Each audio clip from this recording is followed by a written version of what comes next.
right? So here, we'll use a slightly brighter blue like this. When the light is close, we divide this blue into 3 levels. So, the bright blue and the slightly darker blue, oh, it should be quite noticeable. Like this. And above, we have the bright part, the middle part, and the dark part. Hey,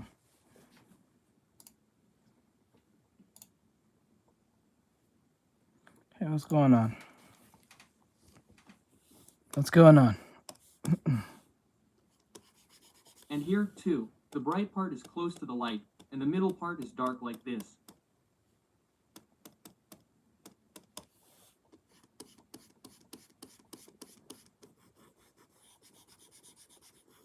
And now, even in the case of the middle surface like this, it should be a little darker in the middle like this. I think the eyes are a little weird. I gotta fix them.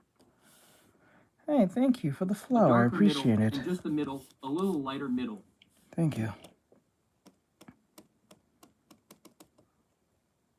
And now, in this case, here is a little brighter middle, and here is just the middle, and here is a little darker middle. Let's see here. Even in the case like this part is a little darker middle and the normal middle. And now, in this case, the light middle, the color will spread like this, right? Yeah, I don't obscure the face too much. I gotta obscure the face. And in the case of the dark side, here is a little darker. Oh, thank you for flowing hard. I appreciate it. Thank you. A little, again, in this case, a little darker darkness. Really do. I do appreciate it. Thank you. Thank you. That means a lot. Thank you. And this back is a little lighter darkness. Hey, Isabel. I hope you're having an awesome day. Thank you for listening. I appreciate it. And in this case, according to the cylindrical characteristic, it will be dark like this, and it can even be a little lighter like this. I think the hair should be So if you look at it like this, you might start to understand something step by step. Nah. So, depending on the lighting position, let's divide the planes of the same color into keep it in the same sections. buck with the others. So, make the hair. Depending on how many times we divide the planes, and whether we use gradients for these divisions, we can easily create the brightness and darkness of our objects. However, many of you are not trained in this. That's because we usually draw pictures based on data. The data contains all the answers. Where is bright, where is dark, and where is in between. But if we just look at the data and search for brightness, in between, and I appreciate it. Thank you. Yes. I do appreciate data. it very much so that you sent me that. It does help me out. It keeps these lives going, and plus it makes me want to make actual new content, and not just doing the same things over and again. Over again. So I'm trying to do this character design. Hopefully this is good. While I learn this light theory thing that I'm watching, maybe you guys might learn something from it. Will be dark. If light comes from this side, this place will be dark like this, and this place will be dark like this. Or, if the light is a little closer, the cylinder will be dark like this. There we go. If you can imagine it a little more. Thank you, though. I appreciate the high five. I appreciate the flowers. It means a lot.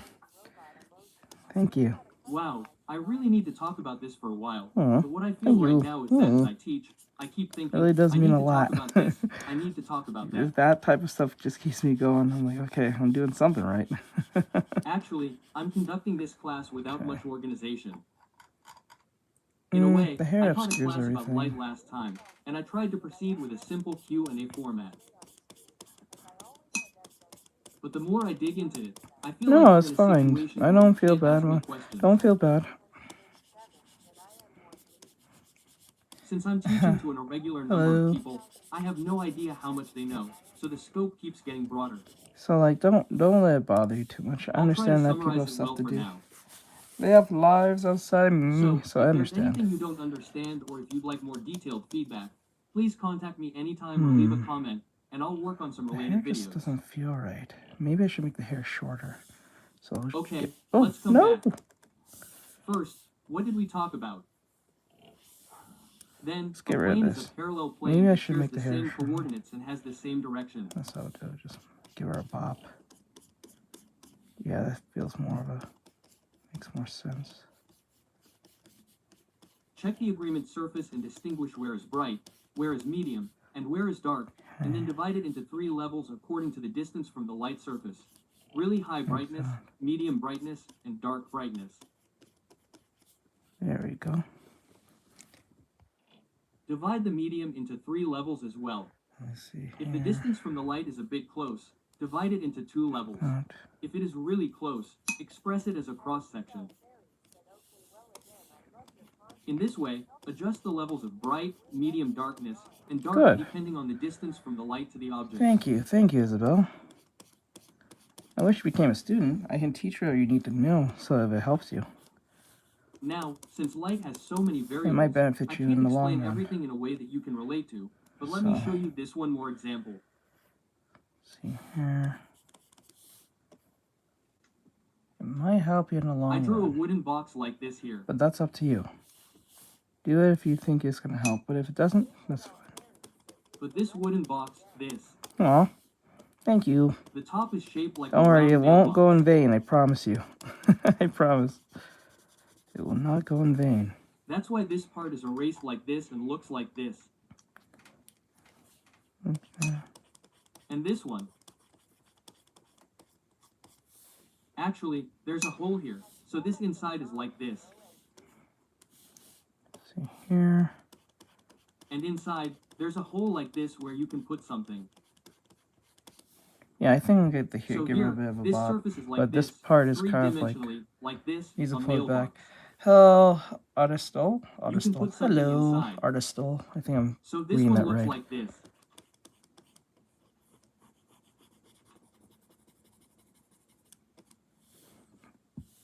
I'm drawing this picture on the computer right now. But if there's something stuck like this, I keep wiping it with my hand like this.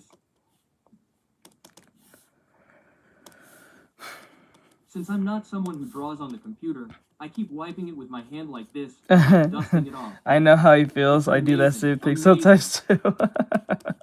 Okay, so now I'm going to refine the perspective a little bit for this mailbox-like shape. Oh, pink, thank you. And here, in this part, there's a hole like this. It's alright. Okay, I hope you come back though. And not because you send gifts, I just hope you come back. I usually hope everyone comes back. I try to be entertaining, but like I understand that most of you are just here to learn, so I try to keep that learning aspect intact as best as I can. So it doesn't violate my contract with my students. So here too, like this. Okay. But I had... Okay, I read that part. Thank you, Pink. I appreciate it, There's no need to do anything here. Thank you. I'm losing my voice. Okay, and then... I'm going to make a hole like this here, like this, so that we can just slide it inside. The arm feels a little too... Laters. I gotta fix the arm. Like this. But after that, this part is left bare like this. Like here. It's a little bare like this, so I'm going to change this part into a cylinder like this. No. Into a cylinder like this. Like that. This is no longer a cube, but a cylinder. So here, it's connected like this, and here, it's like a cylinder. So in a case like this... No, he's not making a chest. He's doing some light theory. I'm paying attention to it as he goes. So, you can probably guess what it looks like, right? I don't know the exact shape, but it looks like this. It's curved like this. Brentwood. Aw. Thank you for the people from Brentwood. I appreciate it. Let's go. If I were to imagine light coming in like this, I'd draw the bright part in red. Thank you for the likes, guys. Over there on TikTok. And if it's the same size as this, it'd also be this bright. Thank you. And within the cylinder, the top would be this bright. And here's the side.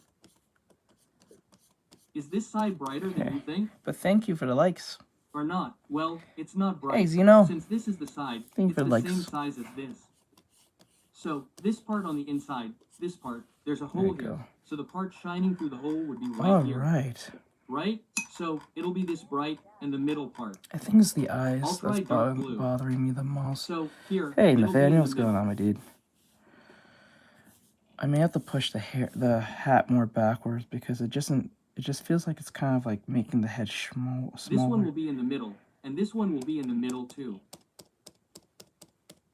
Push the hat back. But I don't want the brightness to disappear too much, so be careful not to lose it too much.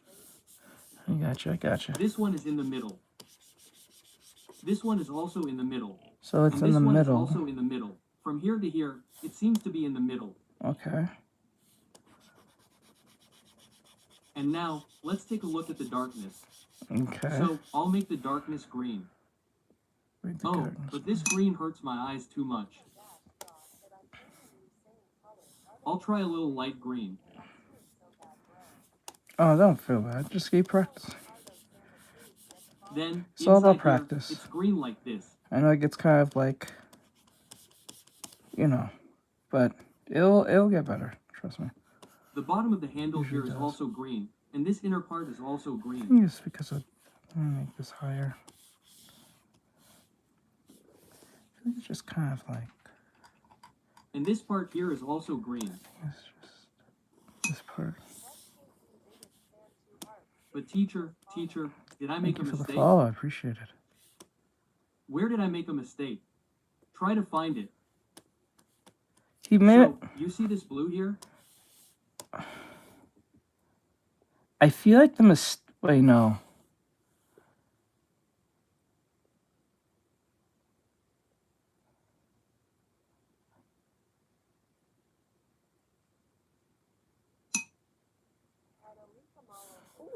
Where's the... Why would there be a red here, though?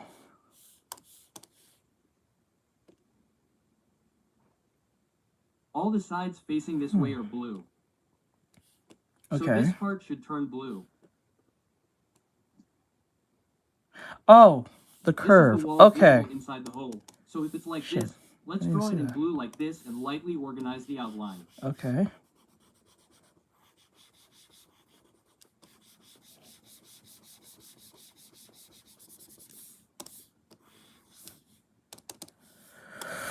Okay. Here, there's this part, right? Okay. Good. Here, it's bright. Hey, everyone, it's those on dark. TikTok and YouTube. And now, this side is closer to darkness.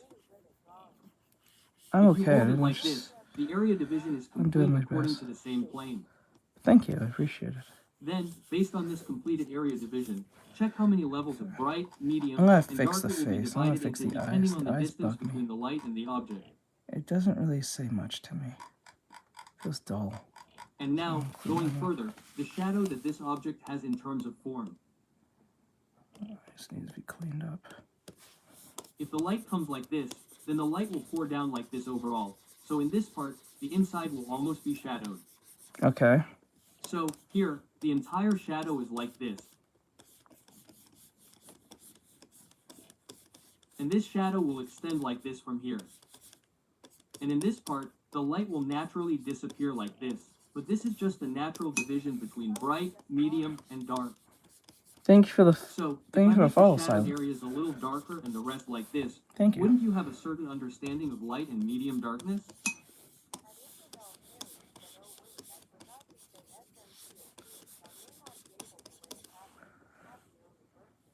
Oh, thank So, you. if I were to cut this off like Yeah, this it's and in say, 6 oh, days. I need to stop here. And It'll be divide in it into 6 another area days. Like this, But thank you, I and appreciate it's really it. cute, like this. Then of course, this is blue. And since it's connected like this, I'll connect it like this. And now this lower part is green, and this upper part is red. Okay, thank you, though.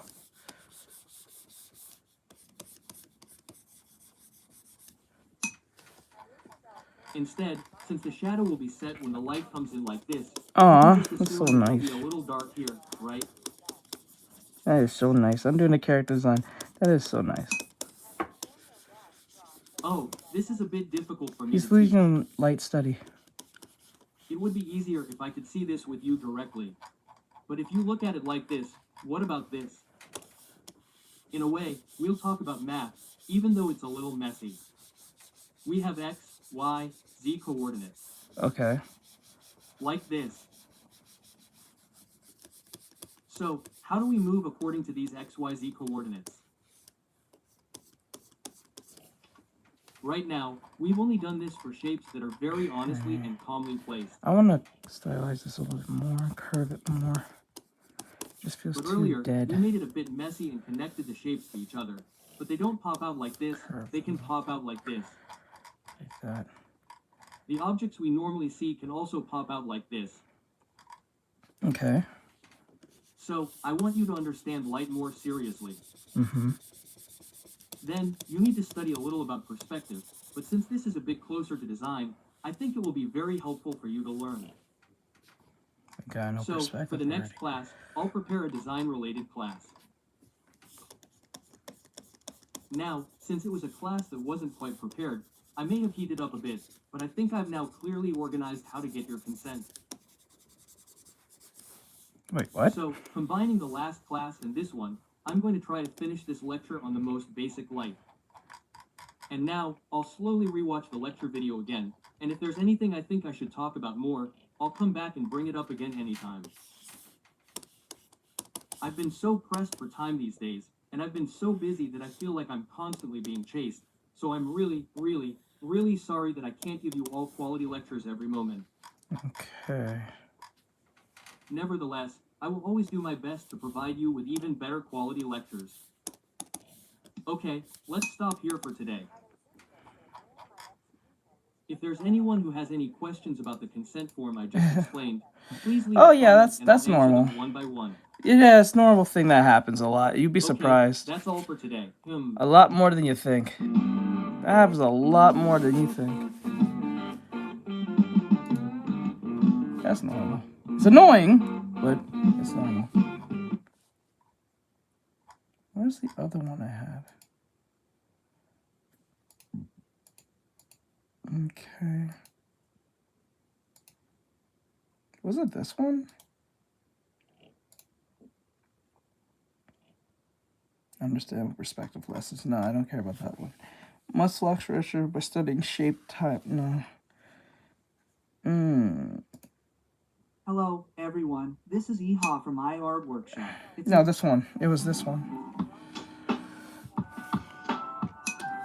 Hello, everyone. This is Let me the see. art class. I tried. What kind I of tried. class have I prepared for you today? We've been covering value. I'm and so we've used to briefly drawing touched on paper form. that Now, let's take a quick look it at has become so saturation. hard for me to draw. For form and Like saturation, what's the I'll take part a that little makes more it hard for time you to and draw? explain them I'm slowly just to you. curious. It didn't hard for me when I As started. part It of was the just value more like class, knowing I'd where all like the to talk buttons about were. saturation a little bit, That was with it for the feeling me. that we're But learning I know about it a everyone's little different, bit. so Many I'm people just find curious to know. saturation too difficult, so today, I'm going to teach it a little bit in my own way, a little bit more casually. Okay, let's get started. First, you need to have a basic understanding of what saturation is. What is saturation? When I use the word saturation, I think the eyes many are people just find it kind of difficult, dead. but it's just color. Color. The eyes What color should I inside. use? Maybe I'll Just think of it as design them simply differently. calling a color saturation. But if you dig a little deeper, there must be a reason why this color is called saturation. That could be a right? possibility. What's the reason? Then the That could purity be a of the color. possibility, but I don't know. Unlike this value, value is simply how bright I or think it's dark just the because color it's a is. new medium. It just feels awkward. But in the case of saturation, for I example, think that's what if it this really color is. is red, it's the purity of this red. So the one I use is just computer For paper and example, pencil in the case or of a pink mechanical color, pencils. it's red plus a little white, so it's red plus white. So the more mixtures there are, the more muddy the color becomes, so it's not pure, so this has low saturation. So what is a red with high saturation? Oh wait, whoa, You know back up. I'm sorry, I'm not paying attention. Shit, sorry. Hello, everyone. This is the art class. So, what kind of class have I prepared for you today? We've been covering value, and we've briefly touched on form. Now, let's take a quick look at saturation. For form and saturation, I'll take a little more time and explain them slowly to you. As part of the value class, I'd like to talk about saturation a little bit, with the feeling that we're learning about it a little bit. Many people find saturation too difficult, so today, I'm going to teach it a little bit in my own way, Okay. a little bit more casually. Okay, let's get started. First, you need to have a basic understanding of what saturation is. Okay. What is saturation?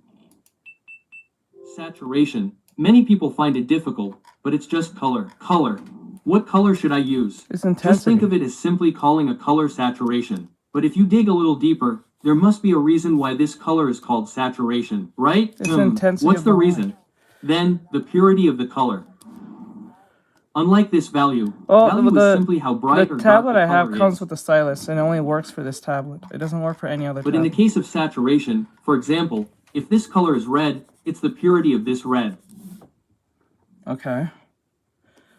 For example, in the case of a pink color, it's red plus a little white, so it's red plus white. So the more mixtures there are, No, the why? more What muddy the the fuck? color becomes, so it's not pure, so this has low saturation. So what is a red with high saturation? You know this red I'm using right now? In this case, it has extremely strong saturation, right? Let's see. That's why we call these primary colors solid colors. And situations where other colors need to be mixed like this are called low saturation and mid saturation. Now, this is the point that many of you are confused Yeah, you about. can get that for your... Yeah, you can get it there. So, teacher, Okay. low saturation is definitely all pastel tones. Okay, so... It's definitely low all bright colors, saturation. but that's not true. Dark colors can also have that saturation. These colors have a bit more saturation. They're colors in the same family, but these have a bit more saturation. Saturation has nothing to do with value. When saturation increases or saturation decreases, the value doesn't get brighter or lower. You need to understand the difference between saturation and value perfectly, but for now, you only need to understand this much. Rocket ship? This saturation means how close this color is to red, orange, yellow, green, blue, and magenta in the visible light that we can actually see, Okay. and how similar it is, and how deep it is, and what mixtures are mixed with this color, and what mixtures are not mixed with it. Here.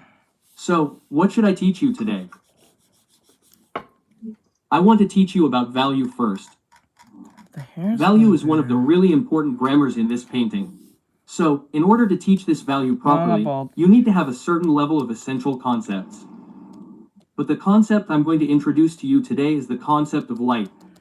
Oh, teacher, if you're talking about saturation and you're wondering why you're suddenly talking about light, light and saturation are incredibly closely connected, Acid. almost Mhm. like they're one and the same. Now, let me give you an example. Let's say we have light coming from the sun like this. Anything, just light comes in like this. Then, when this light approaches, visible light will come in like this, like red, yellow, and so on. Then, on a day like this, when it's raining, the light scatters and you see a rainbow of colors, right?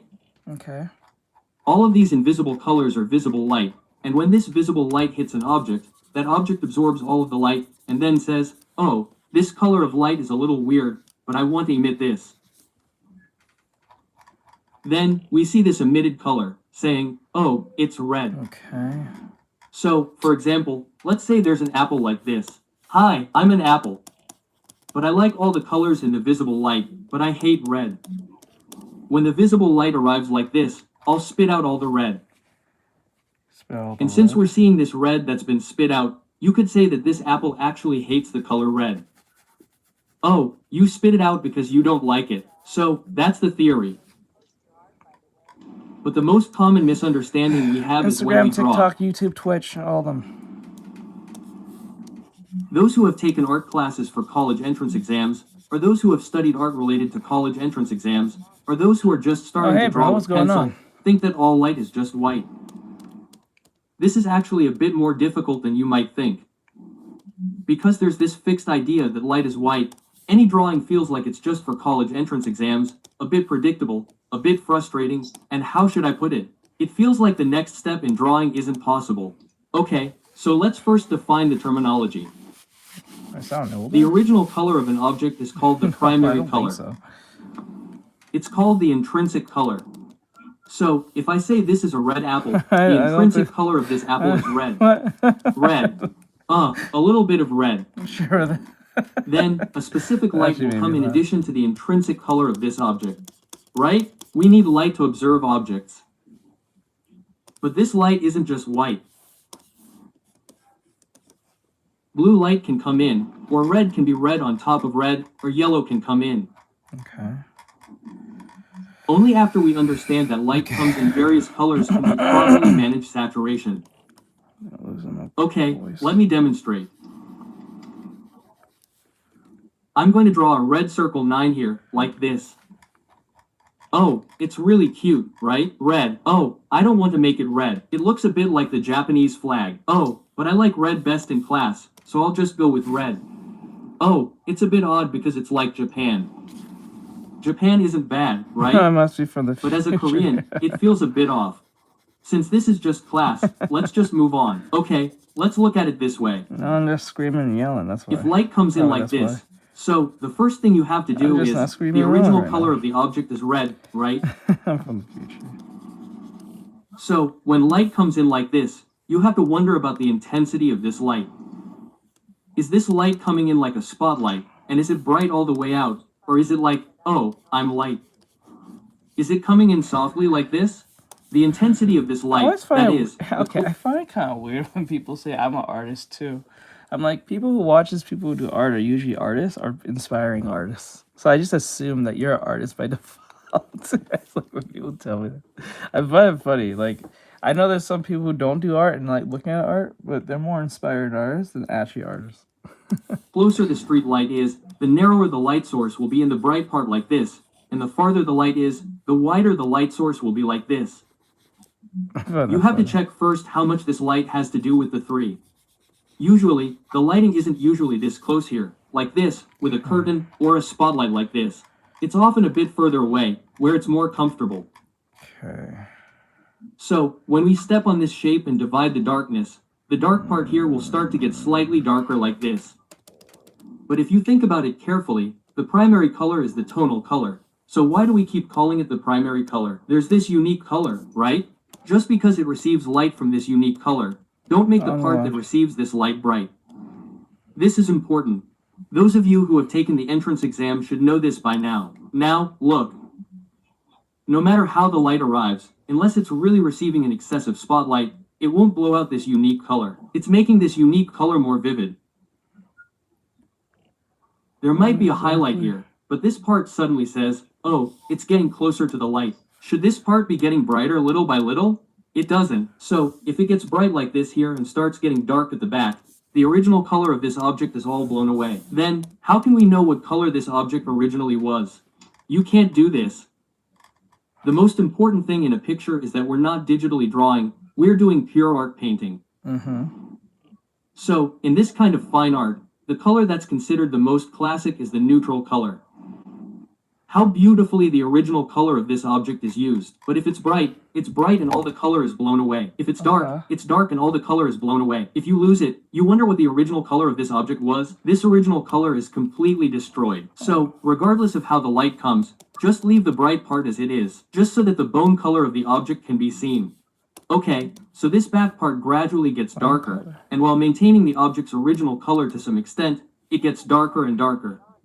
Don't worry about whether there's a reflected light behind this. This reflected light behind this. You guys, there has to be something behind it to get a reflected light. And for some odd reason, TikTok doesn't notify you guys I'm on. This thing is levitating right now. This thing is floating in the air like this. There's nothing here. Then there can't be a reflected light. But this thing is placed right here on a table. Oh, I'm a table. So the light is reflected like this. Now, I'm just the table tired of it color always is hitting constantly here, not telling and that's people the where reflected I'm light. at, or the table color has to hit it. I say something it and it suddenly just get says, brighter. hey, warning, if this every table is 5 blue, seconds, right? I'm just tired of it. Hello, I'm a blue table. Then the blue has to hit it.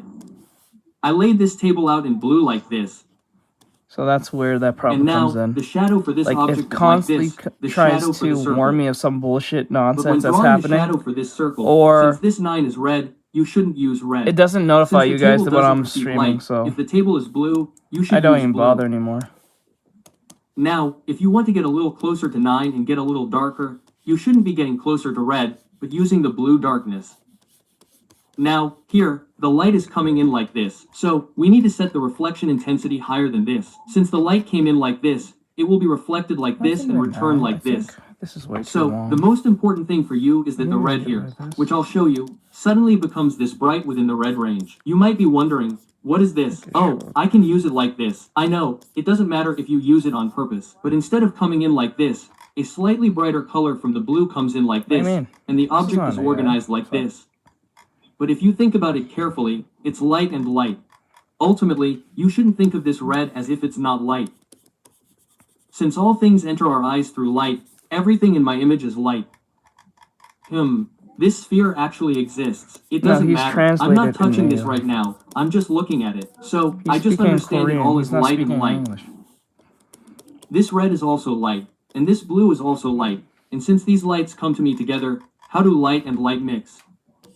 Like this. This is an important point. Color mixing. Like this. Okay, so there's red, right? Red. I'm going to combine this red with blue. Guys, this is difficult. What color do you get if you mix red and blue? It'll be purple, right? Okay. So, if we gently apply this reflected light, not blue, but purple, like this, it will come out much more naturally. And no, it's not freelance. This is the most important reflected light. Now, here's the really important key point. Ultimately, everything I see is not the actual object, but the light coming from the light of this object. Okay. So, if I don't set this light color to white, for example, and say, hello, I'm a bright light, this light comes like this, then since light is light and objects are light, if this light hits a 9, then on top of yellow, on top of red 9, this yellow light hits like this. Right? But look at you guys. Alright, later, Masa. This object is light, but since it's light, when these two are combined, this one is yellow and this one is red. What color do you get when yellow and red are mixed? Oh, orange. Orange. So, this light here should be changed from yellow to orange. Here, if you express light like this at the appropriate midpoint between yellow and red, you'll see, oh, this is how it works. Okay. Now, if, on the contrary, instead of yellow, oh, I want to use lighting in a unique way this time, I want to use blue lighting, then, the sky is so clear right now, and blue light is coming in like this. Okay. Hello, I'm blue light. Imagine all this sky blue light coming in like this. Look, then, if you add red to this sky blue, you should be curious about what color you'll get. Now, if you add red to this sky blue, wouldn't it be purple, but a little brighter purple, a little bit closer to pink? Then, if you bring in this slightly brighter purple color, a little bit closer to pink, and slightly lower the opacity, look at here right. Now, if, on the contrary, instead of yellow, oh, I want to use lighting in a unique way this time, I want to use blue lighting, then, the sky is so clear right now, and blue light is coming in like this. Hello, I'm blue light. Imagine all this sky blue light coming in like this. Look, then, if you add red to this sky blue, you should be curious about what color you'll get. Now, if you add red to this sky blue, wouldn't it be purple, but a little brighter purple, a little bit closer to pink? Then, if you bring in this slightly brighter purple color, a little bit closer to pink, and slightly lower the opacity and brighten this part like this, you've finished all your theory about light. It's over. It's over. It's over. Okay, let's take a look here. Like it or not, we've drawn a table, so let's say this table extends to here. Oh, I'm a table. Since I'm a table, I'll receive light. Then, this blue light will shine on this table like this. Light blue on top of dark blue. So what happens? What happens? It's simple, right? It just needs to get a little brighter. Like this. Then, you'll find that, surprisingly enough, even though we're receiving the same color of light, the color of each object is different. Why? After all, what I see is light against light. That object actually exists, but when it enters my eyes, it's not the actual object shining in like this, but the reflected light. So, when you understand objects, you need to understand it this way to begin to properly understand light. But you can't learn this because it's just for the entrance exam. There's no need to learn it. In reality, it might seem like this, but it's unnecessary information in the exam room. So, whenever you draw, if you keep wondering, why does my drawing always look a bit odd? It's because you're carrying incorrect information with you.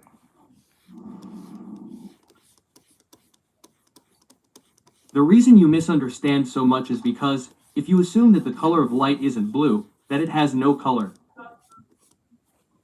Okay. So, if I show you here, you assume that light doesn't have a color. You assume that light is white. Okay. So, To a with this degree. red, it gets closer to the light. And as it gets closer, you add a little bit of white. And because you do this, your drawing gradually becomes somewhat incoherent. Okay. The saturation will drop as saturation goes down, and the picture will become a bit plain and stuffy. And now it's going to get brighter on top of this, so instead of just changing the color like that, you should just adjust the brightness. If you do this, the picture will be half-baked. It's also really good to properly use only one of saturation and brightness, but saturation is actually a little more important than brightness, but brightness completes the picture, but saturation makes the picture look gorgeous and creates some kind of psychological effect that I want. Okay. Brightness acts as the frame of the picture, and saturation has a feeling of a modifier that decorates the picture to some extent. So if I don't build up the saturation a little and move on, all of my pictures come out like this. It's not that the picture is bad just because it comes out like this. Even if you say you don't know anything about this reflected light, you can just fix it like this. Reflected light, I don't know. If it just gets brighter here, that's it. Whether the back is blue or something, if it just gets brighter here like this, isn't that using half amortization? If you think like this, your drawings won't get any better. You won't have any idea how to draw the next drawing. But if you guys just do this and say, where are we now? And even exceptions, and if you just catch on to how the colors change depending on what color the light is, your drawings will become really fun. Okay, so that's the end of today's saturation lesson. Since this is such a very important lesson, I'm going to separate it out and teach it separately. Even if you don't understand this yet, I'll connect it to you in the next lesson, so just remember this. Everything I see is light. So when light and light mix, color changes. So the color of the light is very important. If I put blue light on red, that part will be purple. And furthermore, if I use red and yellow light comes in like this, will that red glow orange? It's important. So if you know what color comes out when you mix the color of the light on top of the original color in the picture without damaging it, your pictures will become much more complex. And light isn't just white. Rather than white, if I explain to you that there are actually various colors of light, such as yellow, blue, and medium orange, your drawings will become much more original, much more diverse, and much more enjoyable. Okay. Well, that's all for today. Bye. I may have to rewatch that again later. I may have to rewatch that again.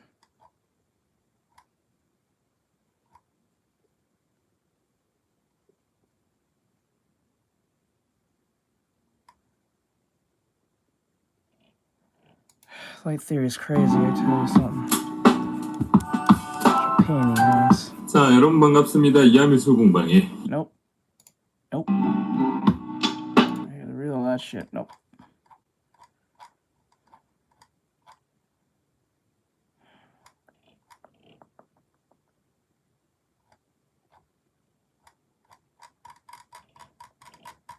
Where the okay. Light theory. That might help me. Is it in Korean? Is it in Korean? 안녕하세요. Nope, 벚꽃님. that's in Korean. Can't. That one's in Korean. Please draw pictures like this. No, not that. Hello, I believe so. Because he was talking about that very thing. Is this in English? Who saw my shadow on the day of the prism? I don't have a shadow. Am I, in fact, dead?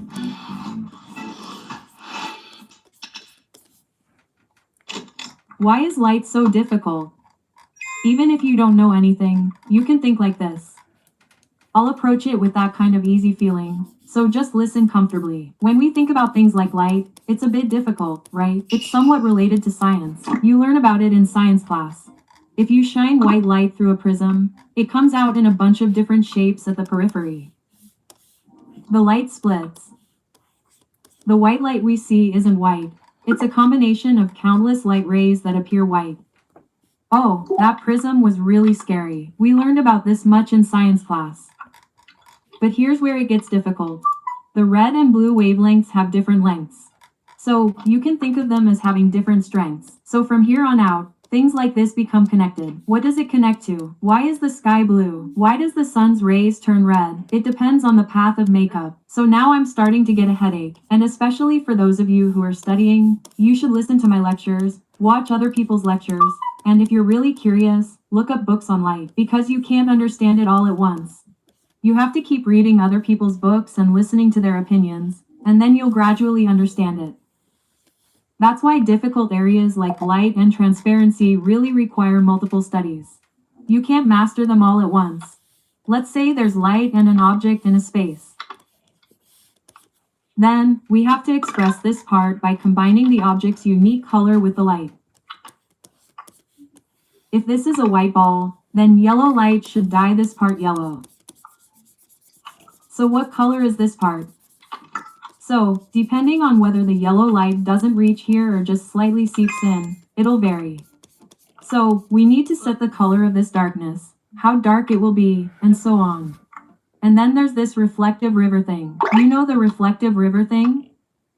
Because of the reflective river thing, we need to set the color and how bright it will be. That's why light is difficult. It's already a headache. There's so much to set. Even if we just let the light exist, when we draw, expressing it perfectly isn't the end. Why? Ultimately, we're trying to draw something pretty. We draw to express beauty. It's not enough to draw exactly like reality.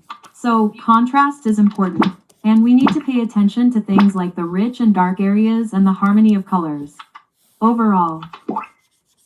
So, rather than thinking you'll completely understand light from the start, a good approach is to understand the power of light. How strong is light? Light is actually quite powerful. We rarely find ourselves in complete darkness. That's why we don't fully grasp the value of light.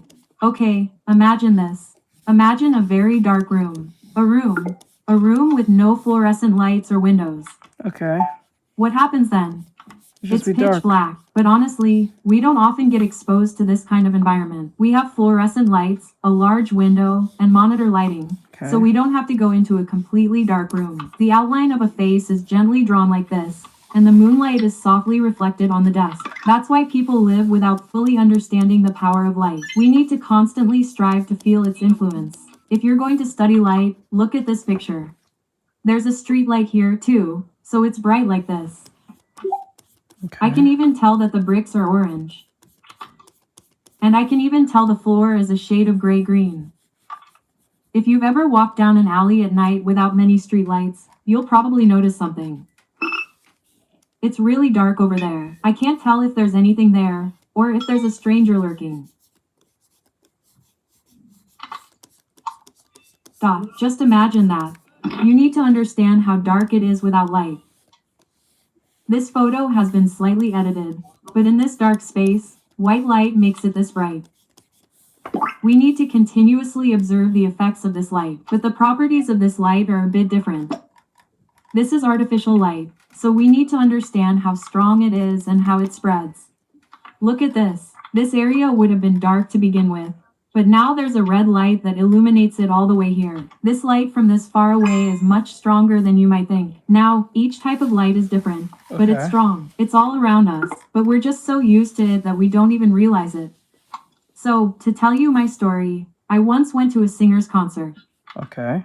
The fans had agreed that the lights would go out soon. They hadn't even agreed with the singer, so they wanted to surprise him. Wait, what? So, when the lights went out, he was to hold his breath, stay still, and when they gave a signal, he was to turn on his phone flashlight and wave it at the singer. Right as the singer was performing, the lights went out, and it was incredibly dark. It was completely dark. I couldn't see anything. But then they gave the signal, and everyone turned on their phone lights. Then, the stage lit up completely because so many people in the audience were using their phone lights. It was so intense. That's when I realized, When all these phone lights come together like this, they create enough power to light up the entire stage. It was a truly amazing experience. Even on a stage like this, completely new to me, people are watching, relying on red lights. The smoke is also affected by the light, illuminating the surroundings. Let's say we're in a dark room. Let's drill a hole in the top of the dark room and let the light in. But I've placed a sphere there. It's not on the floor. I'm going to draw a sphere floating in a bottomless cone. Let's say light comes in like this. It should float like this. Why can't it be like this? Why can't it be like this sphere, where it's dark and here is bright? Why is it completely black and white, and you can't see anything? That's right, because there's no floor to reflect it on. There's no medium to reflect it on. Let's create a floor. To see the sphere more clearly, is this light only shining here? No, it's shining like this. So even here is illuminated. So this is where it receives light and that's it. No, if this receives light, it also reflects it. That's why this dark area is affected. The reason why a reflection occurs is because the light doesn't just shine on one spot and end there. It keeps going, ting ting ting ting, trying to continuously illuminate the surroundings. It receives this spot and I'll light myself too. I'll light myself too. And that's how the reflection becomes a reflection. Easy, right? Oh, that's why we can't see in a dark room. There are walls all around us. There's a ceiling, walls on both sides, a floor, a desk, and so many objects around us. That's why we can't see like this.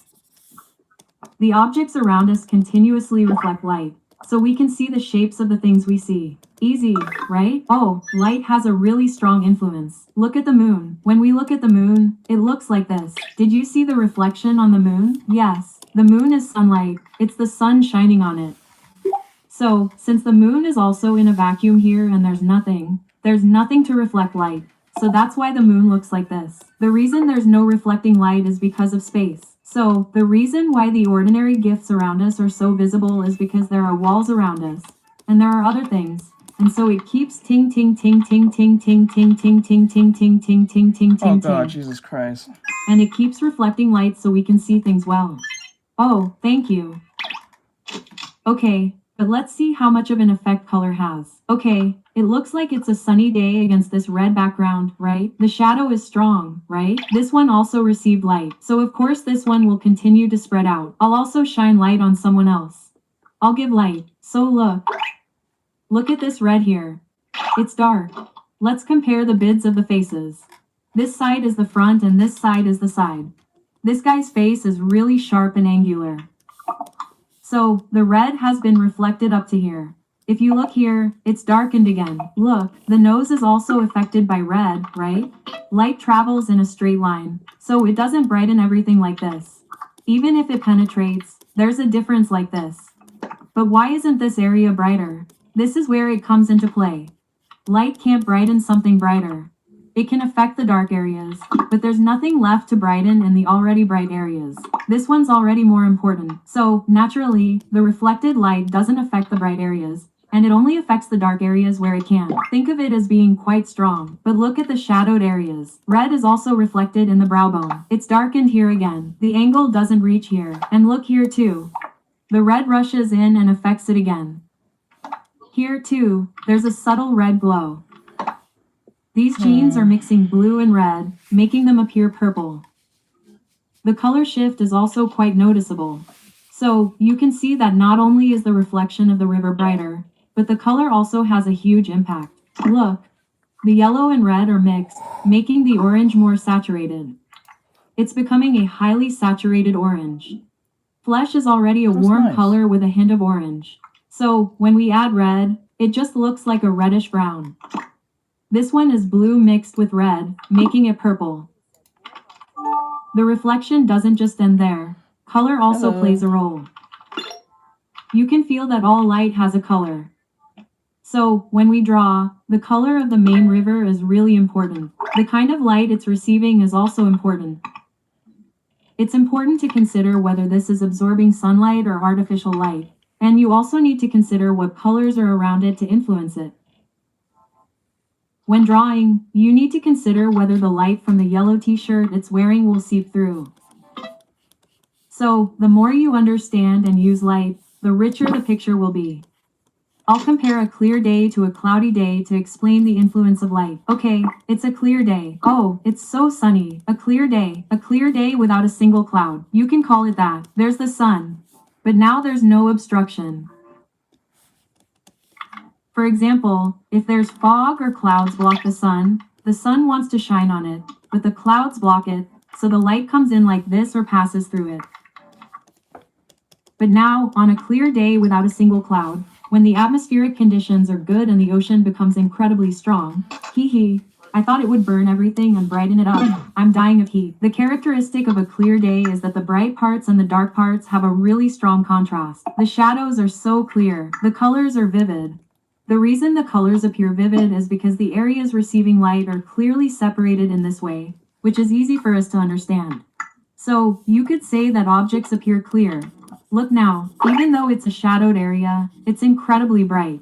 Since these are receiving strong light, the strength of the reflection has also increased, so you can guess that. It seems like the attitude is also rising. I'll put a question mark on this. It could also be that the shadows are getting lighter. Oh, if there are a lot of areas that can reflect like this, I think it feels a bit yellow. It's warm. It seems to have a warm color. Shadow.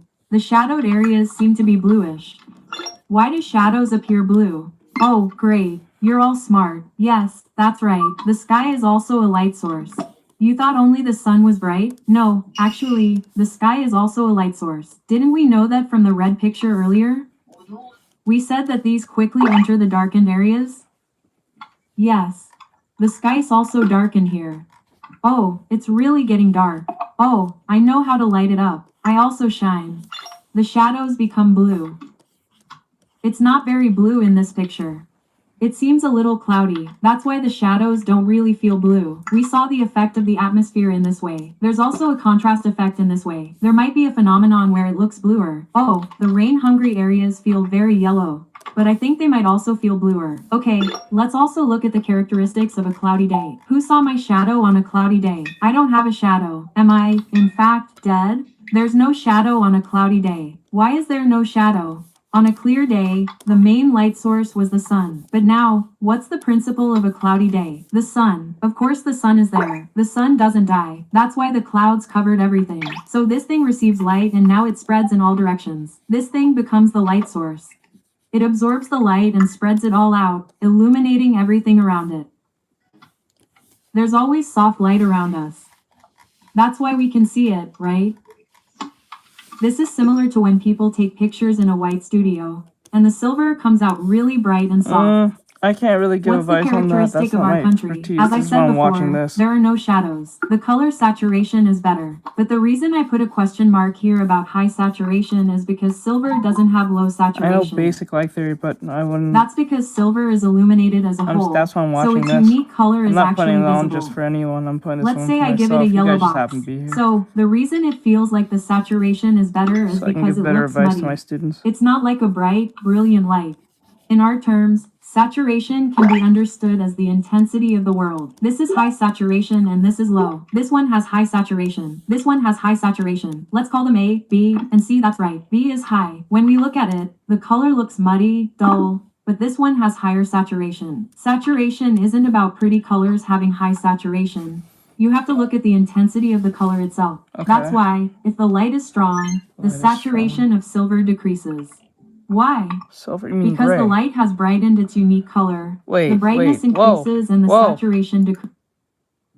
Plus, but the river is the shadow well utilized. If you look at the character on a sunny day and the character on a cloudy day, you'll see, oh, of course, I brought some images where the face is a bit more defined, but let's look at this. On a clear day, the person's facial features are really clear, and the Okay. contrast between the dark and light areas is also clear. Shadows are also clearly visible. And as I mentioned earlier, this is subtle because this person is Western. You might think it's I'm a sharp, traditional but if you artist, look yes, if that's closely, what you're you'll asking. see that the face has a lot of gradation. The nose shadow isn't exactly like this, but rather spreads out subtly. I've subtly softened the facial contours. When shooting celebrity I have done pictorials or traditional art anything like before, I that, did. if you look at fashion magazines, they don't really use direct, strong lighting. That's because, to make the faces look soft, they often use soft lighting, like I mentioned earlier, taken in a white studio. So each has its own strengths and weaknesses. Here, silver is sharp, here, soft. And here, a soft, mysterious character would suit this, and here, an anti looks good. So, it would also suit strong characters and things like that, and you want to show off the facial features. And the colors, they go well with brilliance. It goes well with a brilliant production, a bold production, or an indoor feel. So, all lighting has its pros and cons. The better I understand light, the more I can quickly change the production. This character would look good in sunlight, so I'd expose them outdoors. Or this character would look good in a soft indoor shot. That's how I direct them. That's why I need to study light, to improve my directing. If I don't study this, I'll end up with the same lighting, the same colors, and the same results. So the more I study light, the richer the colors and light can become. So, it's a good idea to study light a lot. I often talk about how to study light. You have to observe and feel a lot. If possible, I recommend going outside. There are limits to what a camera can capture. Plus, there are so many edited photos on Pinterest. So many photos are edited to look pretty. So, even on a clear day, I try to go outside and say, the sun is really strong, thank you, and then look at the grass. As I was walking through the grass, my pants turned green. The green reflection was lighting up my pants. As I reached out toward the sky, I thought, wow, the light is penetrating my hand. I need to observe all of these things. I need to constantly feel the influence. This is, honestly, faster. If I go out, I'll notice things like this. The sky is just the right amount of blue. Just the right amount of blue. Look at these cows in the green field. They're turning so blue. Even this one cow, if you look at it now, has turned blue. This white cow is also turning green. Look down here. It's turning green, so look here. It's being cleaned. I want to wipe it. It's turning green here. Why? These grasses too. I think, hey, I have light. I can lend a helping hand. Quote. So I rushed in and influenced them, and they're turning green. Here, you can see that this one isn't quite as colored. It didn't turn out well. This one is turning green again. If you look at the trees here, they're also turning green. They're not brown, but they're really vibrant green right now. The color really changes depending on what's around you, the ecology of the sky, how cloudy it is, and all that. That's why it's best to go outside and experience it. Indoor lighting. It seems to have a bit of a filter. What does it feel like when light comes in indoors? Since there are no other light sources around, it can come in concentrated like this, or it can brighten the room like this. If you observe the actual scene a lot, you can really see the difference in light. So, my recommendation to you is, just stick to the theory and experience it a lot. The more you experience it, the better you'll be able to distinguish light. If you develop your skills like this, your paintings will greatly improve.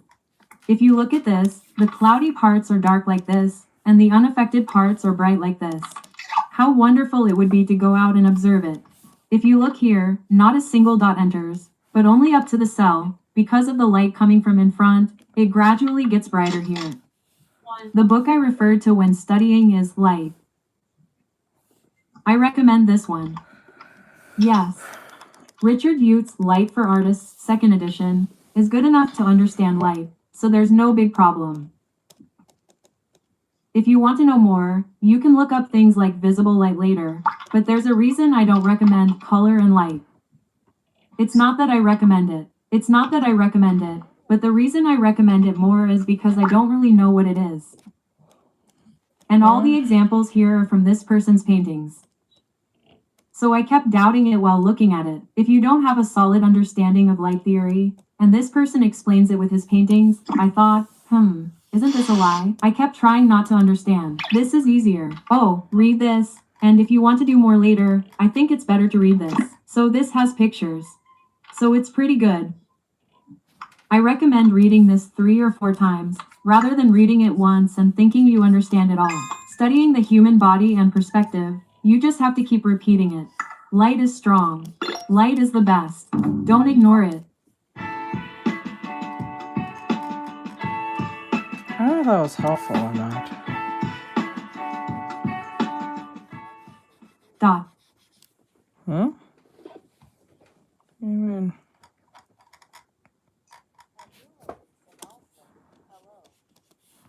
Hello. Nope. Why? That's why the translator's on. That's why the translator's on the video. I don't know what the fuck they're saying.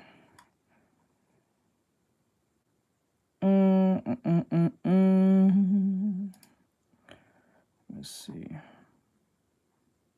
Basics methods.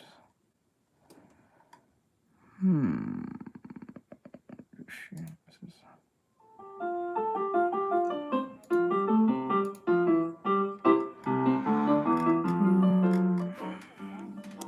Yes, hello. This is Catch. No, I didn't see the Today, trailer. I'm going to show you how to simply capture light and add lighting to it. So...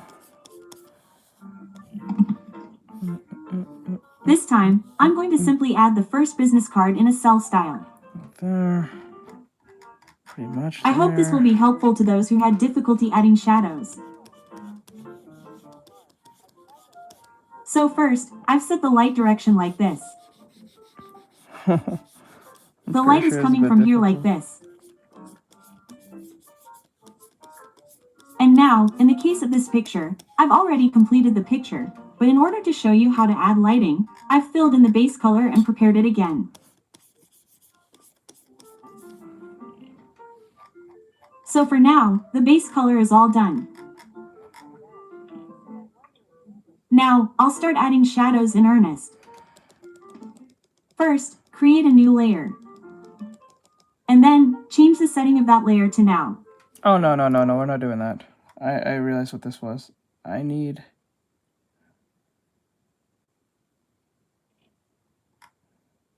No. I need theory, not that step-by-step nonsense.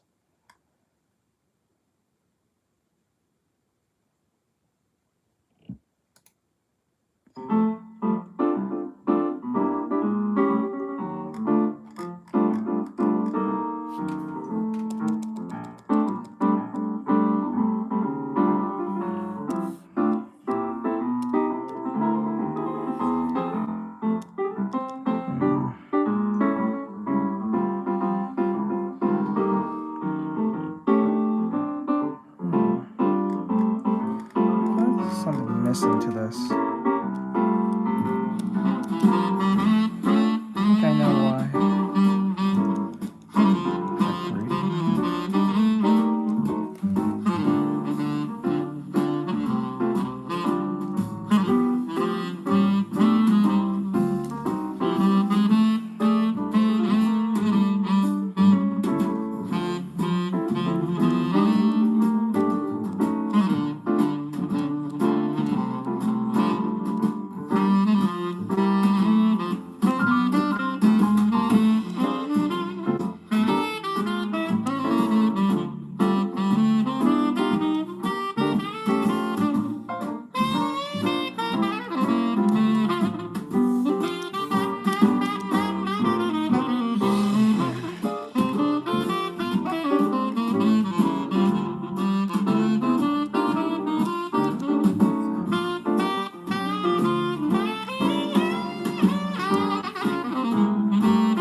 That's alright, bro.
Hello, Christopher Stone. What's going on?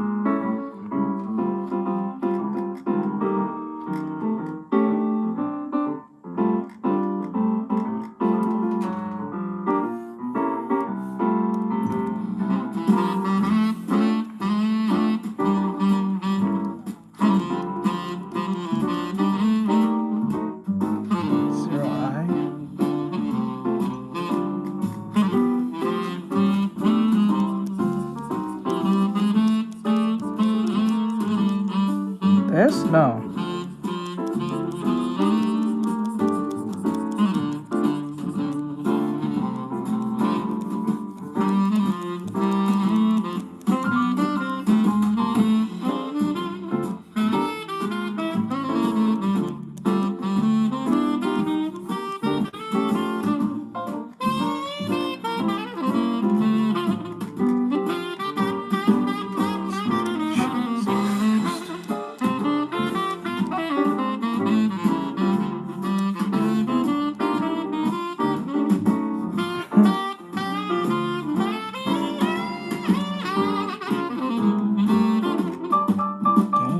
What do you mean by game?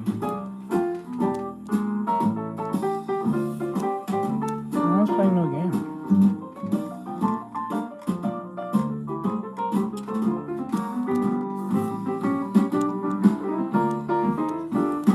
It's not a game, it's a video.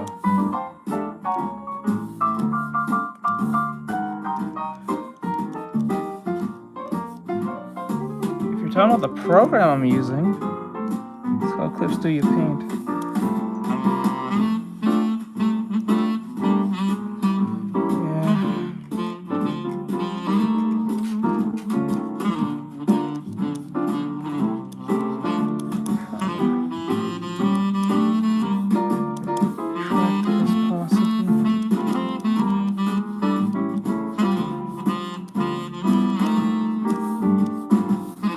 Alright, can always start anytime.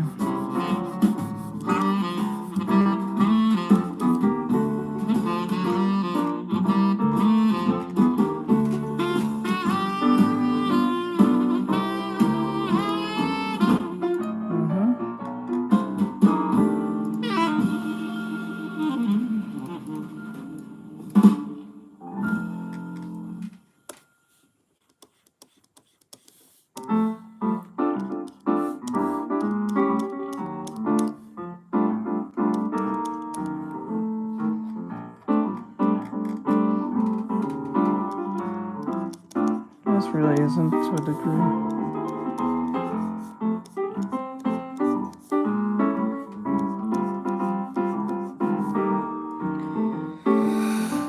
What is that?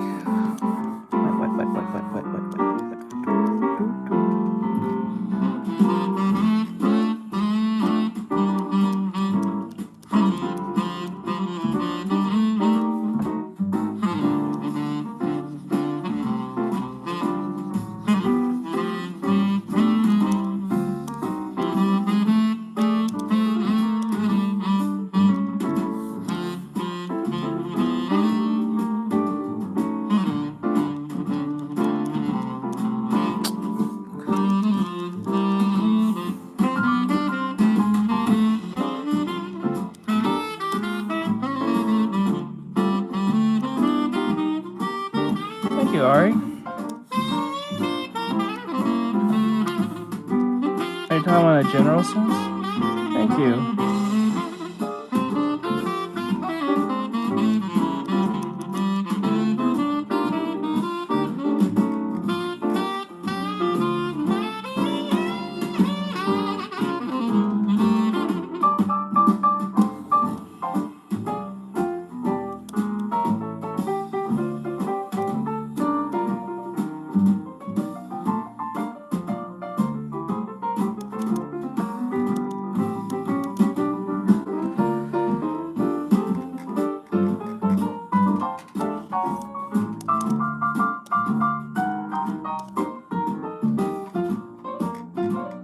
Is that a genuine question? Yeah.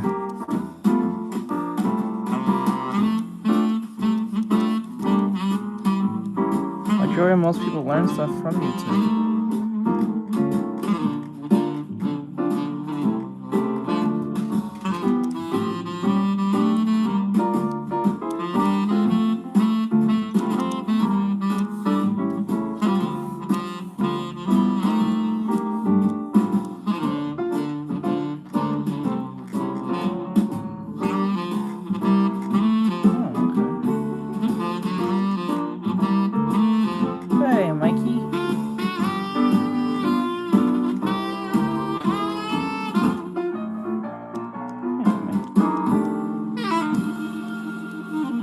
doing, bud? How you doing?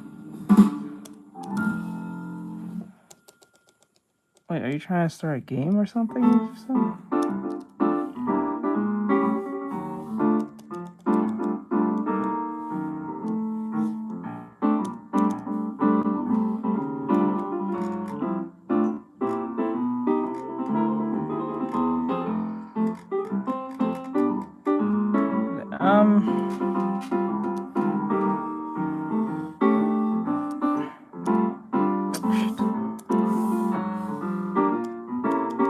Well, to answer that question, either mine or Prokopinko, Ether Baker, Keevan Lafferty, Mark Bennett. Like, it's like so many.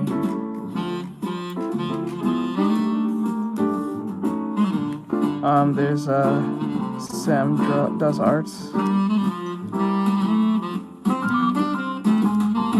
Mine webtoons. Wait, mine? Yes.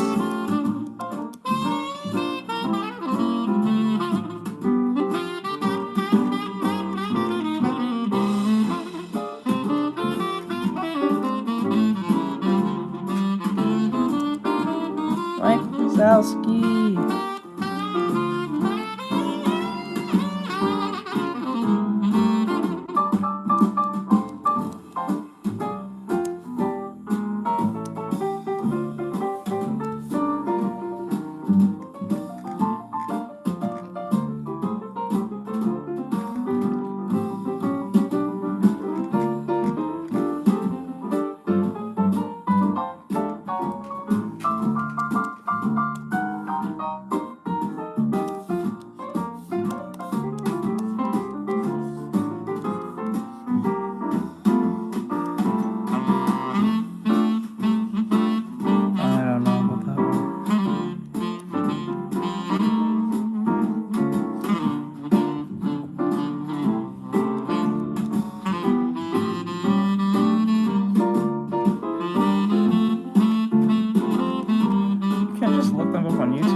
So you may be able to see them. Yeah, probably a bot because they're not listening.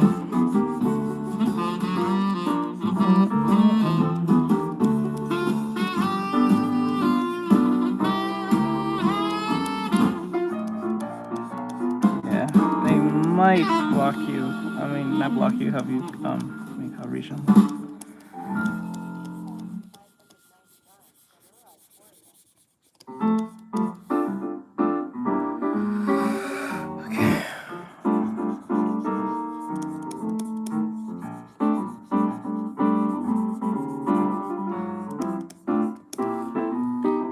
Like a channel I would recommend. Just type in whatever you're having trouble with. You'll find something.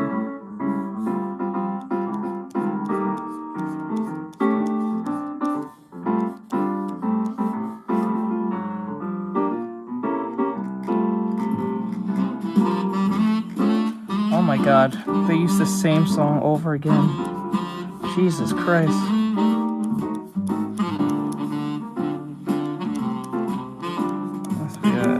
Copyright free song. It must be the ad. Everything must be.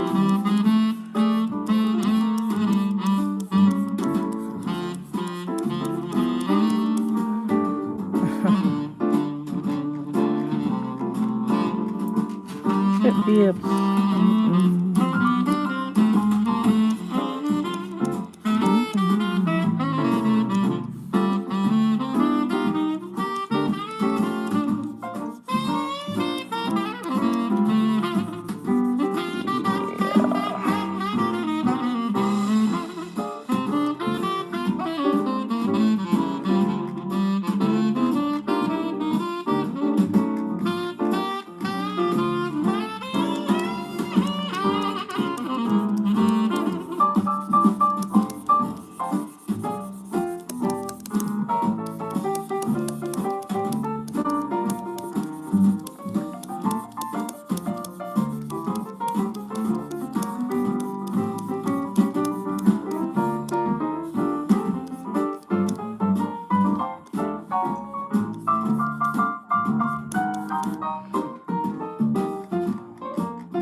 tripod that's holding it up.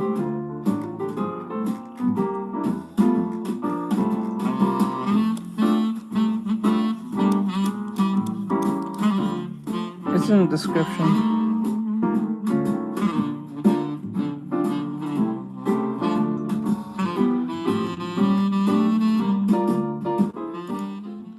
Oh.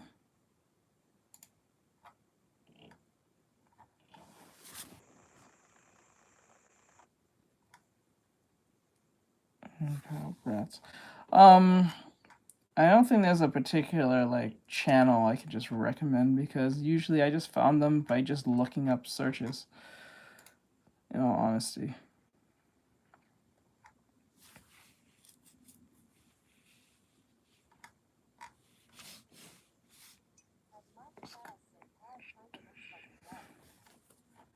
See here. Duck, restore.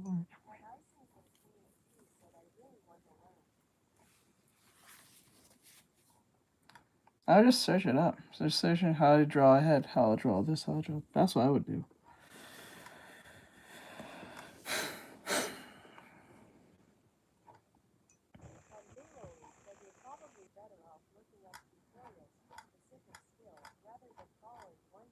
Yeah, it doesn't make much sense. You're better off just going with several different channels and just searching out what you are having most trouble with instead of just going with one. Because one person may explain something very well, but they may not explain very well on another thing. So...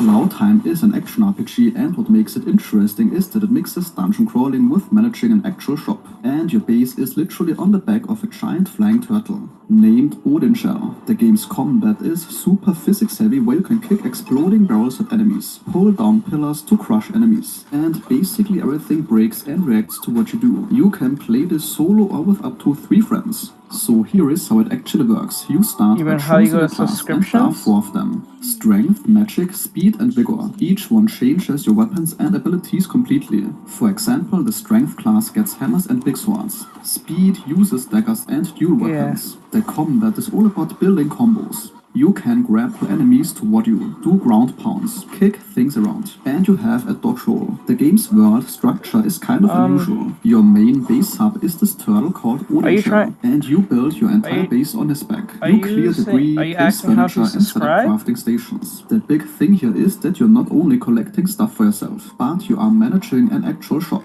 So you build stuff like sales tables, put items on them, ring a bell to open your shop, and then NPCs from other realms come through a portal to buy your stuff. You can either sell raw materials or craft them into better items first. The more stuff you sell and build your reputation, the more customers show up. The whole shop system is honestly pretty satisfying if you're into that loop of gathering materials, crafting items, and watching customers buy your stuff. It breaks up the combat nicely, but I could see how some people might find it interrupts the action flow too much. But this was not the case for me personally. You travel to different islands through portals. Each island has its own theme and enemies. One is frozen and icy, another is a desert wasteland, stuff like that. The dungeons are randomly generated with different layouts each time. The enemies can be pretty tough and come in groups, and you will find boss fights as well. When you finish a dungeon, you get a bunch of crafting materials, gold and sometimes heart fragments, that permanently increase your max health. The game's crafting system has this thing called Nesha, which is basically a creature with a bottomless stomach that you feed unwanted items to, and it gives you random rewards in return. You can also do stuff like fishing, gardening, cooking, alchemy and blacksmithing as you unlock more systems.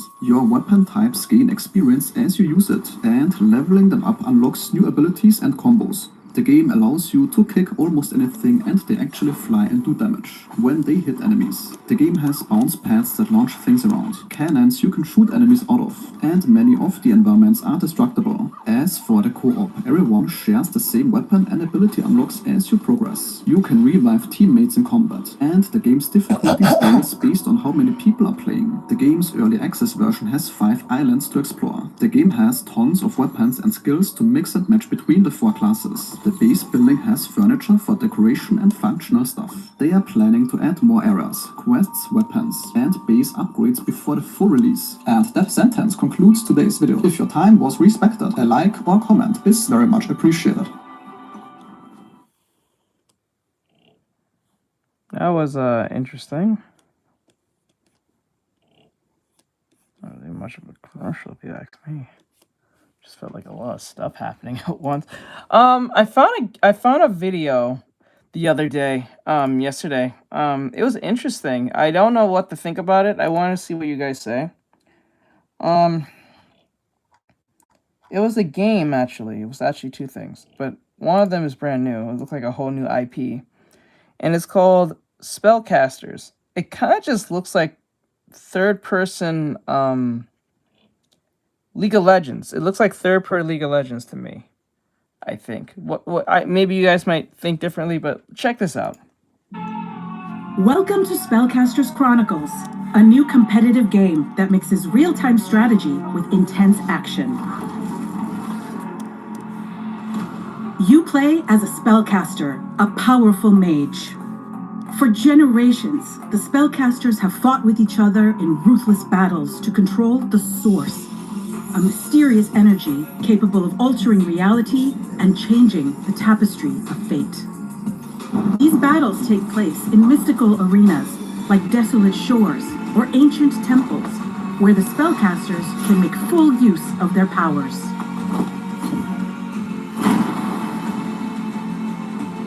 In 3v3 team play, you will join the battlefield and use your magic to destroy the enemy's life stones, the core of their power. As a spellcaster, you can cast spells, summon creatures or buildings, and use your unique abilities. Each spell or creature has its own strategic use. You can check the recap page at any time to learn more. Oh. By holding the jump button, you can fly. Flying enables you to quickly move around the arena and take a wide view of the battlefield. Oh. Spells can be cast everywhere in the arena, but creatures and buildings can only be summoned inside blue territory near your lifestone. To expand your territory, you will find source altars around the arena. If you send your creatures towards an altar, they will capture it and create a new territory. I don't know. Where you can never summon really played new League. creatures I know of and it, but I buildings. don't never play. So I can't even say, to be honest. Of course, the opponent will do the same, so defend your ground. The mini-map is an easy way to check the territory of both armies. Each game lasts up to 25 minutes. At the top of your screen, you will also see the current state of each lifestone and how much time is left on the timer. Try to damage the enemy lifestone as much as possible before the time limit. Okay. As you play, you will level up. Every time you level up, you can unlock new boosts, such as higher creature population, faster recharge, or access to more powerful spells. You can level up faster by collecting wisps that are released when creatures die. You will also find items in chests around the battlefield. Use them to overcome difficult situations. Finally, a special gauge called the Titan Gauge will fill itself as you deal and receive damage. When it's full, you will be able to summon one of the Titans, the most powerful creatures in the game. Holy shit. Used at the right time, these Titans can turn the entire tide of battle.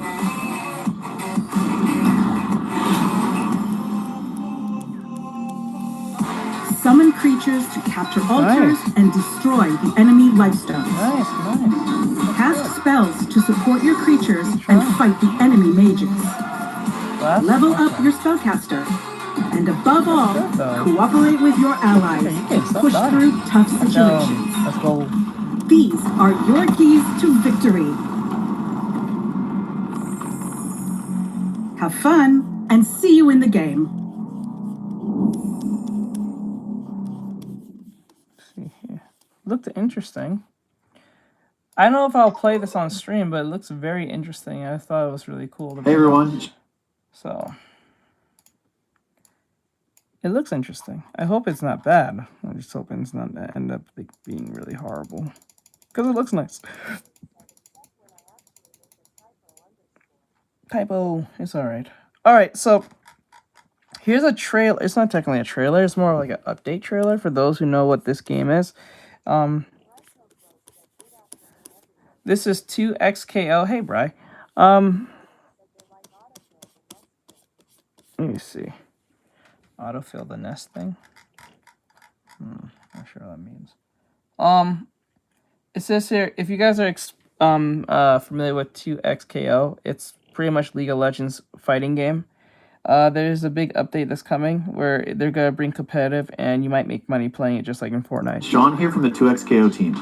And I'm Michael Sherman, Esports Director for 2XKO. With the year coming to a close, we wanted to give y'all an update on some of our plans for competitive play in 2026. But before we get into it, there's something we want to mention first. 2XKO will be coming to console in January of 2026. That includes Xbox Series S and X, as well as PlayStation 5. We know how much folks have been waiting to hop in on console, and can't wait for y'all to get your hands on it soon. You can add 2XKO to your Xbox or PlayStation wishlist right now. Since early access kicked off in October, we've seen over 1,500 community tournaments pop up all over the world, including 22 First Impact sponsored events that thousands of players have participated in so far. We've been really enjoying seeing friendships and rivalries emerge through some unbelievable sets across the globe, such as Wawa winning in front of his home crowd at 2 Nice KO at EVO France, Sonic Fox versus Leffen's grand final showdown at DreamHack Atlanta, Leffen and Supernoon being the first sponsored events that thousands of players have participated in so far. We've been really enjoying seeing friendships and rivalries emerge through some unbelievable sets across the globe, such as Wawa winning in front of his home crowd at 2 Nice KO at EVO France, Sonic Fox versus Leffen's grand final showdown at DreamHack Atlanta, Leffen and Supernoon being the first duo to win a First Impact event at Risk, Diphone and K7 Showoff claiming both tournaments as a duo in Midwest Mix Fest, and the twins, Haru and Toshi, winning tournaments and topping the Challenger leaderboard in Japan. There's been a lot of curiosity and speculation around how Riot might support competitive play for 2XKO, especially compared to games like League and Valorant that have competitive leagues run by Riot.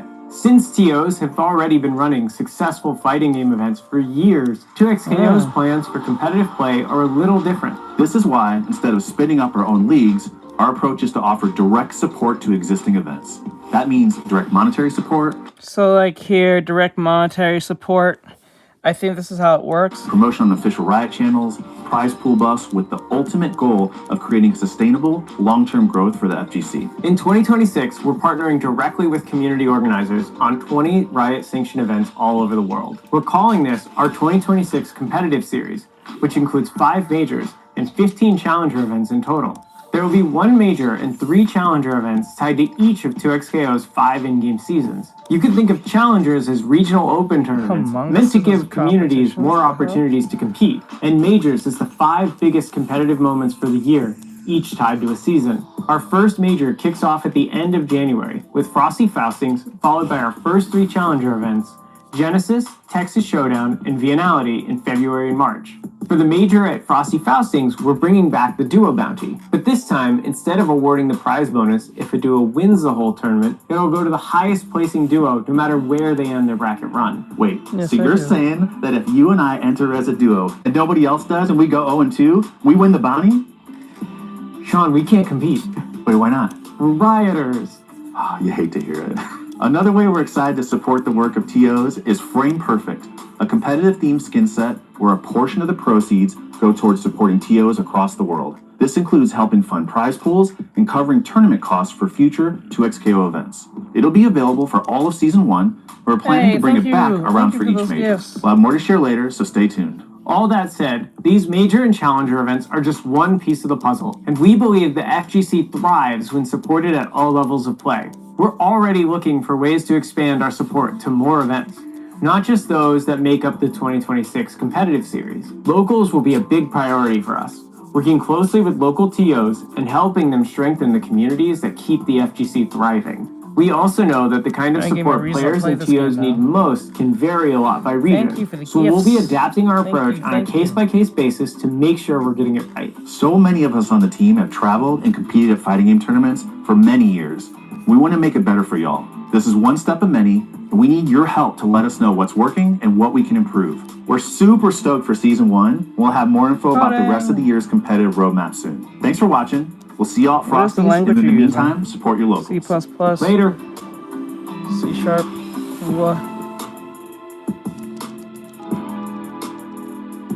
I might take part in this again. I might play this again. I never had a problem with it before, but Timo. Oh my god, I want to fucking... I hate Timo. I hate that fucker. He's so annoying. The fight.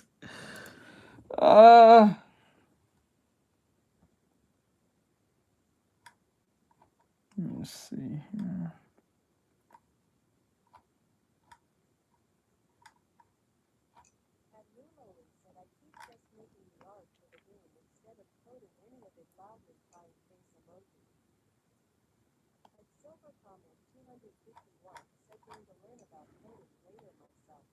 Understand.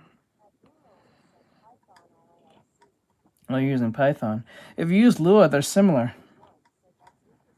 If you use Python, you can always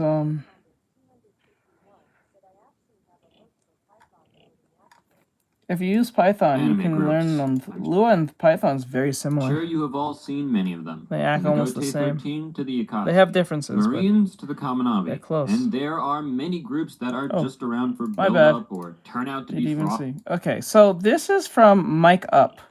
I don't know who this guy is. He has 2.7 thousand subscribers. He's doing a video called The Worst Villain Group in Manga.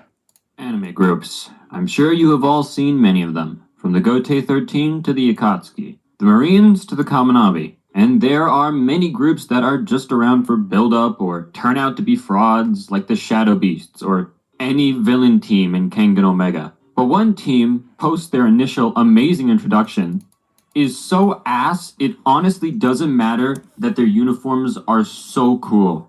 The Hellguard are one of the big forces in the world of Gacha Yakuza. For real? The they same are one? up there with the Cleaners and Raiders as one of the three big groups we've seen so far in the story. But out of all three so far, they are by far the most disappointing because genuinely, what do they even do?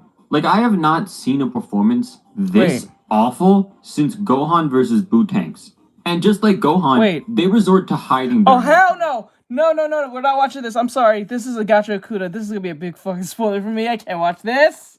I just realized this is Gacha Yakuza. I'm not doing it. I'm sorry, guys. I have to stop it. I had to stop it. No, I had to stop it. Oh, shit. Oh, I gave myself somewhat of a spoiler just now. Oh, my God. Can't do that. I saw the hashtag. I'm like, Gacha Yakuza. It's like, no. Yeah. Yeah, it's like Lua's like Python. If you're familiar with Python, I'm familiar with Python. Yeah, it looked too damn fair. I was like, nah, I'm not watching that. The fact that dude said that they're the worst villain group just makes me kind of sad there, because Gacha Yakuza's good as shit. One of my favorite anime of all time. But it's alright though. It's okay. It's alright. Alright, so this is a trailer from Banjo-Kazooie, or Banjo-Kooz, depending on who you're asking, has a new game coming out. This came out last night, and it says Banjo-Kazooie Mombo Mania Dreams Fan Creation Trailer? Wait, is this real? But it's on game trailers. Is this real?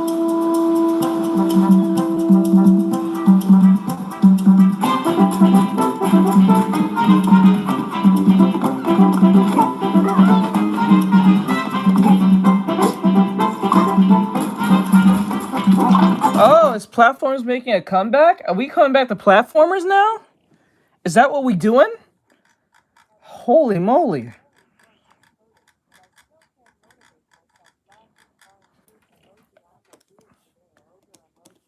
If I was you, I would just like do it small bits of coding, like small little lessons. I wouldn't do any big lesson. I wouldn't go like balls deep. I think that's where a lot of people get crashes out fast. So I would do small once a day type things. Only thing that takes like an hour to 15 minutes. I don't think it should be some big project. Learn it as you go. Bite-sized pieces. Bite-sized pieces. Oh, thank you for that. 6666. Thank you for that. Yes, I did that. I did that horribly. So if I was you, start with little bits of just stuff. Watch something really simple. There's Cody. You can use Cody as a course. There's Mimo, but I don't think people fuck with Mimo anymore because they kind of got corporate real hard, so people don't use Mimo anymore. There's different like ways of learning. You can just use YouTube. That's the most free way of doing things, but that's you have to motivate yourself to pay attention, and then also, So if I was you, I would just take small 15-minute lessons, or at least 10 minutes, like something really really short. The more shorter you make it, the more easy you get the more easy it is, or the more short the lessons, the more the concepts gets easier. And then you use those concepts as building blocks. So you pick one concept, understand that a little bit, then you connect it to another thing, and then you build your way through it. And then you can start doing like a project, something really small still, with the information that you learn. So yes, just keep it small. Yep, don't jump in different like lessons at once. This is just like learning how to draw.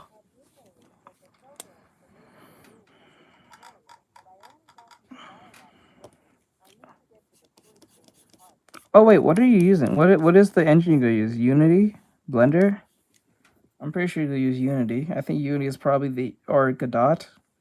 Is Godot. I think Godot used Lua as well, I think. Or that's the Roblox. I think Roblox uses Lua. I think Godot's their own type of language, I think, if I remember right. I could be wrong. You can use Unity. If you're using Unity, I think you have to use C# or C++. I think it's C#. I think between C++ and C#, I think C or C# is better than C++. I think C++ is a massive learning curve. I think is extremely difficult, I think, for most people. So I would start with something with like Lua, probably Godot, C or C#. I mean C#, yeah.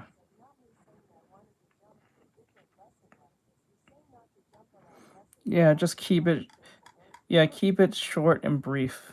You don't want to jump into a crazy lesson that's going to take you hours, and then you got to I know how that feels. Because we all have that like main character syndrome where they think you can just get it, and then when you start doing it, you're like, oh my god, you start falling asleep, you don't want to do this.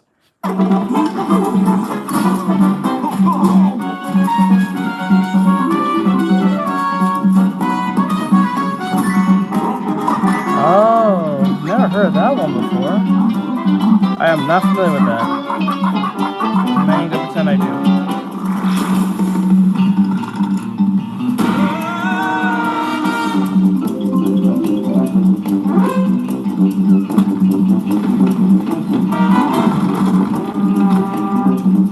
I'm not familiar with that at all.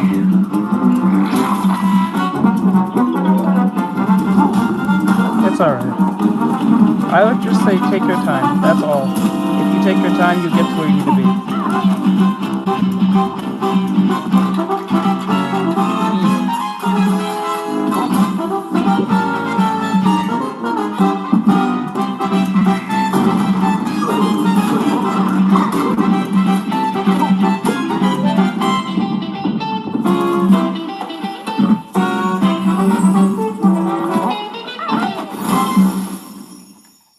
Available now. PlayStation and wait, PlayStation 5? It's out now. Is this a real game? Because it said Banjo-Kazooie Mambo Mania Dreams fan creation trailer.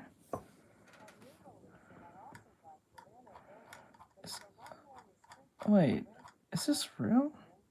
Better than anything Microsoft would greenlight. A game originally created, Project remade in a Project Dream. Oh, it's in Project Dream. Okay, someone get these devs an actual IP license to make a real Banjo 3 already. Oh, so what? I don't wait, hold up. This is weird. Okay. So this is not an official Banjo-Kazooie game, but it's made in the Dreams fan creation trailer. So someone made a Banjo-Kazooie game inside a game engine of a game. Huh.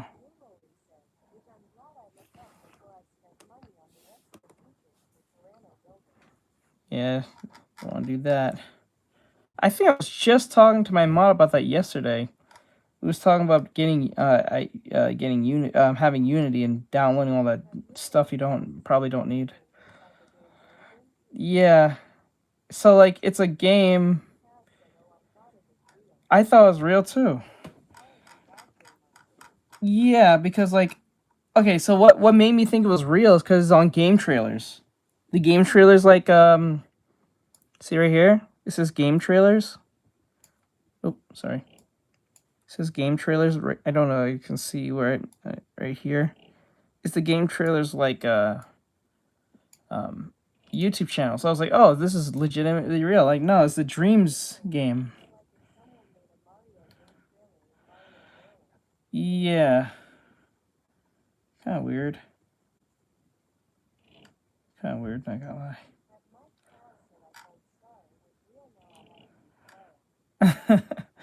Buff, however, I got them too. So struggling to live. What the?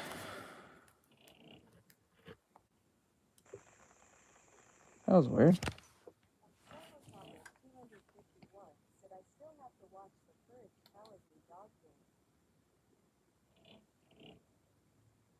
What the is this real?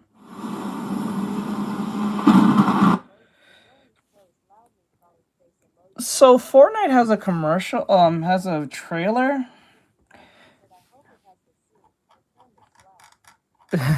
I think it does. So Fortnite has a trailer where they're doing a collaboration with Percy Jackson and the Olympians, which I didn't think anyone actually watched that show. I think that was on Netflix. I think it was a show. Or Amazon. I don't remember. But like, I don't know how I feel about this.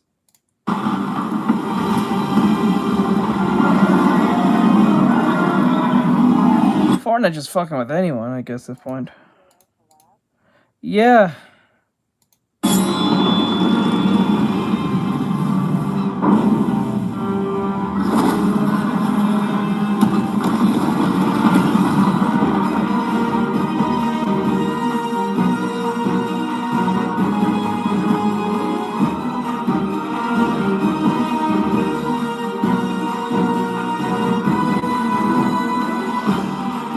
Yeah. Percy Jackson.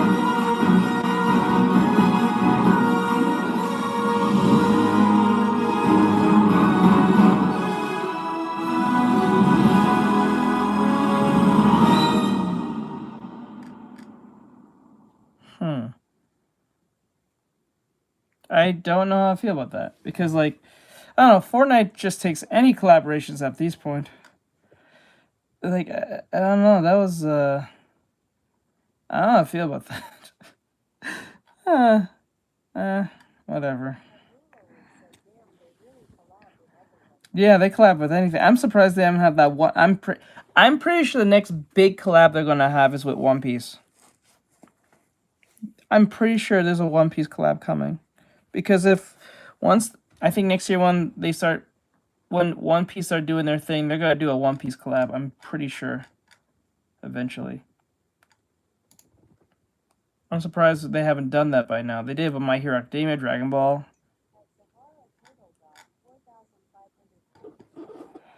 Just to promote the season 3 version of like the live action version of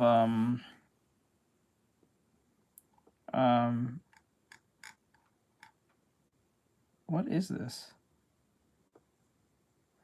Ooh, this is cool. What the This hell? is a drawing by Wade.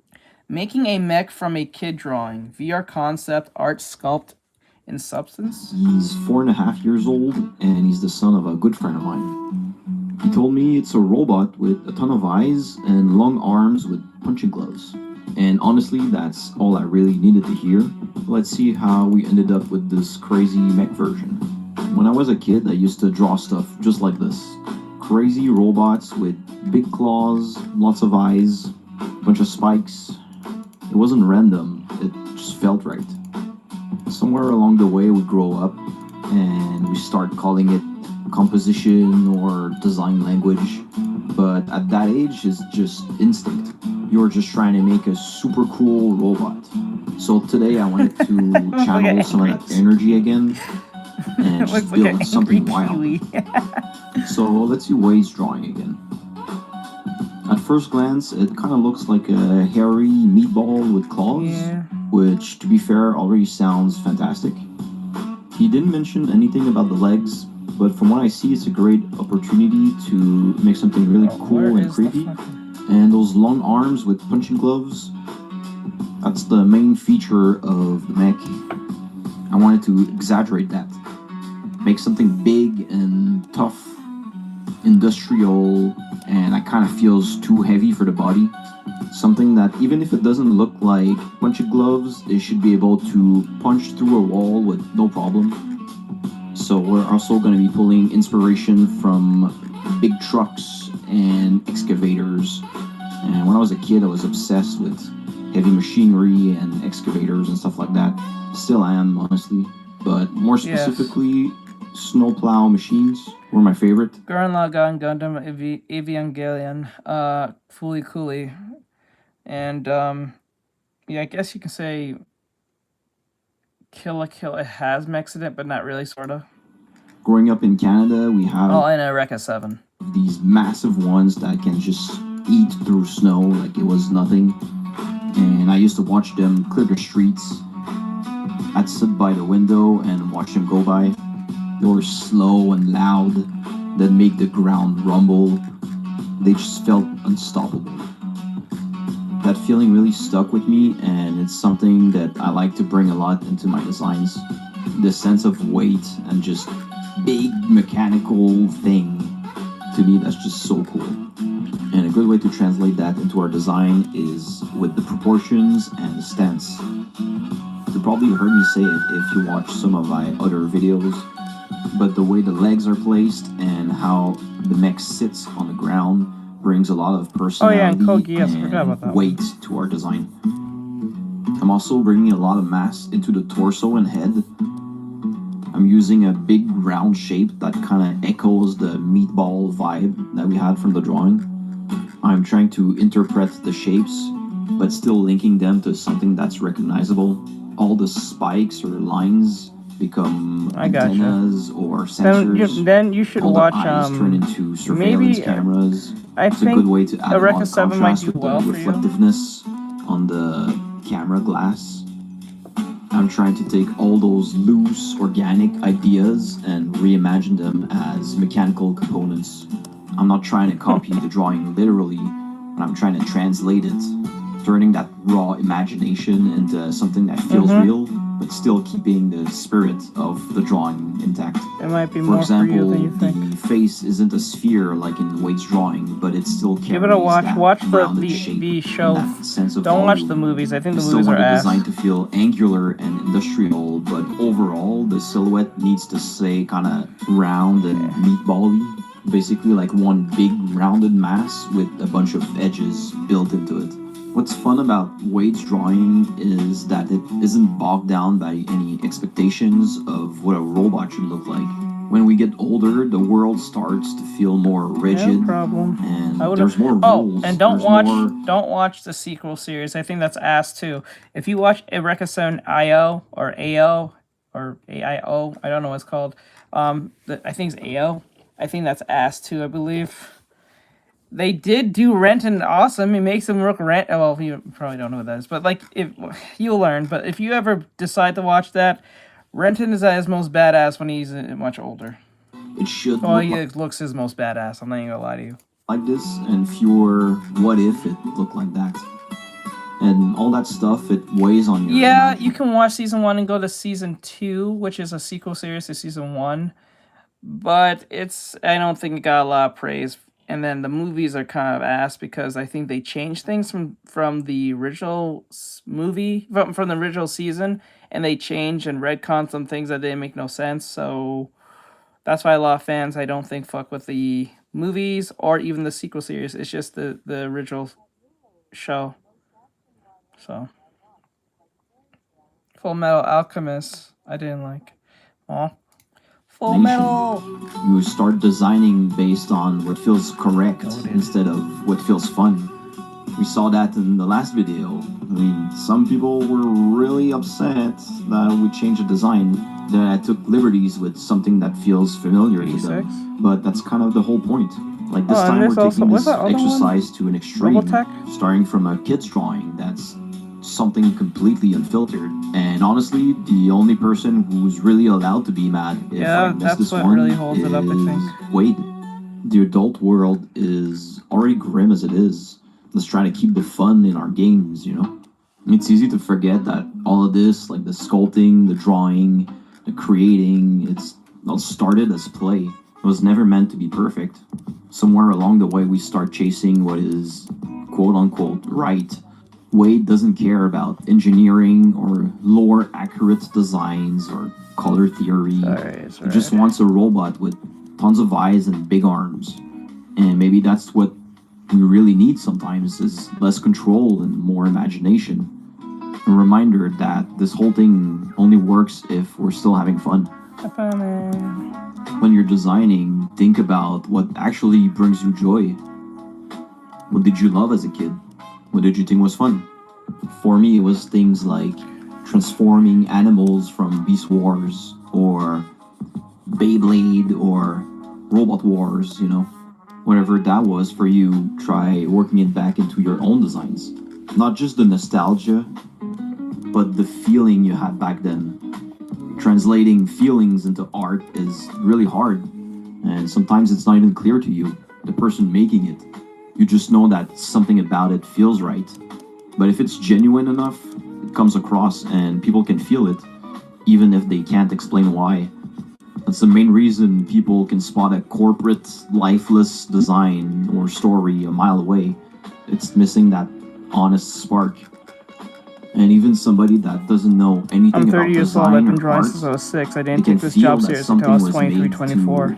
I'm a character designer, teacher, and also content creator. Market versus made from a genuine place. I'm working on my portfolio as we speak. I'm doing this character design for a portfolio. Bring that into your work. For me, it starts with paying attention to what makes me feel something whenever I'm working. Like if I catch myself going, "Oh hell yeah, that's cool." That's the thread I kind of follow. I'm so sorry I try to design from that gut reaction instead of logic at first, because you can always bring back logic and function on top of it afterwards. You can make sure join fit and make sense and balance and all that stuff is good. But if you start with logic, you kind of kill the fun before it even begins. Let the imagination lead first and let reason clean up afterwards. That's how you keep the soul in it. It's a balance between what makes sense and what makes you smile. For sure, if you keep Instead of pointing out what's wrong, try to make something that feels right. You don't get distracted by stupid It stuff. doesn't need to follow the rules. You don't put your time in stuff that doesn't make sense. It could be a color or shape, a song or a story you imagine in your head. Whatever sparks that feeling, don't filter it out. Build around it. Once you got that, you can layer all the reasoning and engineering you want. And honestly, if a piece of art brings even a small spark of joy to someone, that's already a net positive in the world. And we all need more of that. That's the main reason why I chose video games as a career. I could have easily went into industrial design and worked for a defense company or something. But video games brought joy into my life when I was a kid. They still do. They made me dream, they made me imagine things that I didn't think were possible. So now I get to pass a bit of that same feeling forward. That's what makes all of this worth doing. It's the fact that it sparks something real in someone. And that's where it all connects back to design. It's the balance between imagination and function. I still love the technical side of it, like the engineering and the problem solving. There's this book I keep coming back to, and it's Ismojuki Industrial Divinities. It's basically a catalog of fictional utility robots. That's what I mainly reference for this project. You can kind of see it in the claws. It's very playful, but it's believable. You can almost imagine them being just parked outside a factory or picking up containers on the dock. To me, that's kind of where the sweet spot is, where childlike imagination meets industrial logic.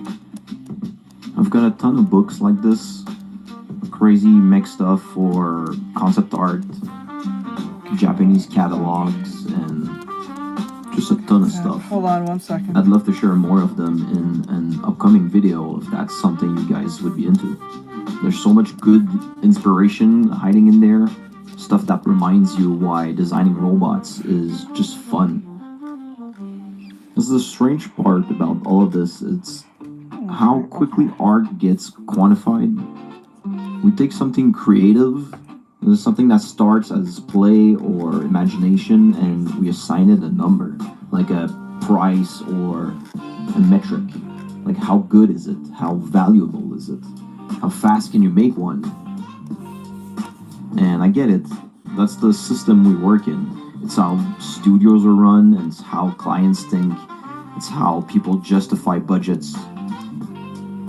But there's a real cost to that mindset. Because the more you try to quantify art, the easier it is to forget what made us want to make it in the first place. You can't really measure joy or imagination, but that's the part that makes it worth doing. That's why I always had a hard time with the idea of the right way to do something. The more you work in this industry, the more you hear it. It's like the pipelines and the standards and the right way to design and to paint and to model and all that stuff. Like the right way to think. And sure, some of that exists for a reason. It keeps things consistent and it keeps studios and teams moving. But creatively, it can box you in really fast. Because once you start chasing the right way, you kind of stop exploring your own way. And maybe that's just the cost of turning something as abstract as art. Alright, into no, product. tragic. Okay, let me Especially see. in your Regular personal Magic work. High School, they had I hear these people super say cool often that magic they battle feel tests paralyzed when for they try to something make then. art. Okay, Like they get really which anxious. is like, okay. They feel a lot of pressure when they're regular, trying to make and something the regular great one, right away. But personal work is the best Make place sure I to was break paying that attention. down. Because there's no brief, there's no approval, there's no expectation. You can just make whatever you want, however you want. And if you struggle with that, like if the pressure of performance creeps in, try to take a step back from it. Make something small, make something weird. Make it for the pure fun of it with no plan of sharing or posting it. With time, you start to build confidence. You start to realize that paralyzing fear fades once you stop trying to prove something. You just try to feel something instead. The skill follows, it always does. At the end of the day, that's what it all comes down to. Alright. Keeping the fun in the work. You don't need permission to make something cool. You don't need a perfect plan. Whether it's a kid's drawing or a personal project or a full-scale production, the goal is always the same. To stay curious and to stay playful. You just need that spark that makes you want to open the software or grab a pen, put on your headset and start sculpting. And if along the way you make something that brings even a little joy into the world, that's a win. And that's enough. Anyway, thanks for sticking by. I'll catch you in the next one. Cheers.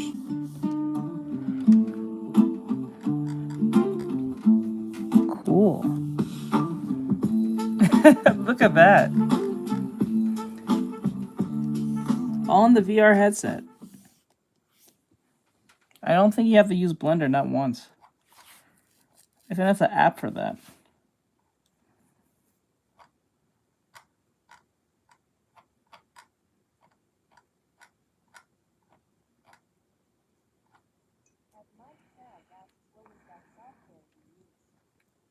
It was called.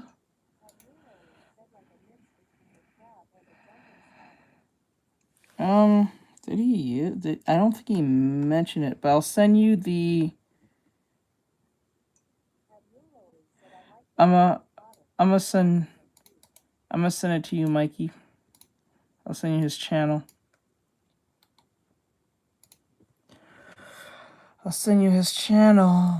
It's all on a VR headset. I don't think you have to use Blender not once. I think it was all on a VR headset. That was kind of cool, I'm not gonna lie.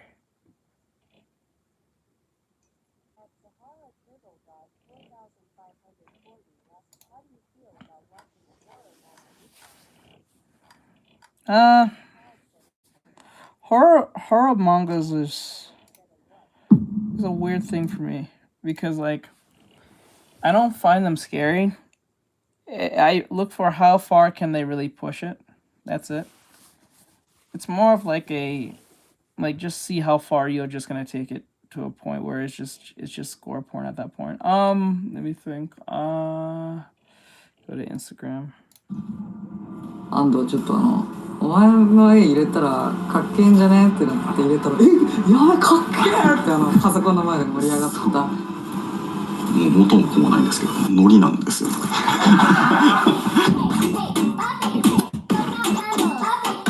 漫画自体は自分が作ってるんですけど、絵だけで表現したい時とかにグラフィティ入れてほしいなとか、キャラクターの総柄のデザインとか、バックボーンがあるよというか。2人ともガチャクタをなんとかかっこよくしたいっていうところから始まってるんで、裏だから聞いて解釈してから作り出すことが多いので。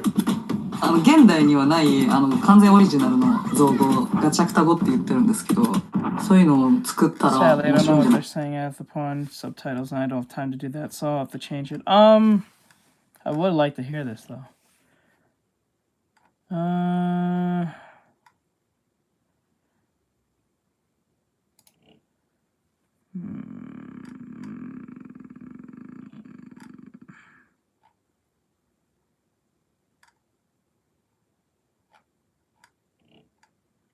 Full build.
tracks, I guess.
character design. God, let me finish first.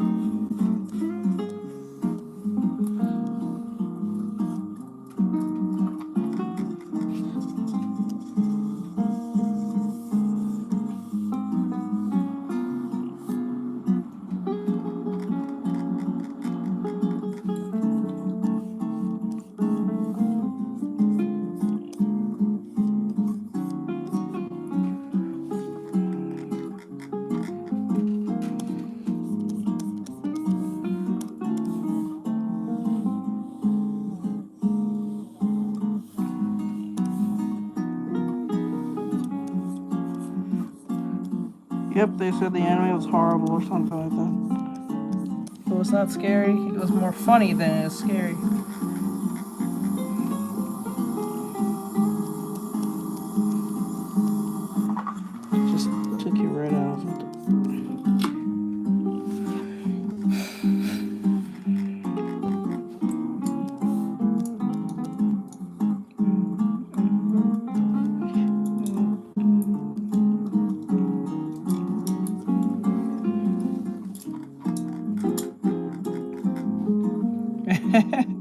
That's one way to look at it.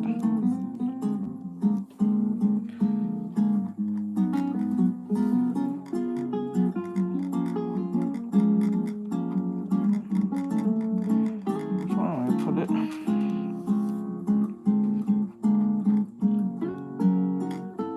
Which condom is this one?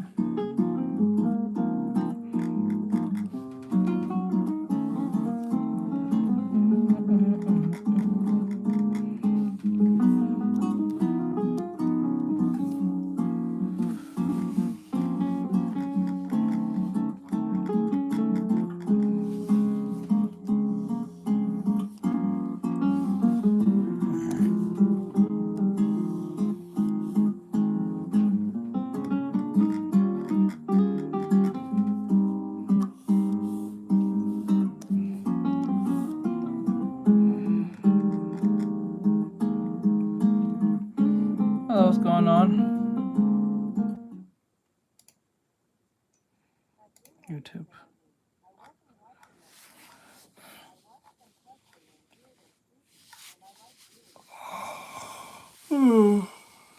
Fair enough.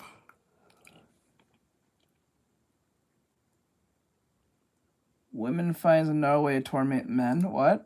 Now, there is this huge demand in society to demean and to destroy men. And this demand was met with a supply from women that used to go on TikTok, for instance. And they have various techniques. One of the most popular was to go to a gym, find the guy that checked their ass for 3 seconds, post it online to their parasocial army, and then ask for the guy's livelihood to be destroyed. Ask for their parasocial people to dox the person, to find out where they are, to get them fired. And this type of, okay. I don't really like listening to that right now. Imagine waking up tomorrow and finding out that Michael Bay, the man who turned explosions into a personality trait, wants to make a new Transformers movie. But not just any Transformers movie. He wants to make the Avengers Endgame of Transformers movies. A film so deranged and chaotic that even the Autobots would need therapy. And you know what? I kind of like it. The rumors are there's a new Transformers movie coming out, and it's going to be in addition to the Bayverse. Michael Bay, according to some unconfirmed things, but negotiations are pending, Michael Bay might be coming back to direct the new Transformers film and bring back everybody. You see, there was an idea to bring together a group of remarkable people so that they could fight the battles that we never could. That's what Michael Bay is doing. You would think from that statement I'm talking about the Autobots, but no. Michael Bay is creating the Avengers Endgame of all Transformers films. He's bringing back everybody, y'all. The story that apparently is rumored sounds insane, nonsensical. It doesn't actually make any logical sense. Basically, he wants to bridge Age of Extinction and The Last Night to Shia LaBeouf's arc, that trilogy, to create his magnum opus. Wait, is this a multiverse thing? Is he doing a multiverse?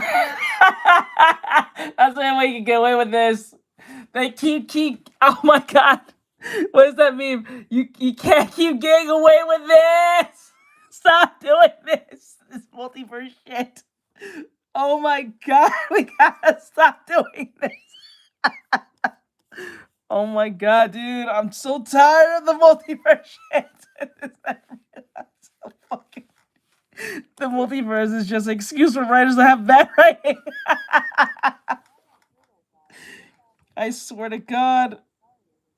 No. This is inevitable. Shia LaBeouf, Sam Witwicky is teaming up with Mark Wahlberg's character, and they're teaming up with the Autobots to fight somebody. We're going to see guys like John Turturro, one of the most schizophrenic characters ever, make a return. Megan Fox as Michaela is also rumored to make a return, and this one was surprising to me because I'm pretty sure these two have beef, but apparently that beef has been squashed. Oh, that beef has been squashed since like 2015. Worked together on the TMNT movie, and she defended him in 2020 or something. So apparently the beef has been squashed, and they're ready to make a return. The ultimate crossover. According to the rumors, the alleged story of this film is Sam Witwicky is kind of a down on his luck divorced man of this. He's been divorced. I'm assuming Rosie Huntington Wildly decided she wanted Jason Statham and left him. And he's stuck on his own, and I guess that's when him and Michaela will rejoice and reunite. It's the perfect opening for Megan Fox to come in and open her legs for Shia LaBeouf once again. And then Mark Wahlberg's character will come in to recruit them both and say, hey, bro, the Autobots need our help, man. Come on, man. What are you doing, man? And they're going to team up with the Autobots to fight none other than Unicron. Now, I didn't notice how much Mark Wahlberg actually says "come on, man" a lot in his movies. You might be thinking to yourself, Zaffy, didn't we literally just see Unicron as a villain literally in 2 Transformers movies in a row? You would be correct. Not only was Unicron the villain in the recent Transformers movie, Rise of the Beasts in 2023, he's the main villain of that. He was also in Transformers The Last Night, the last Michael Bay Transformers film. He was literally the Earth's core, or he was the Earth or something, and Quintessa wanted to destroy him and take his power to destroy humans or some shit. What a mess of a franchise, man. Unicron's been done many times. Quintessa is still alive on Earth after that, too. Megatron's alive, still on Earth after that. This is insane. It looks like Michael Bay is seemingly going to ignore the lore of The Last Night, all that lore he set up. Reminder, Michael Bay had a Bible of Transformers mythology ready to go for this. He might be retconning a lot of that and kind of continuing on the lore established in Rise of the Beasts, where Unicron, he's not killed, but he is stranded in the middle of space because they take the warp key or whatever at the end of Rise of the Beasts. So maybe they're doing this thing where Unicron's coming back slowly like Galactus to eat the planet again, and again they're going to reunite to fight and stop him. So he's coming back, y'all, for this film as the main villain. And we might see, I guess what Michael Bay wants to show is his robot form. That's what we haven't seen yet. Maybe that's the selling point here. And Megatron might team up with him to fight the Autobots predictably. So this would be retconning a lot of what happened in The Last Night completely. That might not be the worst thing in the world, but it wouldn't make sense that this would be continuing off where Rise of the Beasts led off, because they're not the same universe. Rise of the Beasts is a soft reboot, a sequel to Bumblebee.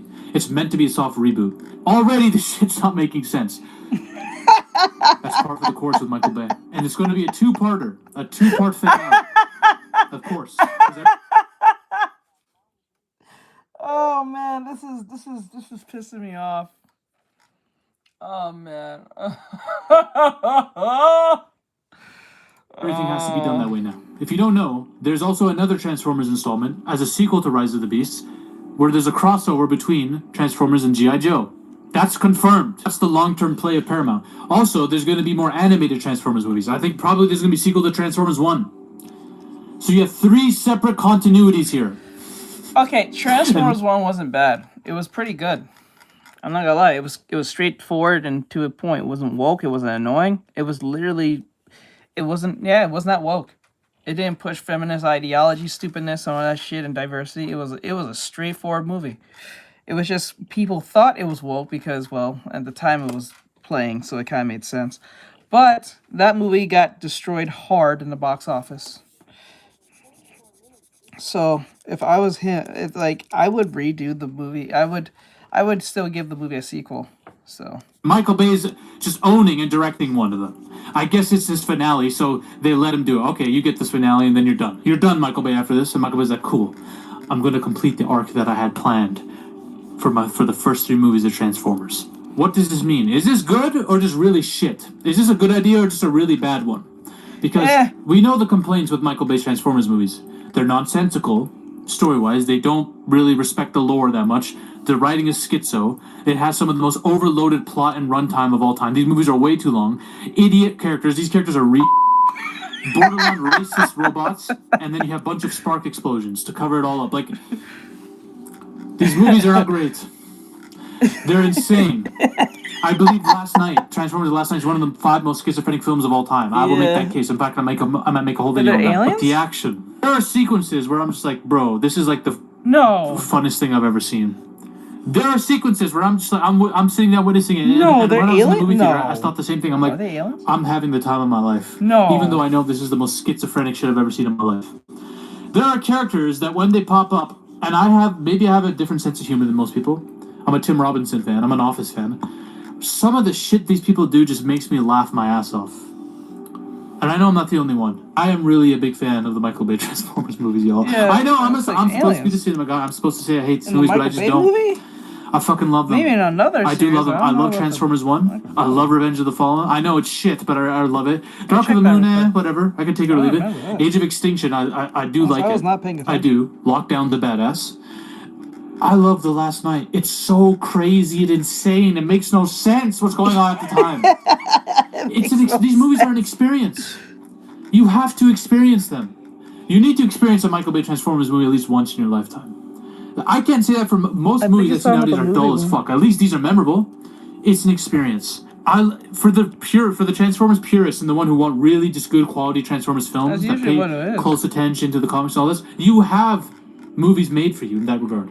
Transformers 1 was great. They're going to make sequels to this that pay homage to the comics. I'm pretty sure the Rise of the Beasts movie probably will pay more homage to the comics. You have your films. Then you have this. If you want schizo Transformers, just a toxic mess spew of entertainment. That's what this is. It's some of the most trashy sci-fi films I've ever seen in my life, but they're awesome. I'm a big fan of Shia LaBeouf. I know that Hollywood's more or less blacklisted him. I know he's had controversy. He's lost his fucking mind in the last couple of years. I really like Shia LaBeouf. I love Sam Witwicky. I know a lot of people give him shit for screaming and being an emotional wreck in those films, but bro, I have never enjoyed myself as much as I have seeing Sam Witwicky and John Turturro interact with each other.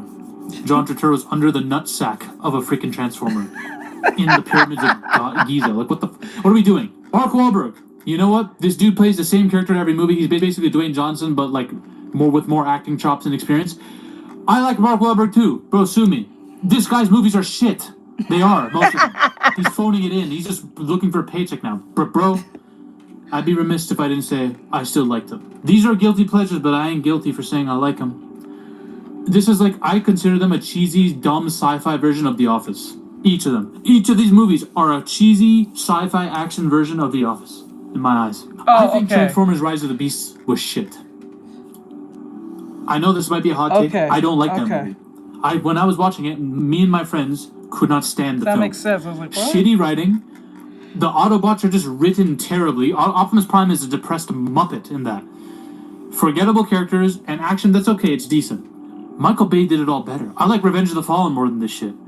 The one thing you can't say about Michael Bay's films is that the characters are forgettable, that the action's bad. You can't say that. You just can't. You'd be lying.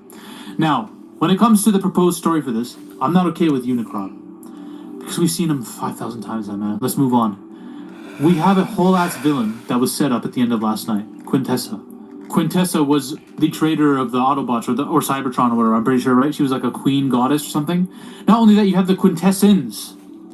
This alien race that helped create the Autobots. That in the beginning of Last Night, or I think it was Age of Extinction, you see these alien ships create transformium on Earth. Experiment with transformium on Earth before they use it to create Autobots and stuff, right?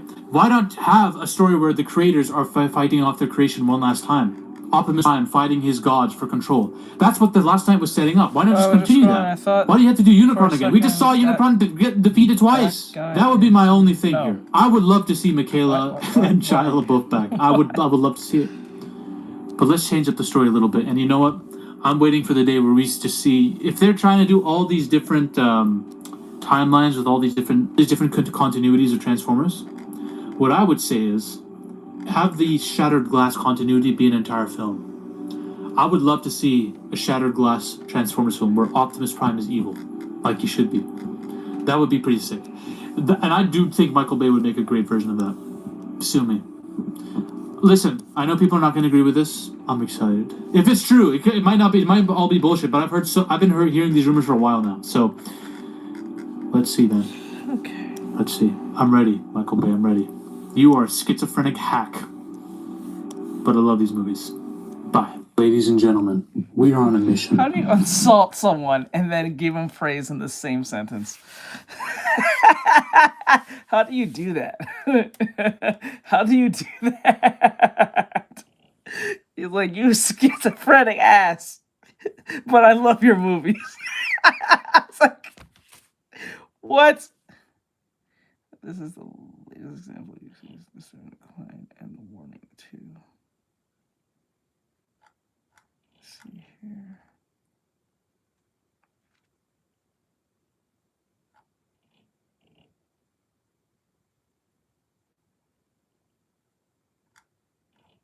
Let's see. Nightclubs is a humiliation ritual. What? Going out to the club sounds like it should be fun on paper. And back in the day, before phones existed, I bet it was. You know, dancing, good music, girls everywhere, vibed out, right? But if you've been to a club anytime in the past, I don't know, 5 years, you already know it's a humiliation ritual. And you guys know one of my main quest lines right now is to cut out as many humiliation rituals as I can out of my life. So I haven't been to the club in a while. They just don't make sense for me right now. But I used to go a lot. You know, I grew up in New York, which is one of the nightlife capitals of the entire world. And when I was a little shit, I was attracted to these clubs. But since then, not only have I realized how bad they really are, but also that they're getting worse and worse. Back in the good old days, a club was a successful club because it was fun to go to, right? You go there, you dance, you meet new people. Okay, and I got to experience a little taste of this myself right before COVID.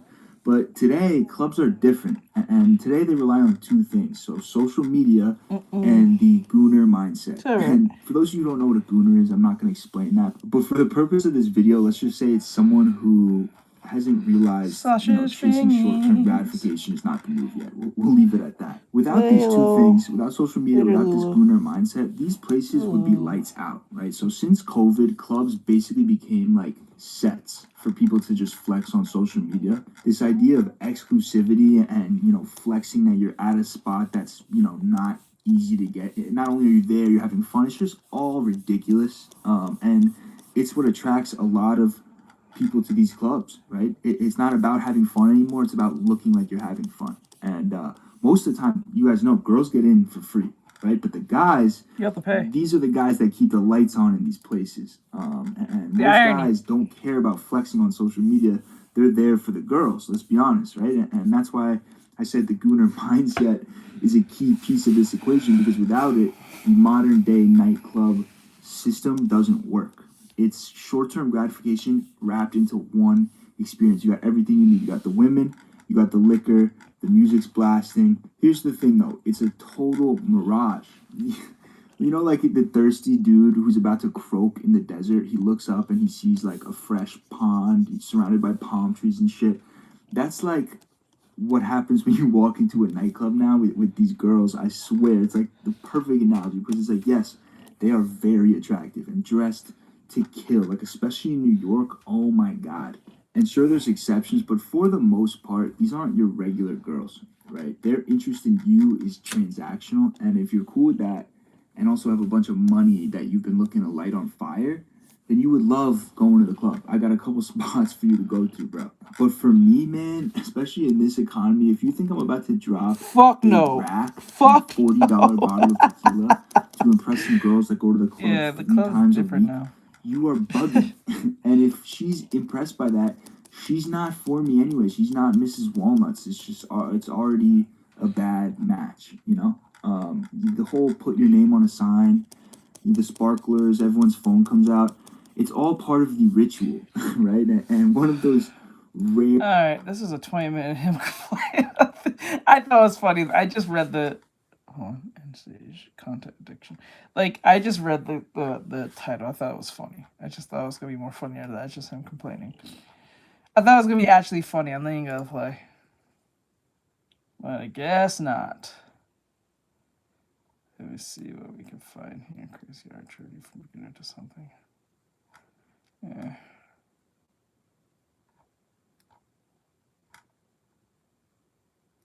Let me see if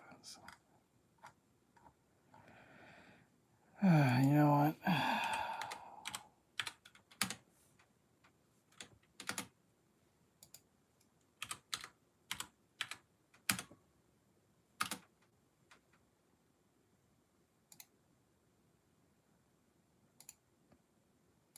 Let's feed the homeless. Okay, this TikToker is a menace to society. What is this about? Today I'm going to be making something special for people in need. Because of the government shutdown being in effect, there are a lot of struggling people out here. Everyone deserves a good meal, and I'm very grateful to be able to use my privilege to give back however I can.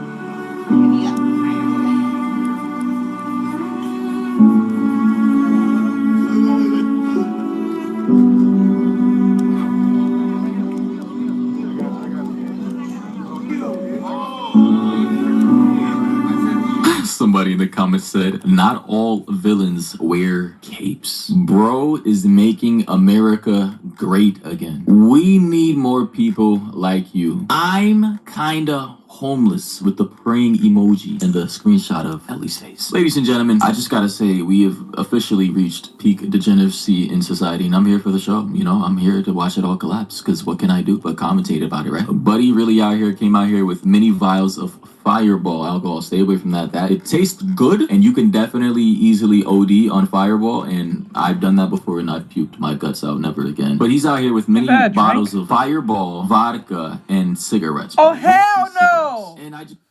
Oh, hell no! I didn't know. I thought he was giving food. He's giving degenerate shit to these homeless people.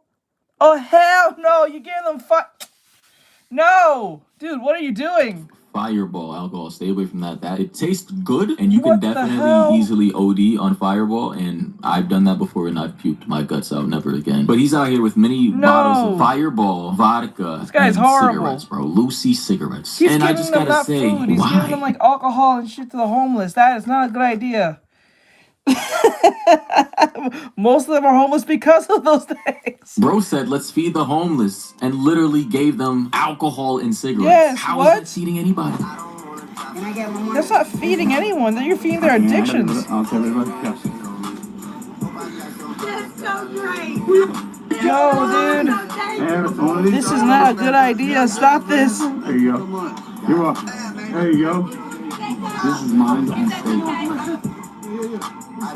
Hey, Pedro. So this man's just handing out machetes to a whole bunch of random homeless people, bro. I mean, you know, he says keeping the homeless in the streets. 100 emoji with the praying hands emoji. Look at this guy, happy as hell, no teeth, with a machete. Is this even legal is my question. No. Is this even I don't legal? think so. Like, bro, you're literally, you're contributing to further chaos and anarchy, essentially. What do you really think these homeless people are going to do with these machetes? Genuinely speaking, you think they're going to, you know, start coming out here, you know, I don't know, cutting down shrubbery and grass and keeping the streets from being overgrown with plant life? You think they're going to start, you know, I don't know, chopping down fruit or, you know, harvesting things? Because that's what machetes are used for, right? Right? Ladies and gentlemen, I have a headache right now, so I just don't even know what to say anymore. Let me read the comments. Somebody said, bro, why the F would you do that? Crying emoji. Somebody else said, this is not funny. Another person said, can I get one more? With an image of Kratos from God of War. Oh my god, it's my favorite game franchise of all time. Someone else said, you know if they commit a crime with it, you're getting charged. Actually, maybe, I don't know. It depends on the state, right? Another person said, 0 kills, 100 assists with this image of an evil, diabolical looking monkey. Another person said, how can people find this funny? I don't think anybody finds this funny. Well, maybe a few people, psychopaths out there find this funny. You know, a few sadists out there that just like to see, you know, the collapse and the fall of just society in general. Hey man, there are evil people in society out here who are, you know, on the sidelines, kind of like me, but I don't want to see people die. But they're actually on the sidelines laughing, enjoying it, and literally giddy like a firebug, hopped up on the hardest drugs possible, waiting for a building to burn down. Somebody else said, Lil Uzi Vert is now homeless? And they showed this image of this guy. Please don't do Lil Uzi like that. That's crazy, bro.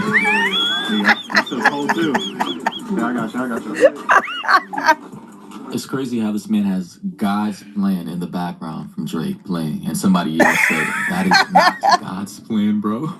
Oh, you want me? Here you go. I got you. This is evil.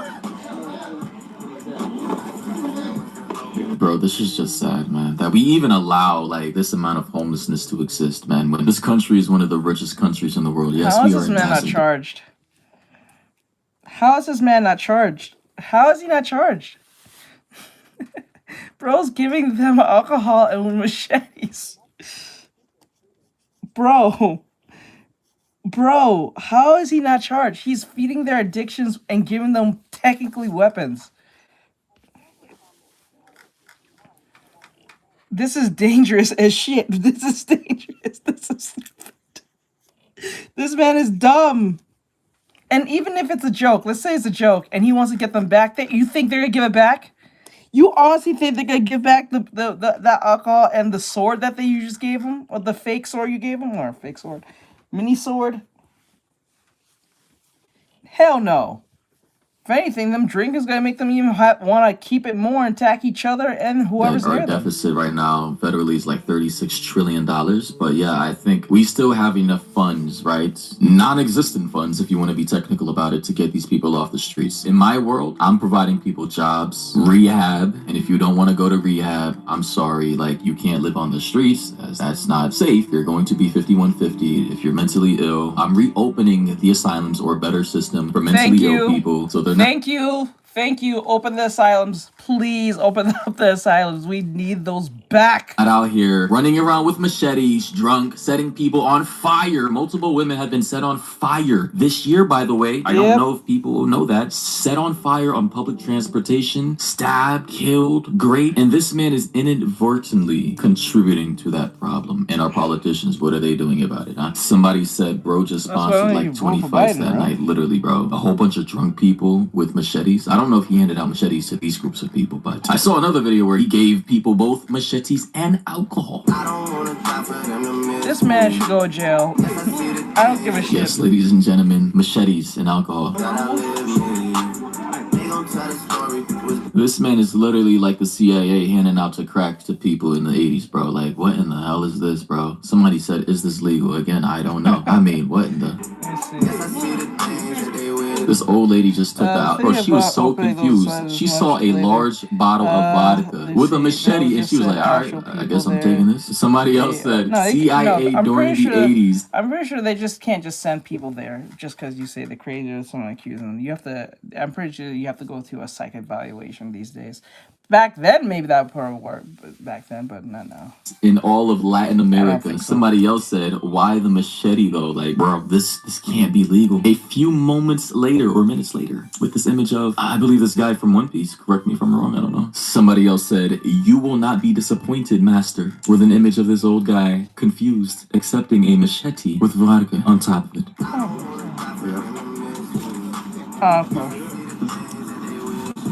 Bro, is that kid even homeless, bro? He just no, he's not homeless. Some kid. He doesn't even look 21. Bro, he has clean clothes and he has Somebody said, not a single thank you. I think I heard some thank yous in the previous videos. Somebody else said, small investment in order to keep rent down in the area. That is diabolical. I'm not gonna lie. Someone else said, devil's plan, keeping that rent under 1,000. Totally legal, by the way. I think I heard someone say that is legal. You can hand alcohol out to the, homeless people if they're over 21. Can't. As for the, I don't think she's.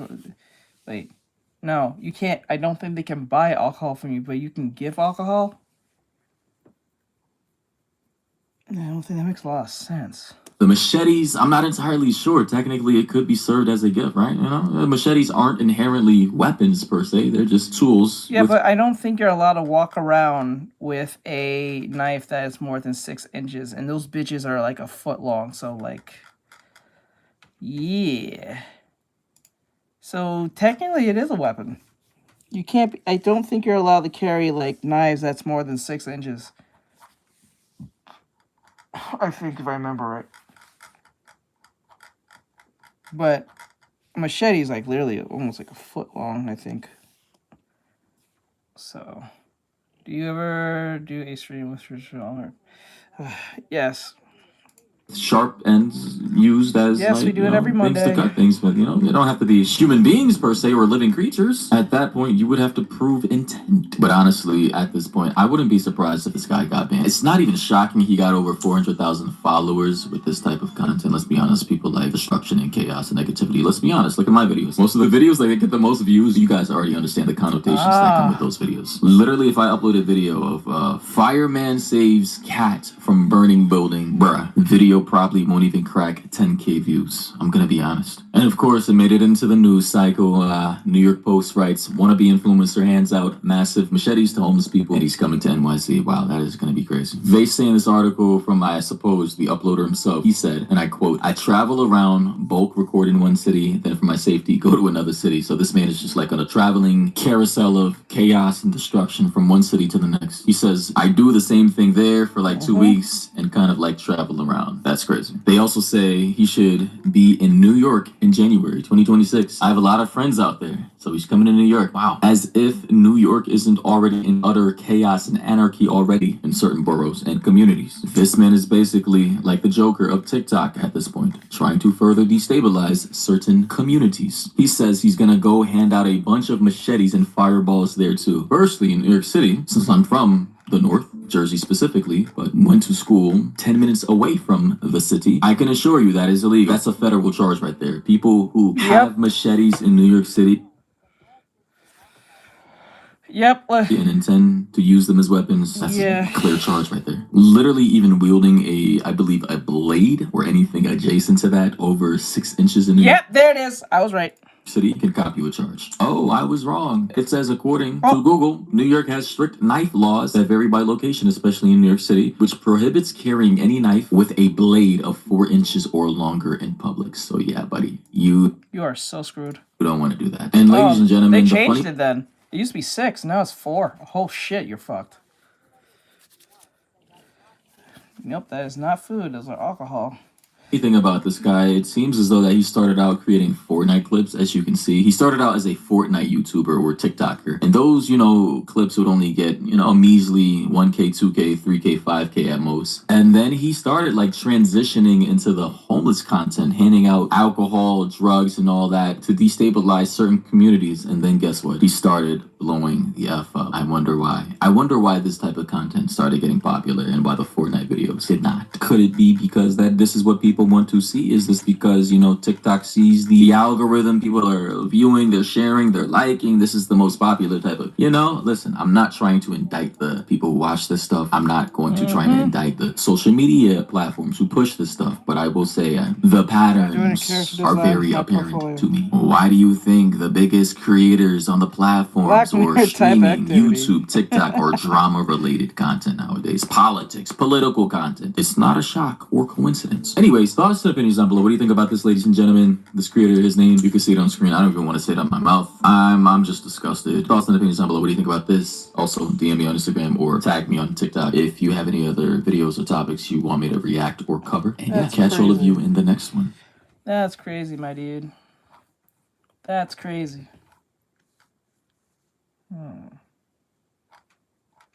That is, I don't know, man.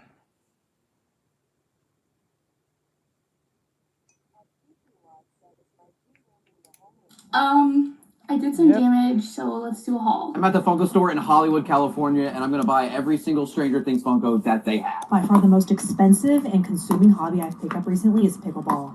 I have probably spent more than $15,000, $25,000 on this hobby. So today we're going to be taking a look at hobbies and how social media sites like TikTok have ruined them. It seems like everything has to be a competition with one another in today's world. I need to spend more money on my hobby than you. I have to have the bigger collection and make more videos to show my audience. But don't forget to buy all the crap that I showed you in this video. The link's in the description. I'll get a kickback. It really becomes so tiring. We're going to be going over a lot today, so let me know what you guys think in the comments down below. But we're going to start off with a couple videos on what people are like nowadays and how it connects with the problems that I'm seeing all the time. Everyone's coming out as like having no hobbies and interests, and I love it. I've been waiting for this moment my whole life. I've always been like, what do people do in their free time if they don't need something from Target? That's the only thing I know as my culture, as my activity. I'm just so grateful that that's becoming a mainstream acceptable thing to share. Target, Costco, Starbucks, and reading is all I do. We're going to hear about reading a little bit later in this video. I hate dating apps because everyone apparently travels and goes on hikes. I'm like, where are the chill, lazy bums like me? That's easy. We go to Target anyway. Consumerism going crazy. So to me, there seems like there's an increasing amount of people who actually don't have hobbies and the only thing they like to do is consume, whether it be social media or products, going to stores, shopping. And we could talk about that a little bit more with this clip.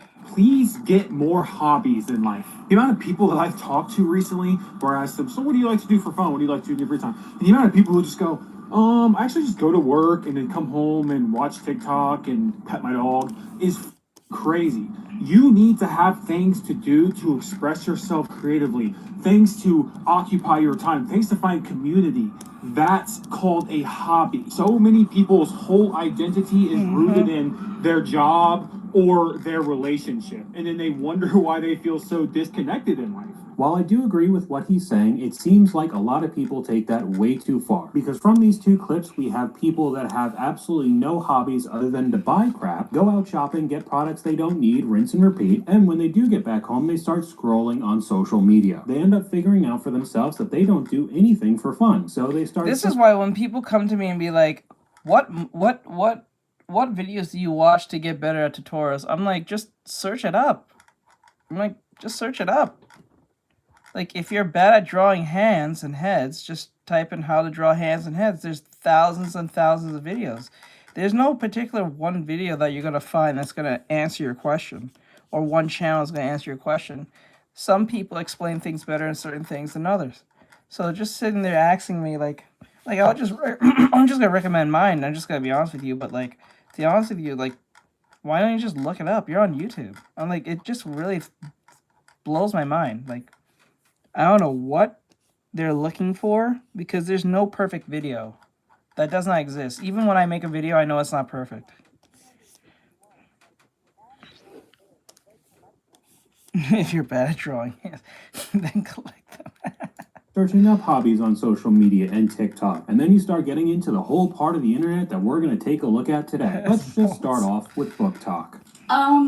I did some damage, so let's do a haul. I have not done a book haul since I started working at the bookstore that I'm currently working at. And clearly, working at a bookstore has done nothing for my book buying problem. So I thought since it's been a while, I would go ahead and show you everything that I've collected since working there. This is my biggest book haul yet, and we're gonna do a speed run through them. A Merry Little Midkid, Night Weaver, The Prison Healer, because you guys recommended this to me, and I always listen to you. Okay, so we're cutting it off there, but I have a few things to say. A good portion of book talk content is just showing the massive... Yes. Oh my God.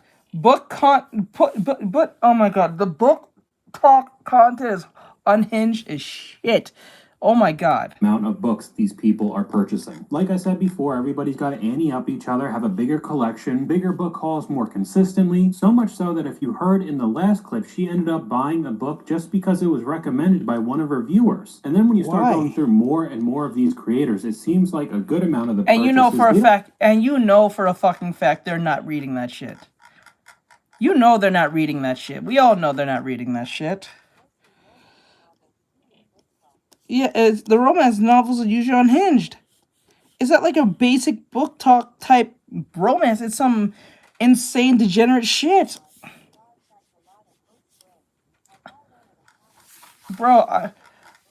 Bro, I don't think people are reading these books. I think what's happening when they say read, either two things that they're doing. They're either getting the books and saying that they read it, or they get the book and have Amazon read it to them while they're doing shit, and they have a vague understanding what happened in the book because they're too busy doing shit at the same time. Because most of these people are not built to do one thing. They try to push themselves to do like 3 things at once, and if they're not doing at least 3, if they're doing just 2, that's 2. It's not enough. They have to keep hyper stimulated. I don't believe any of these people who are on TikTok chronically is reading books. I don't think so.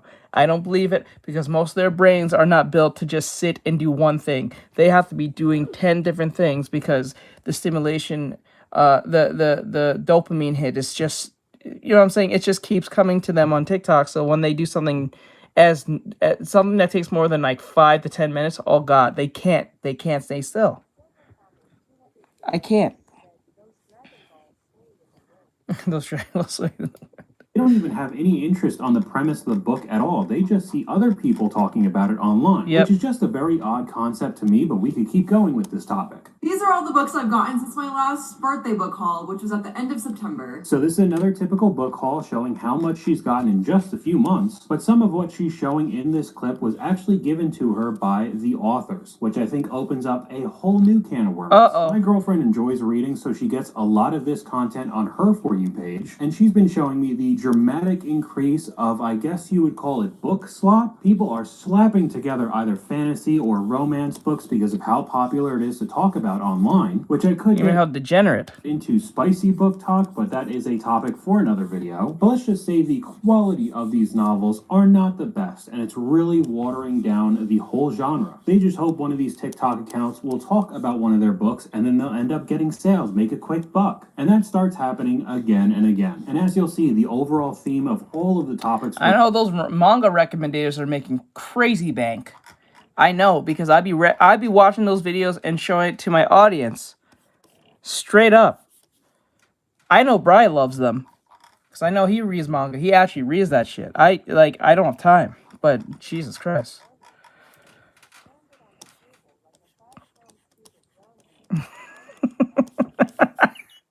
We're going over today is just trying to get people to buy more stuff. We could go over to the next one. Very popular right now, God. Pokemon cards. Today I have another Pokemon cards. haul. I did a lot of damage today. I bought way more than I thought I was gonna buy today, but I checked off a lot of the ones that I wanted on my wish list, so that's a good thing. Now, Pokemon does seem...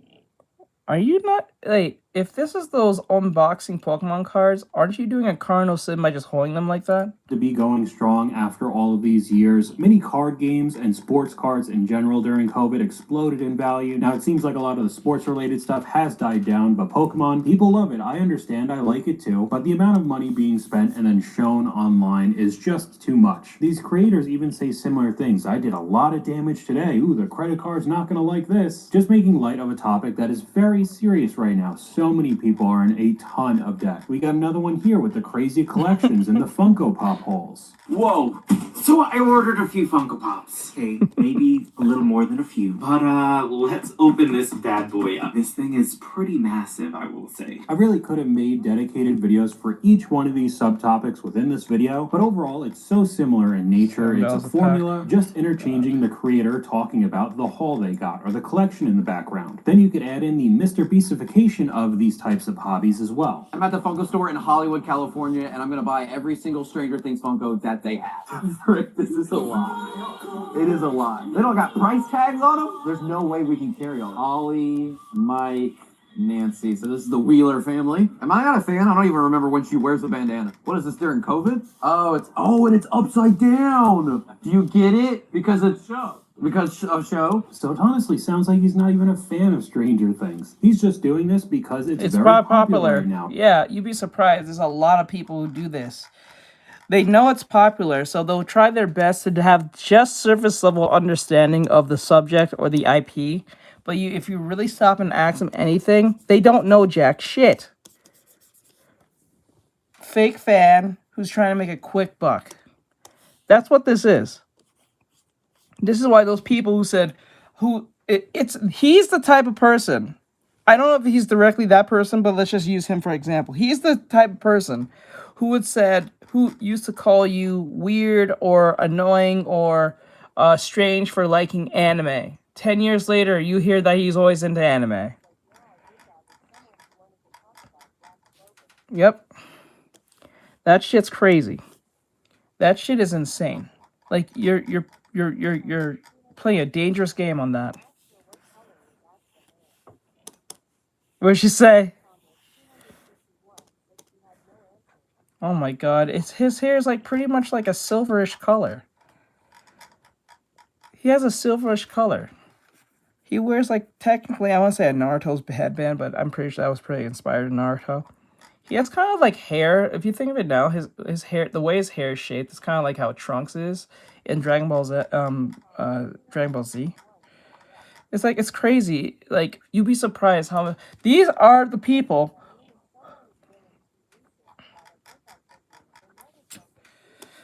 Yeah, because we had that one video we did.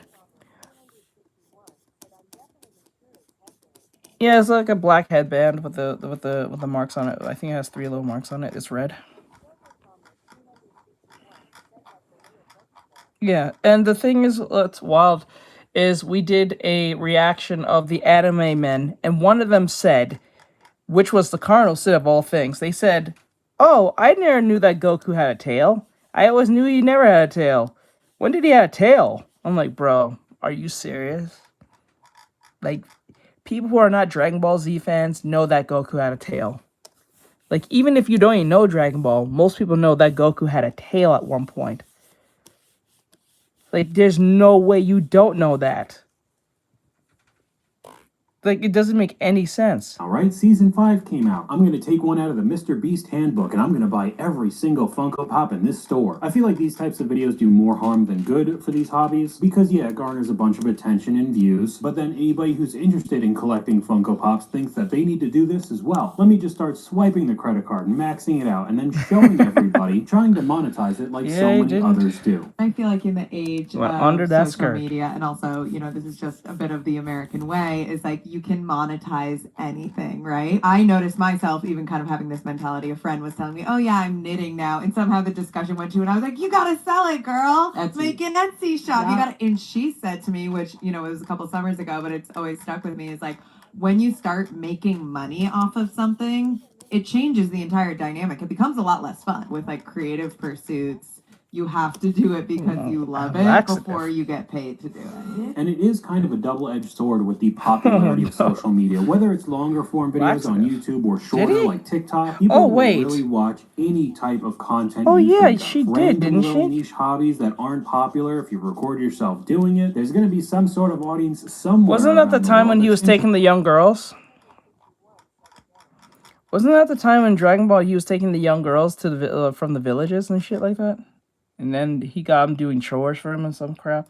In it. But then that starts evolving into turning it into a business. You become a content creator or you sell stuff online. And as soon as it becomes your job, the fun starts getting sucked away. That's why there's many people out there saying that you should get a good paying 9-to-5 job to be able to fund your hobbies and passions and not making it your job. At the end of the day, I'm not trying to tell you what to do. You can do whatever you want. But the constant marketing and people trying to influence you into getting these products is just so tiring. If journaling and stationery is your hobby, God bless you. It's gotten to the point where this is the third order I have placed this month on jetpens.com, just for pens, papers, notebooks, stickers, and you may think, how expensive can that be? Across those 3 orders, including this one, I have probably spent upwards you of mean like, oh, you're talking about Goku. We have yet another haul on JetPens, and so you know what that means. We are about to do a oh my god. I can't stop spending the money Monkey on King. pens. I forgot his It's a name. disease. I don't know what to tell you. I'm not upset about it, and I have no intention to stop. If you love stationery, you probably should swipe away, because all I do on this channel is show you more things that you probably will be influenced to purchase for your own journaling and hobby needs. It's good for me, but not so good for you.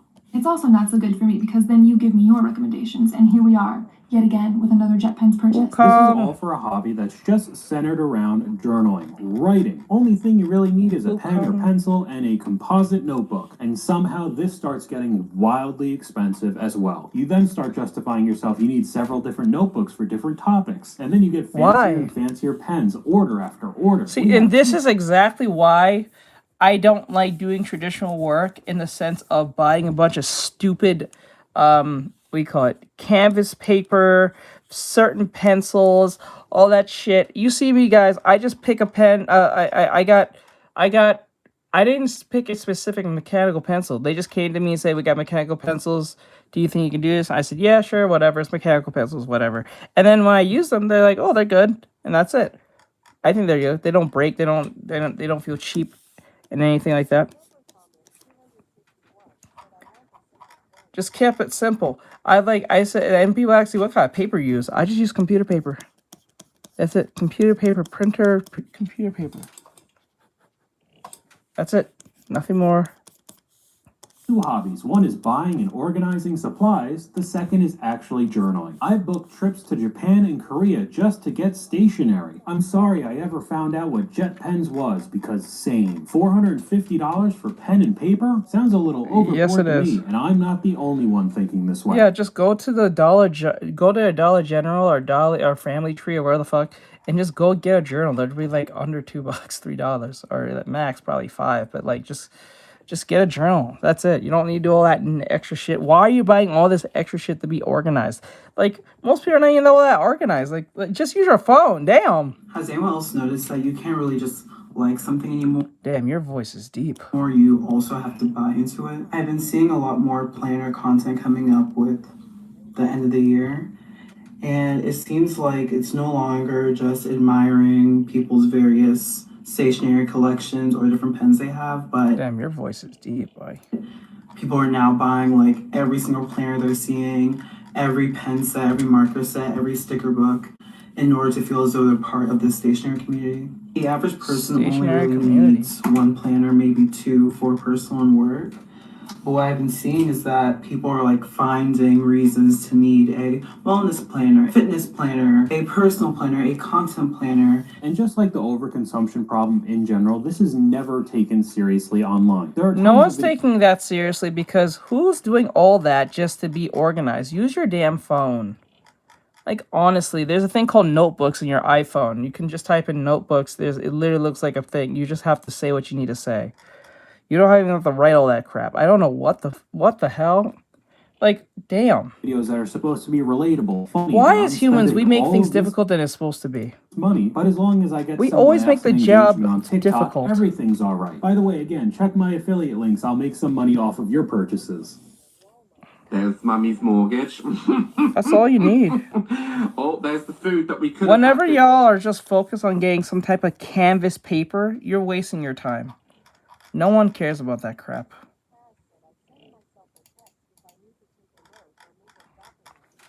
Makes sense to me.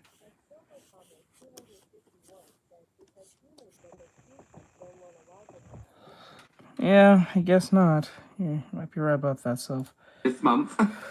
In it goes. Oh, there's our holiday to Bermuda. I might have gone a little bit overboard. Look, the coloring talk girlies got to me and... Oh my god, when they start talking like this, that shit pisses me off. Yo, the coloring, what did you say? The coloring something girlies. When the girls start talking like that, especially in a influencer thing, I don't think it's real. I kind of blacked out and hyperfixated on all the coloring supplies. So yeah, let's do a little haul. Coloring haul, eek. I'm so excited for this new hobby. You had to get all of this crap for a brand new hobby? Creator earns commission on this video. Why am I not surprised? But then we go over to the creator's account and everything is basically trying to sell you something. She also has a banner of GMV MVP that I had to look up because I didn't know what that meant. GMV on TikTok refers to gross merchandise value, while MVP is most valuable player. So she got a banner on her account because she is so effective at selling you things. And one of the ways she does that is starting new hobbies constantly. All the links are there for what she's showing you in the videos. You then spend a whole ton of money and the cycle continues. I would like to add that I've also seen on the coloring side of TikTok, people end up getting very snooty. Gatekeeping on how you're supposed to color and shading techniques. Honestly, just saying this out loud sounds even more ridiculous than it already is. Just color. But if you do look up this type of stuff on social media, I can guarantee you you're going to get these sponsored posts. I know you love a good sale just like I do, and now is the time. Ohuhu markers never go on sale. This is the big 320 set. Just look how pretty they are. Just look how pretty they are. Start your new coloring hobby with Oh my god, fuck 300 you. markers that are $270, might I add. And what can I say? These types of videos work. Do not watch any videos on this app about planners, fountain pens, stationery, because this community on here has ruined me. First, it started with me getting a leather journal. Then Is he selling me something? He's selling me something by telling. Oh my it god. became me getting a Hobonichi planner. Then it became got real me discovering specific. fountain pens. Let me just buy a few fountain pens. And now it is me on my laptop searching this $300 fountain pen. $300. You're an idiot. Bro, you're an idiot. You're another blue hair. You're a fucking moron. Why would you buy that? Why would you buy that? Just to write some words on a piece of paper? Are you dense? Like, what? What? Why would you do this? Why?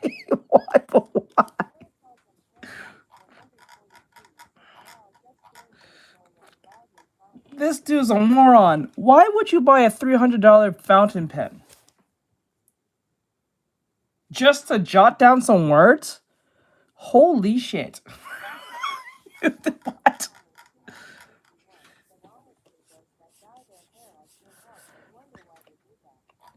To be seen. I would never in God's good earth a few weeks ago spent that much money on a fountain pen, and here I am clicking buy now. Too late. Oh, you are the target audience, so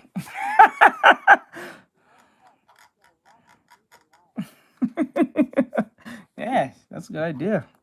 See, your videos made me Rocco. order a Hobo Nietzsche planner. I have no idea what that is, and I'm not looking it up. Hobo I Nietzsche spent planner? over $1,000 within 2 weeks. The I don't know silly what that little is journal either. to 300 I don't know what that fountain is. pen pipeline is so real. I have opinions on paper now. Paper. And this starts bleeding into far more topics than what I've just showed you in this video so far. By far the most expensive and consuming hobby I've picked up recently is pickleball. I have probably spent more than $15,000, $25,000 on this Or hobby. you can do and I the just next started best playing thing and get yourself a what do you call it? A AI virtual Tamagotchi pet. 10 months ago. There's the overpriced aloe outfits, the $250 paddles, the private lessons with pros, the club membership fees, and most importantly, there's the loss of income because I most recently took off a month from work just to move to California and improve my pickleball game, as if I was a retired snowbird at 36. Okay, so this does sound insane, but you also have to add that you got to record everything to put it on social media as well. It really is just never ending. $15,000? A pickleball set is like $20. And that just adds to my point as well. Everything needs to be ridiculously expensive. The best. Better than any other creator or video you've seen online. And I know I kind of shoehorned this topic into many videos just because I'm a huge hater of it, but people even love having sports betting as a hobby. I'll take my glasses off when I say this. Sports betting should not be a hobby. I honestly don't understand the hype behind sports betting, especially for people from my age. I truly do not get it because you're just wasting money. Most people will sit here and say anything can happen in the stock market. It can go up. But, bro, this is a character design I'm working on for a portfolio. It can go down. There could be a recession, depression, government shutdown, literally anything. So But nobody says the same thing about not. sports betting and sports in general. People who sports bet seem to be so confident that their parlays are going to hit, or this bet is going to hit, or I'm going to get like a 5 out of 5 success rate or whatever. Really anything can happen. And I know from experience. I did sports betting only once and I never did it again because I had 3 hits at the time. I got the first 2. The last one didn't come because a player was not out on the court and I lost all my money. I've done it and lost over $1,000 in a month. I need more pep talks like this. I just had to quit cold turkey. It was ruining my life. It's ruining so many people's lives. Vegas always wins, and the creator replies, exactly, gambling firms wouldn't be in the business if they hadn't been making money off of the gamblers. But it's cool to have it as a hobby, especially with the guys. Then you could go online and see that this guy made hundreds of thousands of dollars. He got a nice sports car. Shockingly, he also has a course and a mentorship where you can buy his picks, and that's how he's actually making money, not from the gambling. And I could go Yeah, I kind of realized that too. Whenever anyone's saying, it's like when people say I'm an Amazon whatchamacallit, and I have a course so you can make just as much money as me. What they're really saying is the shit I'm doing is not really making a lot of money, but I'm gonna dupe you to take this course. So the real money is coming from you, not from Amazon. Because if I was making bank on Amazon, why the fuck would I make a actual course to make it easier for you guys to be a competitor to me? Like, make that make sense to you for a second there. That shit is that shit is dumb. Yeah, that shit it's a scam. Think to yourself, I'm making $2,000, $3,000, $4,000 a month from Amazon, whatever you call it, from the commercial, and I have these students who are real students making about $2,000, $5,000. She's a mom. She's 40-something. He's 75. They're making this every month now. Now, if you want to join, click on the link so I can teach you the right ways on how to make bank just like I do. No. And then when you watch that stupid trailer that they have, it's like, what, 20 minutes long? And they're just filibustering throughout the entire 20 minutes. And they finally get to the end. And when they get to the end, they say, well, just to let you know, this is a $5,000 course type value. But just because you clicked on this link, I'm going to drop it to $1,000. I'm like, what? Oh, hell no. It's a scam. Yes, it's a scam. It's a scam. It's to take advantage of people down their luck who want to make a quick buck or think they can find a different type of online thing so they can get out of their shit 9-to-5 job. I understand. I get it. But like, no. You're not gonna make 1,000. You're not even gonna make. You're not gonna make probably. You might make probably $100, maybe $500, but you're not making life-changing money where you can quit your job. No. Once I realized something, once there's a commercial for a specific thing like that, it's too saturated already.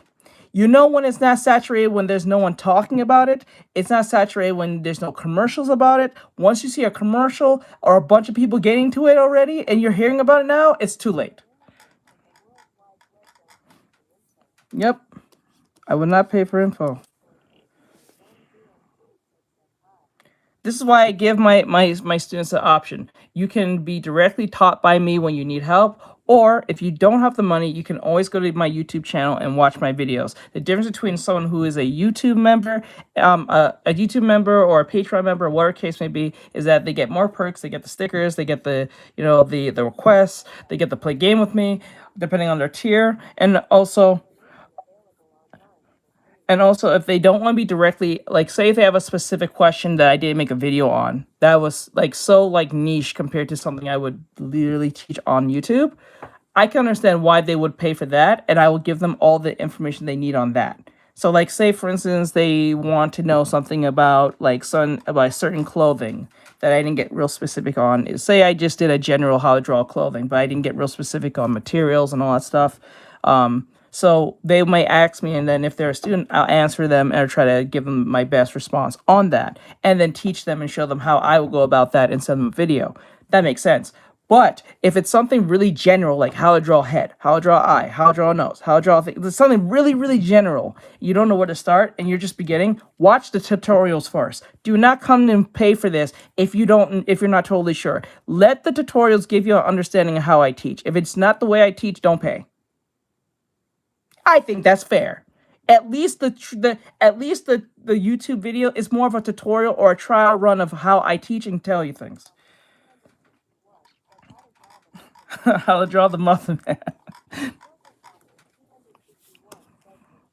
The Muffin Man.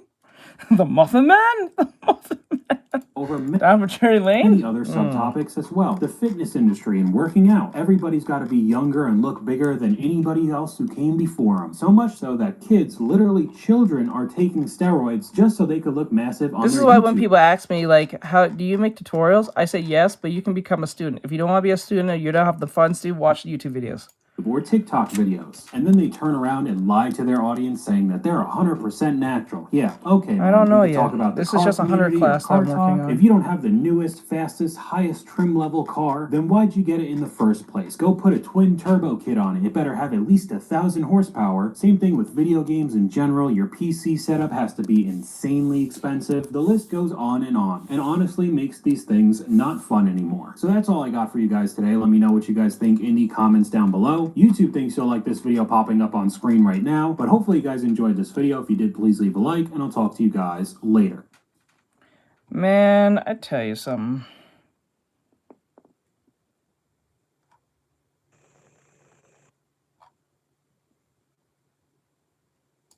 I regret all of my arm tattoos. Every single one. I regret every single one of my tattoos. All of them.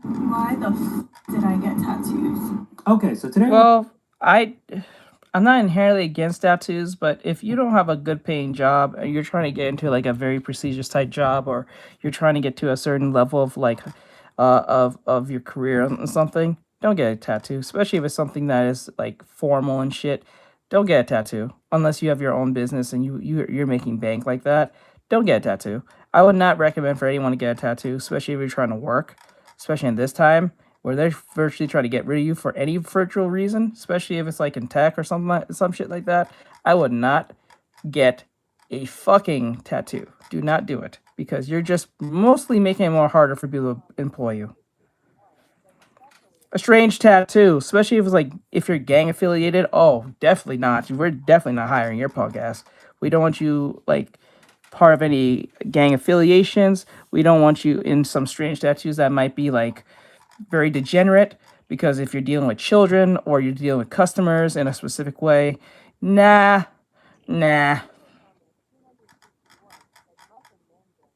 Muffin Man Gang, let's go. Let's Something go, that I've Silver. seen pop up on my For You page for quite some time now, and that's the amount of people regretting their tattoos. So many people decided that they'd get them as soon as they turned 18 and that they'd love them forever. But by the time they hit 25 or 30, all they want to do is get them off their body. We're obviously going to be looking at people's regrets, why they regret them, and how toxic this community could get when you talk about this topic at all. We also have some comments from you guys from previous videos, so if you want to be featured on a future video, leave in the comments down below. But let's just jump right into it. I regret all of my arm tattoos, every single one. So just a heads up, if anyone is thinking about getting tattoos, or at least as many as I have, and you're sure, be ultra sure. I got them because I've never liked the way I looked, and I thought it would make me look better and feel better, but 3 years down the line, I just wish I had my normal skin back.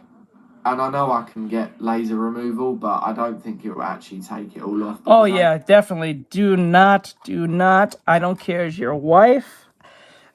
Don't do it.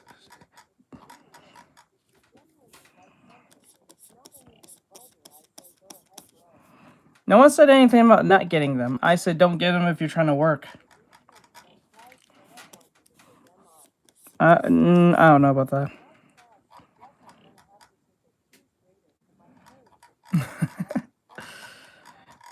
Now, if you're religious, that might go against that too. So that might be a thing.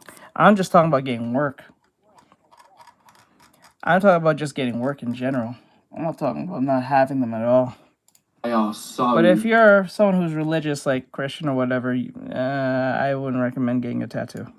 So ingrained in me, like they're deep black ones. And I feel like I got them for the wrong reason. I got them to think, oh, I'll be cool, like, I have more confidence in the way I look and blah, blah, blah, instead of, oh no, I really like this design, so I put it on me. I just wanted to feel better, and I don't. It depends on the job, but this is why I'll say if you have some form of like tenure where they can't like fire you, and it's not those type of jobs where you have to be formal or case may be, and stuff like that, then fine. But then again, I would not recommend, especially if you don't have no work or you just started working or case may be. That too, like, yeah, try temporary stickers. Nothing's wrong with that. No one's gonna really shit on you for that to a degree. Just see how they feel and then see if it's for you. You'd be surprised how those can actually work out for you.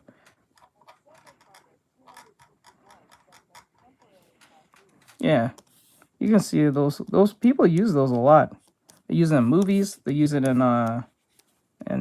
photo shoots and shit like that. So see how that goes for you, and then see how that feels. And plus, most of these workplaces are not going to hire people who, they look for any reason to get rid of you. So like, don't make it difficult.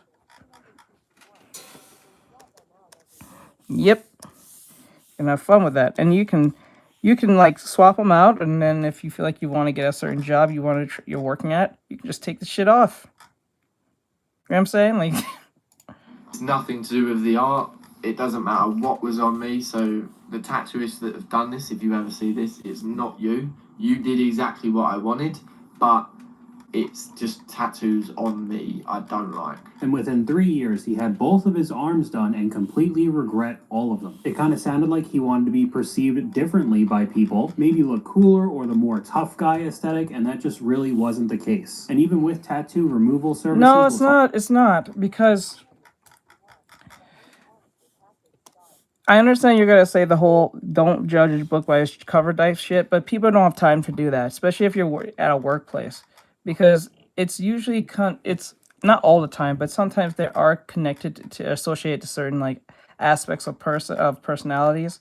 So instead of just trying to see if a snake will bite me, they will just don't fuck with the snake. You know what I'm saying? It's like, I'm not gonna go check if the snake is poisonous to prove that it's not poisonous. I'm just not gonna fuck with the snake. You know what I'm saying? Like how every conservative is not racist or every Republican is not racist, but you're not gonna bother, so you're not gonna hire them.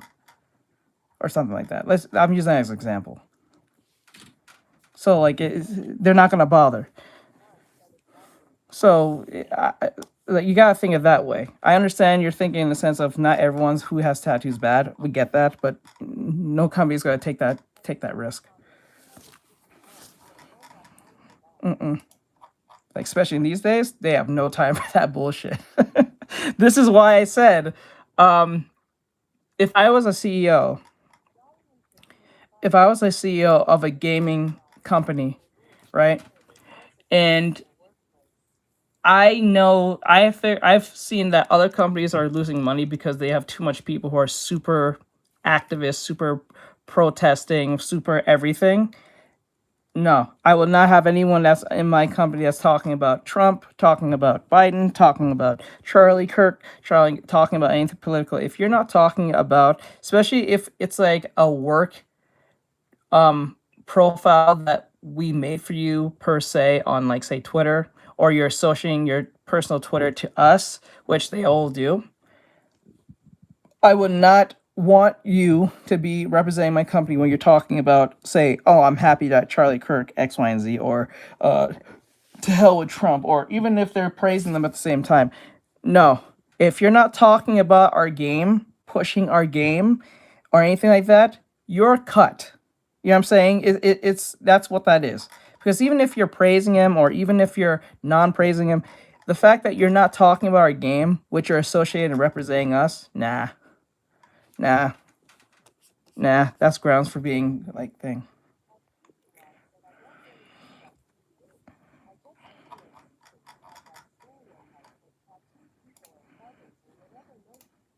Oh, sorry. No, it's not about that. It just shows it's a sense of formality, formalness, or something like that. Let me see. Yeah, let's say force. Yeah, rules no matter what content.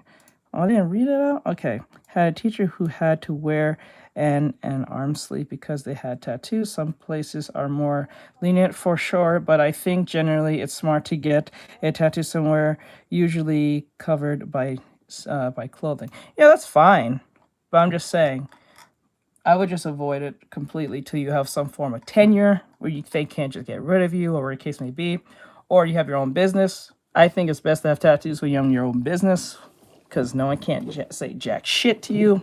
They can't take anything from you, whatever the case may be. That's how I see it. But hold on. I don't really see the because these stereotypes have the third, whatever notion people get tattoos. I think it's more of professionalism. Yeah, it's more professionalism. And even if it's like, usually you'll let's put it this way. Most people who are in prison usually has tattoos. Most people who have crimes have some form of tattoo. So, it is what it is. Most associated, you'll be surprised that most people, not all people who cause crimes have tattoos, but most people who does some criminal aspects are usually has tattoos somewhere down the line. It doesn't have to be a lot. It just has to be average, like 1 or 2. Let me see.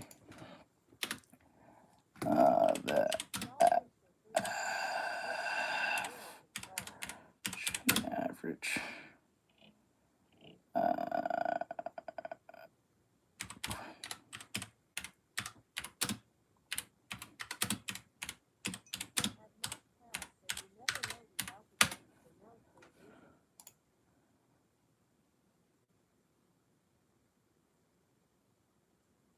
Okay, while tattoos are common in general public, they are significantly more prevalent amongst incarcerated individuals, especially younger inmates, often signifying gang affiliation, defiance, or a group identity. Through many prison tattoos are non-explicit.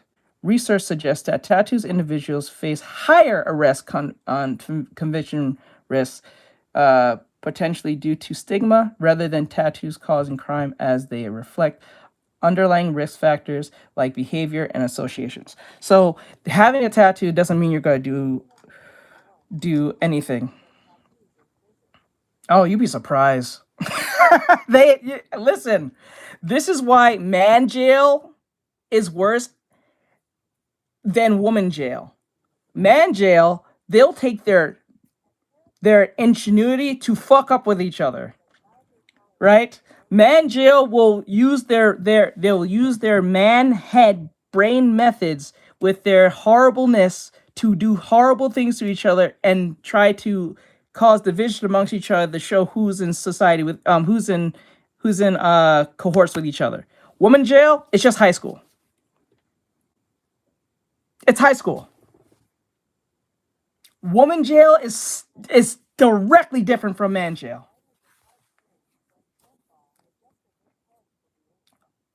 I'm straight up. No, like I'm not saying that women don't be violent to each other or even hurt each other, but men are way more violent than women in prison compared to each other. They'll kill each other like almost instantly. Women, they'll argue, bicker, and fight, whatever the fuck. They'll even scratch each other, cut each other a little bit, but they will not actually kill each other like that. And they will not use ingenuity to fuck each other up. They will not do it. They will not make shivs. They will not make things. They will not do it. They will just argue, bitch, and fight each other every day. If they don't like each other, that's almost permanent.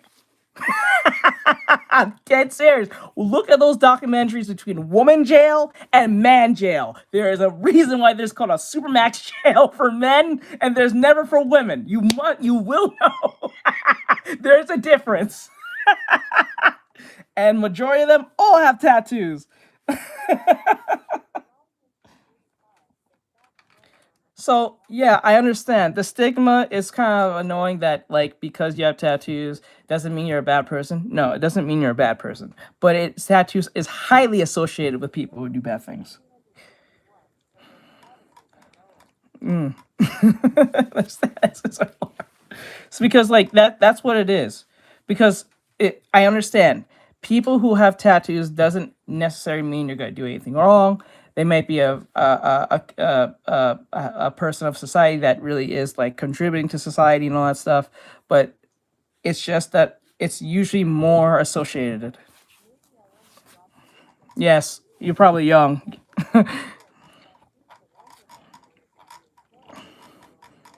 No, I don't think so.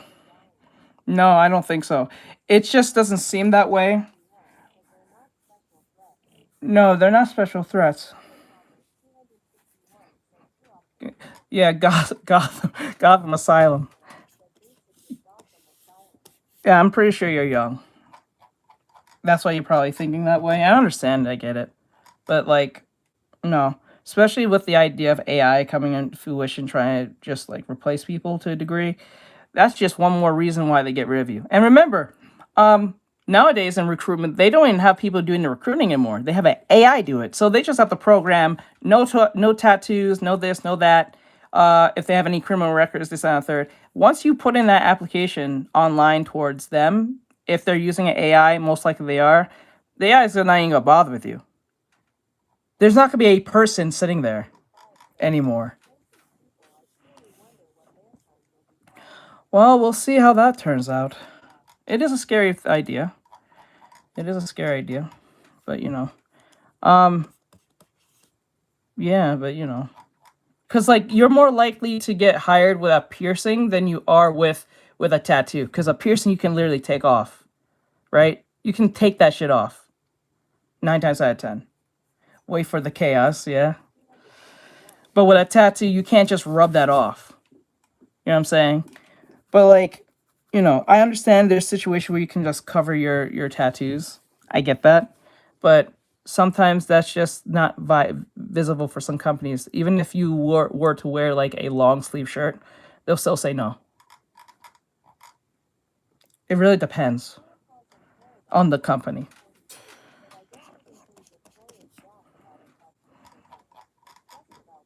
Yes, it's just about business. They don't even care. Like I said, it's I'm not going to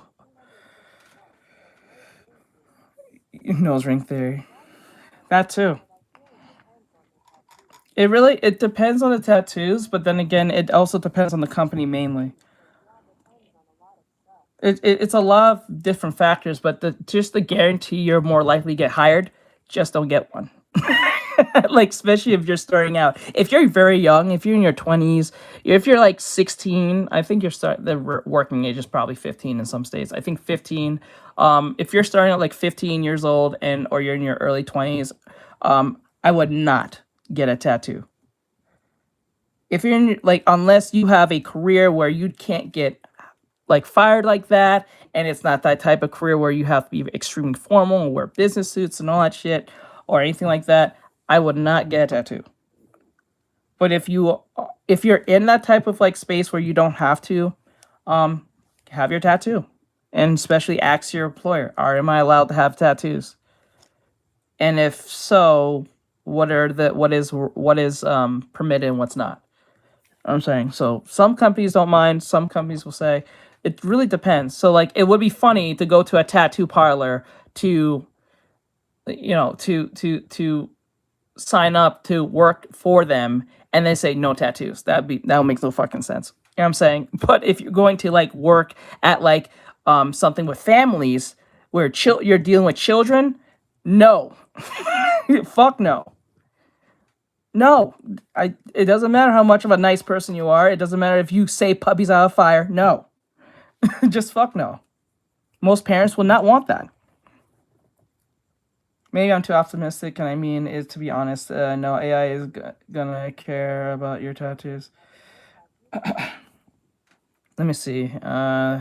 Maybe I am too optimistic. Fine. I mean to be honest, no AI is going to care about your tattoos, and I highly doubt anybody would put an anti. Yes, they would.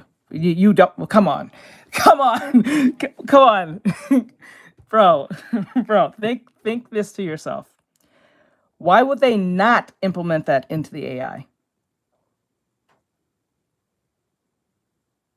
Like, think that to you. Why would they not? They definitely would. Why wouldn't they not? Yeah, you're being too optimistic for that. Yes. What the? Why? Yes, it's the employer who's programming that. So like, why? Like, let's put it this way. Why would I not have an AI not look for any reason to get rid of you so you won't be a risk factor in the slightest?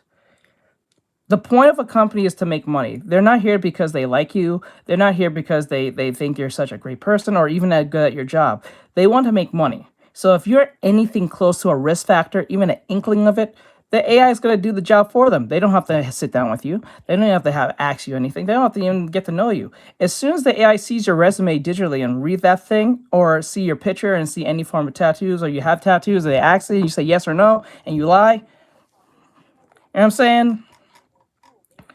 Yes, like this, like right now, like we did the video with Asmongold where they was talking about a bunch of people who worked at what was it? Starbucks. They work at Starbucks. They're all mad because the AI is doing a better job at them at the cash register site than them being there. No one mentioned about tattoos, but why would they not get rid of you? Like if it's more efficient for the customer to get the food themselves in a way that is not hostile in any way, or it makes it easier to make money, or easier for them to just get in and get out, why are we keeping you? You know what I'm saying? You gotta think like a businessman. Now think of like as a human being. They're not seeing you as a human being. They're seeing you as a potential how to make money faster or more or both. You know what I'm saying? So yes, they would definitely implement a anti tattoo thing into the AI. For real. Correct. So like it's like that. They will definitely implement like an anti tattoo thing.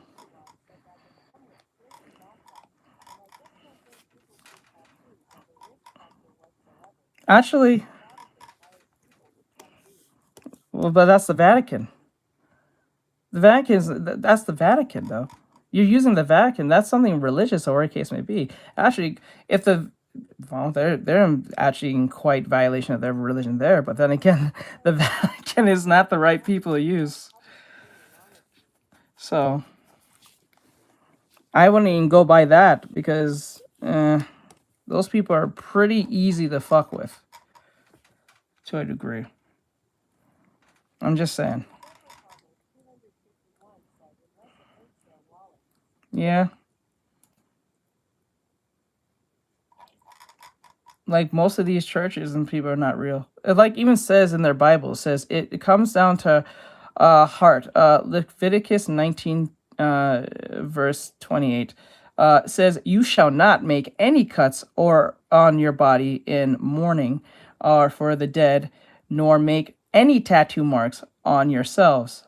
I am the Lord." In other scriptures, God punishes the Israelites for wearing earrings because they were doing it at a feast to the idol Babel or Baal. Sorry. So I would not listen to anything like the Vatican. Those people has been infiltrated from a long time ago. Those are the same men who are probably fucking little boys at the same time. So I would not use the Vatican as a perfect example. Just because they're the Vatican doesn't mean they're not human. They do horrific shit over there too. I'm talking about making money, and those people are about money too. The religion's a money making thing. Straight up. Yeah.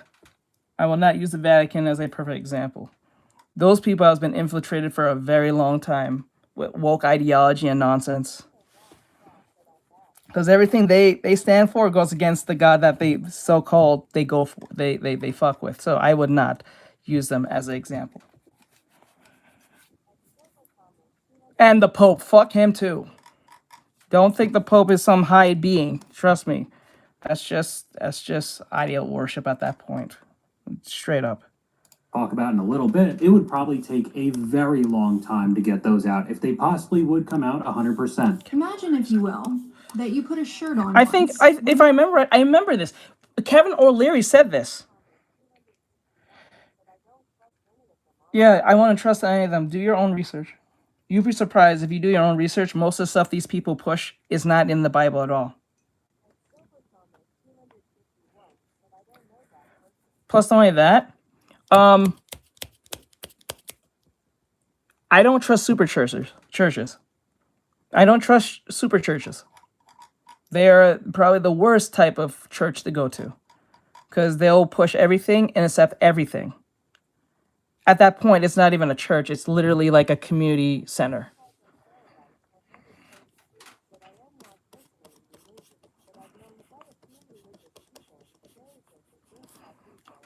Yeah, they cherry. Yes, that's why most of them are not really for that. They're hippie, like they're usually hippie Christians. They're hippie Christians. Like I understand if you want tattoos and you're not really doing the God thing, have fun at it. But if you say you're a straight up religious person and you are about God and you're a God fearing person, the majority of the shit that you think is okay may not be okay.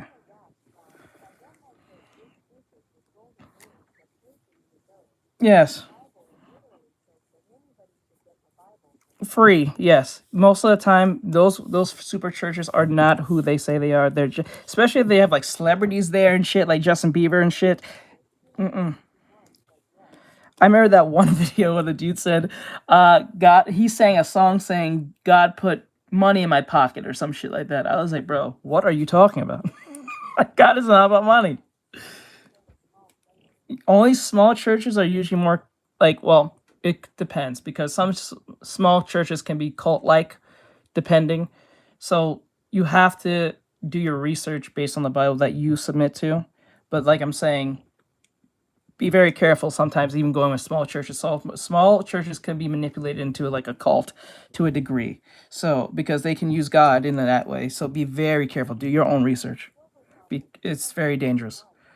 So I don't trust super churches who are super massive and have lots of money and doing a lot of fuck shit over there with a lot of like fireworks and stages and all that stupid shit. That shit is not about God in the slightest. And the people who are in like super small churches, be very wary of them because they can be cult-like and they can use like God talking points to manipulate you to think a certain way. So like be very careful. So that's why you have to do your own research. So yeah. It says here. God needs that lamb.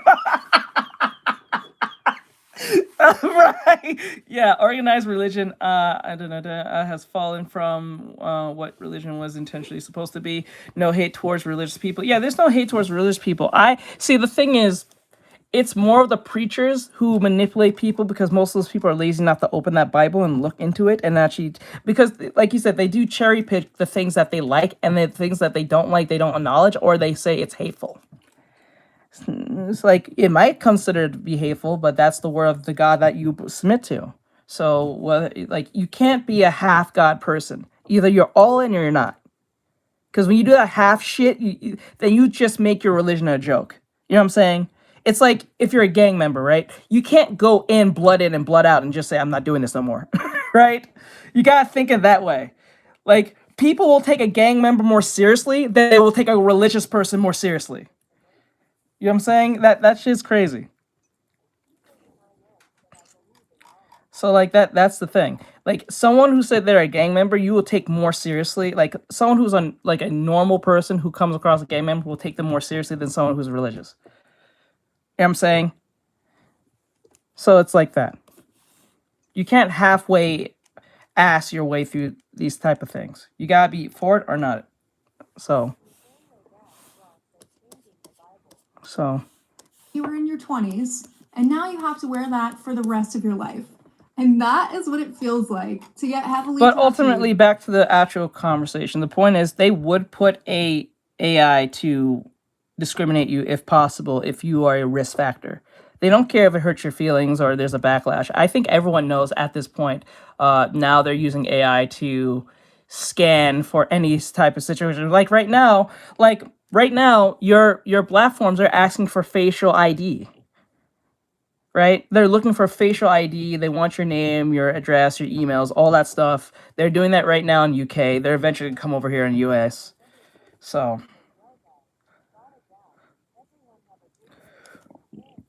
All right, Para. Thank you for coming, my dude.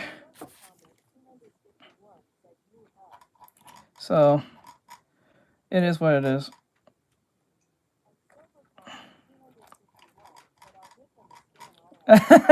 Big middle finger.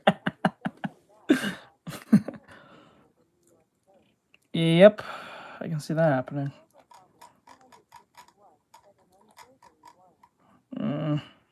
Before you turn into a fully developed adult human. I wanted to talk So, yeah, about, there's but- like a lot of Yep, reasons to regret they my say, we all know.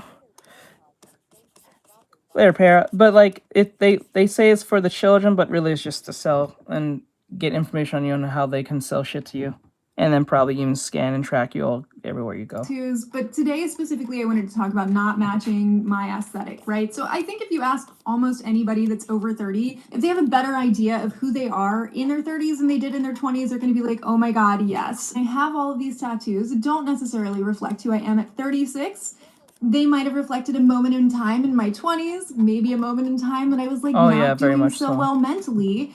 And they are here forever. Before anybody says anything, no, I'm not getting all of my tattoos removed. Like, that's not even feasible. Don't even suggest it. Right off the bat, another example where it would be extremely difficult to get that removed. I mean, she has so much on her chest, let alone the cost and the pain, the amount of time that would take. But no matter how much you want to fight it and think that it's not true, if you're 18 years old, you'll most likely be a very No, churches are fine with it because they don't want backlash.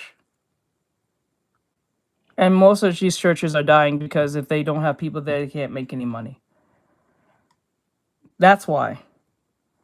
If, like, let's put it this way. If Twitter didn't exist like that, churches wouldn't give a flying fuck.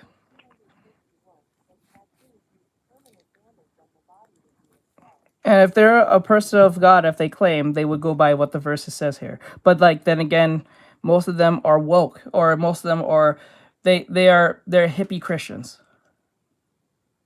Like, it is what it is. 9 times out of 10, they're just hippie Christians. They're just trying to be accepting for the sake of being accepting. They disregard what their God says and then just do whatever they want because it feels nice. It feels good. It feels nice. Or the case may be. That's it.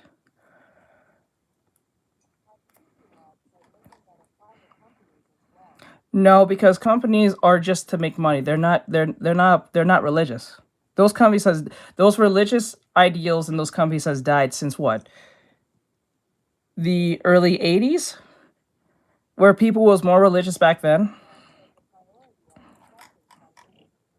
No, that's then because see, that's the thing.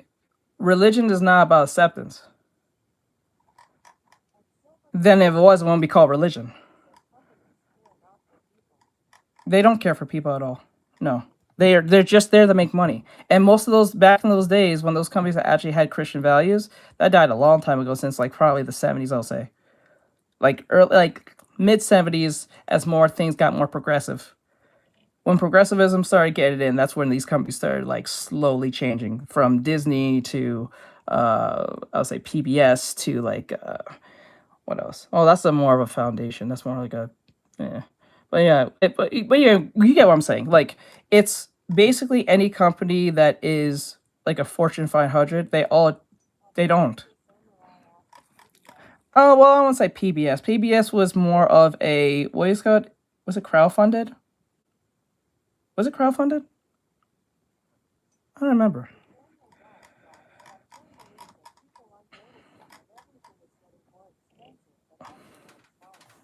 Well, that's what happens when that type of shit happens. Oh, sorry about that, Ari, sorry about that. I think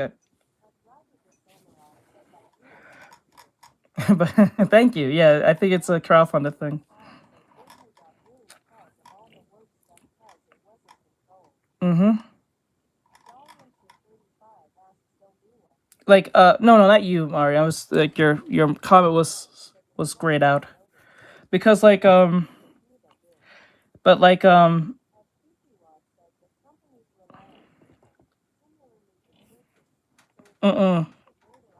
mm-mm, mm-mm.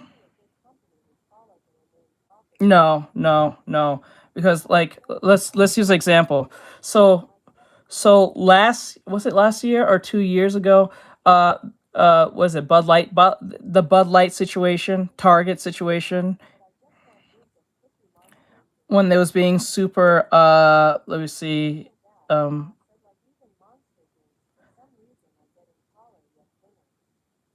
no, it's supposed to trick you. Yeah, they're getting taller but thinner. Thinner. Just because it's tall doesn't mean it's a lot. That's how they get you. You know what I'm saying? Like if you take that same can and pour it into a cup, it'll be less than what it looks like. It just makes you think it's a lot because it's taller. Just because it's tall doesn't mean it's a lot. So you're paying probably more for a lesser drink. Yeah, like a bag of chips. You know what I'm saying? And you can see a lot of companies start caring about wokeness as well. Bud Light did an LGBTQ ad generally, and companies are woke nowadays. Yeah, they're no nowadays, but now they're pivoting backwards because they realize this is not a good idea. That's we, all you have now came to the understanding that these companies are woke. We have come to that conclusion since what 2015.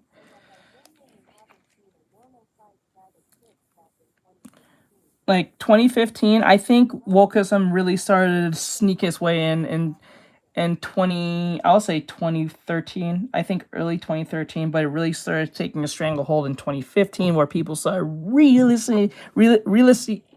I can't talk. Really, oh my god, I can't speak. Really noticing, I can't talk today. So it's like that. So like, but back in those times when you were saying wokeness, you was just being anti against LGBT, anti against something, when it really wasn't. So it is what it is. And now most of these companies are pivoting back because they realize there's no money in woke people, because woke people don't got no money. They just like to bitch. That's the problem. Woke people like bitching and causing trouble, but they don't like to pay for the things that they claim they want. Or they don't really support the shit that they want. They just want to sound either pandering. They like to pander. This is why there's a lot of people talking about this. This is why even South Park talked about it. This is why now normal people, normies now, know what woke is, or at least have an idea. Back then, when you said this thing, people will think you're just anti-something, you're conservative, you hate LGBT people, X, Y, Z, you hate women, some stupid shit like that.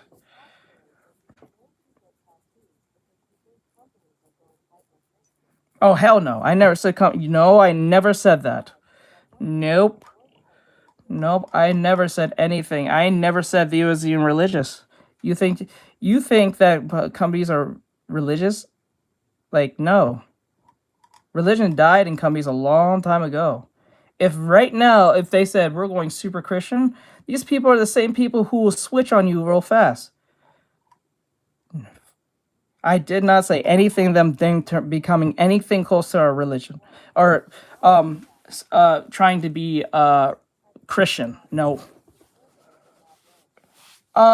Conservative, yes, but that doesn't mean you're religious. You can be conservative and still not be religious. They're being more, I don't want to say the word conservative, they're being more self-aware. Let's put it that way. They're being more self-aware that broke people are usually the ones that's causing their problems, because when they was trying to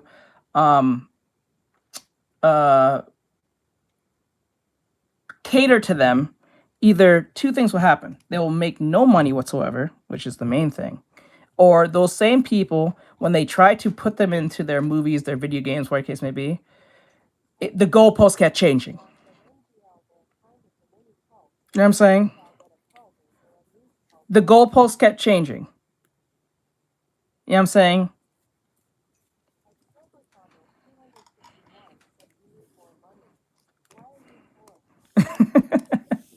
It's kind of like that. So like the goalposts will change almost instantly to something much more ridiculous than it was.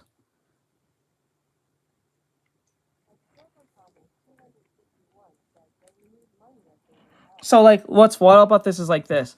Like back in the day, if you had a gay character, oh, you was being progressive. Now we had a game called Concord, and every character from alien to a human to the robot have pronouns. They'll stay in the middle as best as they can. They're not gonna go conservative, religious, Christian, or even Islamic or anything like that. They're not going to do that. What they're going to do is they're going to stay in straight middle and keep it so focused on to what makes money, and that's it. Yeah, pretty much. Because like it's like this. I'll tell you a perfect example of how wokeism was dead. Rachel Zegler. Rachel Zegler was the super prime of what wokeism was. Super feminist ideology, progressivism, everything under the sun, extreme aggressiveness, passive aggressiveness, everything you can probably think of. Fifth, sixth wave, seventh, eighth, whatever wave feminism. Yes. So basically everything will be more soulless, but it won't cater to just one side of person anymore.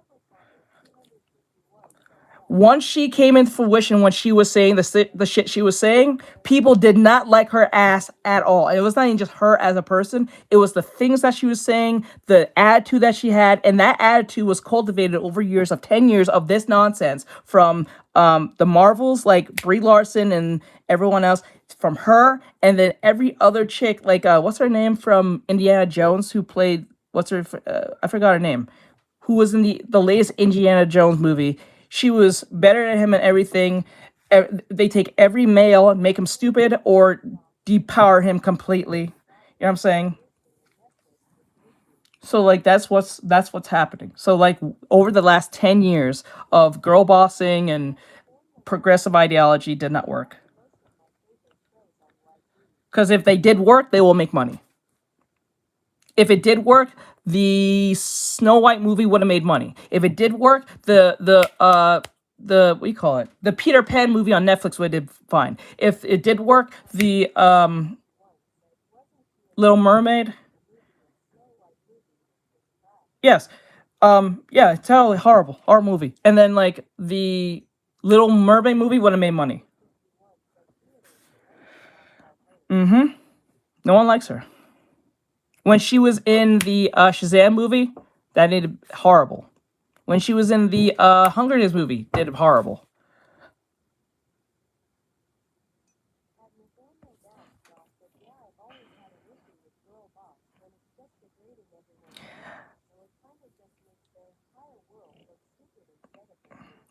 You see, the best way to have a good girl boss character is when it's written by a woman who has success. And when I say by this, I'm talking about the J.K. Rowlings and the chick who made Full Metal Alchemist. If like I think Gundam said it, if a woman is like if a woman Arthur does very well and she's successful, let her direct it. Don't change anything about it, because if it was successful in the books the way she did it, leave it be, let her direct it the way she had it. 9 times out of 10 it'll be fine. But if you change it up and do everything just to be progressive, it's going to be ass. That goes for men too. It's going to be ass. Like, I would trust J.K. Rowling. If J.K. Rowling wrote a story about a brand new movie or franchise about something, I believe it's going to be good. Even if the chick is the main character. Because she knows how to write characters. Olivia Armstrong. That was her name? Huh. Huh. That was her name.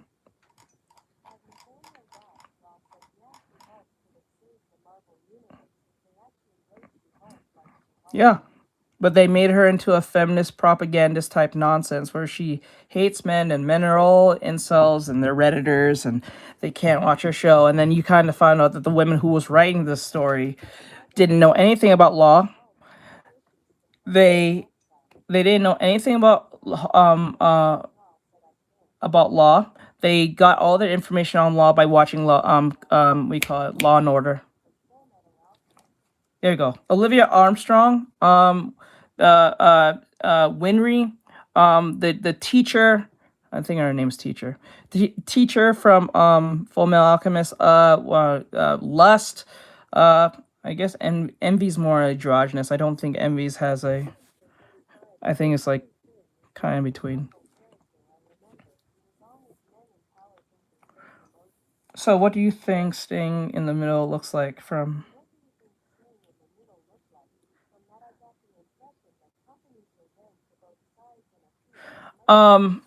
Okay, so a perfect example of a middle ground is John Wick series. The John Wick series is a perfect example of something in the middle, because it's not John Wick is already, he's a straight male, but he's not talking about his straightness. He has no one that he's already in love with or he's trying to get with. So there's no push of him being gay or him having a wife or anything like that. You know what I'm saying? He's a dude who lost his dog. Anyone can relate to that. That's straight in the middle. Anyone can have a dog, and even if you don't have a dog, you can relate of loss, okay? His dog got killed. He got on a rampage, started destroying the whole assassin underground. Perfectly. And then the sequel series or the sequel movie, perfect. Cheryl Tucker, he likes dogs. Cheryl Tucker, he likes dogs. he likes dogs. So like the gift from the wife was the dog. The dog got killed to the connection of the loss of the wife. So she's alright. I don't think there's nothing wrong with her, per se. I don't think there's nothing actually wrong with those characters. Like, I think Spider-Verse is a perfect example. Right? The Hassan. So yeah, like I think a movie that stays in the middle, that doesn't talk about politics, it doesn't mention about politics, it doesn't mention about what's going on in the world, it doesn't talk about what's going overseas, it's not talking about someone's sexuality, it's not talking about some type of like metaphorical nonsense. It's literally a dude who lost his dog and he's pissed off and he killed almost the entire assassin world for it. That's it. That's it. That's what a movie is. I don't want to be lectured about John Wick and his sexuality. I don't want to be lectured about John Wick and him him not having a wife. I don't want to be lectured about that. So you gotta free that dog.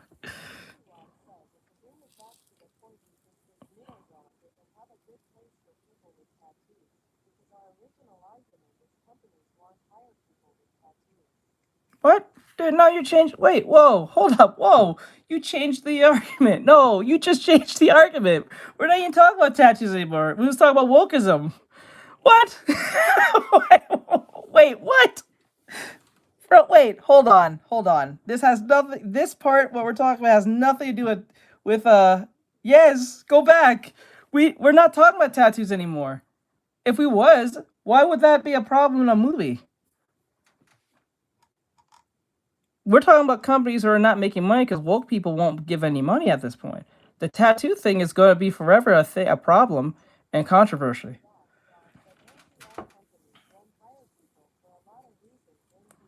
Not just only tattoos. Like for instance, people. There's some companies. Okay, this is an example. Let's use another example. Say for instance for this. Say you don't have no tattoos. Say you went to school. Say you got a bachelor's degree. You have a squeaky clean. Say you have a squeaky clean resume, right? And you put in your resume, and you don't get hired. Either they're going to say you're going to be too expensive or you need experience or something like that. Let's just say you're too expensive because if you have a bachelor's degree or a master's degree, they're not going to hire you because either they're a small company or they're trying to size down, so they're not going to hire you because either you're going to ask for too much money, so they can't hire you. There's always a variable why they may not hire you, or maybe they're just not hiring. So, okay, it has nothing to do with woke. What are you talking about?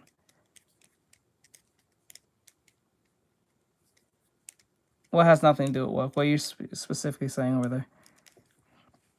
You cost too much to be a corporate slave, right? And then it may not... No, bad movies are bad movies based on the writing, what's input in the movie. Yeah, they're being lazy writers based on what... Okay. They could be lazy writing depending on how it's written. But then again, what's added in the movie could be unnecessary, so that makes it woke. I consider it woke when it's unnecessary to be put in there that had nothing to do with the story whatsoever.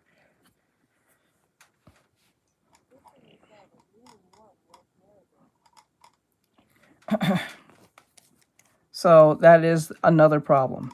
It could be just laziness because you didn't want to add something, or you forgot to add something, or they didn't read. Sometimes. Oh, that's not a woke theme. Hashtag is not a woke theme. That is not a woke theme. That's just using hashtags in movies. Saying like the word hashtag. Are you saying the word hashtag? Because if a character is saying hashtag something in a movie or in a show, that's not making it woke. That just makes it very annoying. So what do you mean by hashtag? I'm not sure what you mean by that. Give me an example. What do you mean by that? But yeah. It's a lot of things. It's a lot of things. But it's just not just only because you have no tattoo, or you have tattoos or not. But usually that will be a risk factor in itself.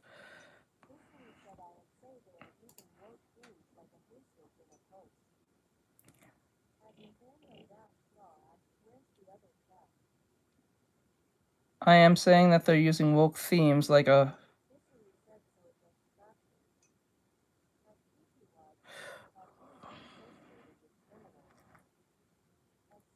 Oh, let me see.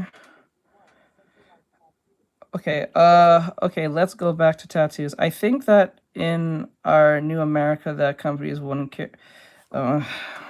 You're probably young. That's why you keep saying they won't care. They do care. They're just not gonna outright tell you. So see, the thing is, They don't have to tell you it's tattoos. 9 times out of 10, they're not going to tell you because you might have a stank fit and then start complaining that they're discriminating against me. Sometimes they do that. They don't tell you directly what it is per se. They just say you just don't fit the criteria that we're looking for. They don't have to outright tell you, but that could be a factor, a high factor that they didn't hire you. Especially, like, it's good to be honest that you do or don't. But then again, that can play against you. I don't see why let's put it this way. I don't see the point of trying to put something on yourself that gives you a risk factor of not getting hired. Like, why would you put yourself in a position to get unlikely to be hired to something just because? They do see it as unprofessional half the time. And then they usually associate those unprofessionalism to people who may have tattoos, most likely. Not all, but that's it. And the person who asked me, do I like tattoos? I do like tattoos. But I'm at an age where you have to be mindful of what you do. Because if you don't, you can get in trouble.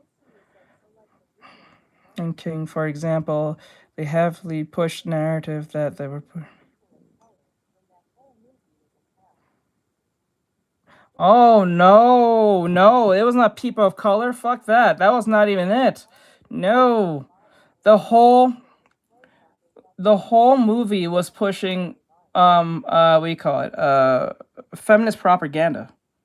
I'll show you in a second. Hold on, I'll pull it up on you. Like, it's subtle. You can't really see it half the time if you're not paying attention, but like, oh wait, I can't play it here. Can you come over here on YouTube? Do you have YouTube? Can you come over here on YouTube? Because I can't play it on TikTok, because TikTok's gonna have a bitch fit.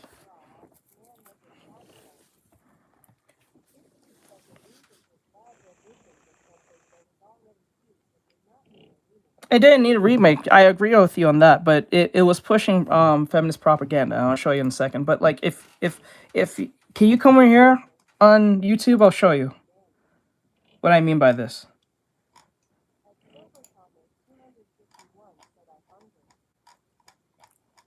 Because I don't want to. I want to play it, but TikTok's gonna have a bitch fit. Let me see here. Move fast. Okay, so yeah. Can you come over here on YouTube? Okay, bro. Let me see. It's in my link tree or in my profile. It's the same name. Just go on YouTube, type in my name, same name, and then you'll see me on live. I'm both on YouTube and TikTok. It's exactly the same way. It's just not on TikTok. Okay.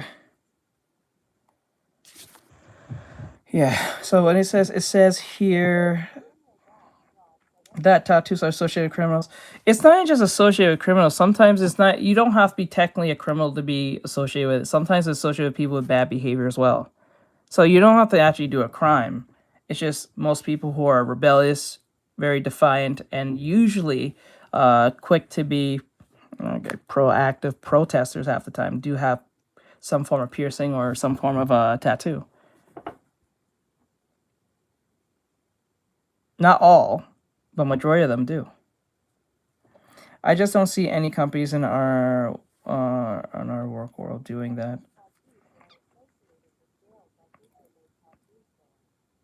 I just don't see any companies in our woke world doing that. I would almost go as far as say that having a unique appearance like put you. No, it does not. No, it does not. Actually, using a tattoo does not make you diverse. Because that's not. I don't think that's a diverse thing. Anyone can have a tattoo. Not everyone can be black and not everyone can be white. Not everyone can be a girl, not everyone can be a boy. Not everyone can be like Asian, not everyone can be. You could be half of something. You could be part something, but you can't be everything. You can't be everything. But like having a tattoo, anyone can have a tattoo.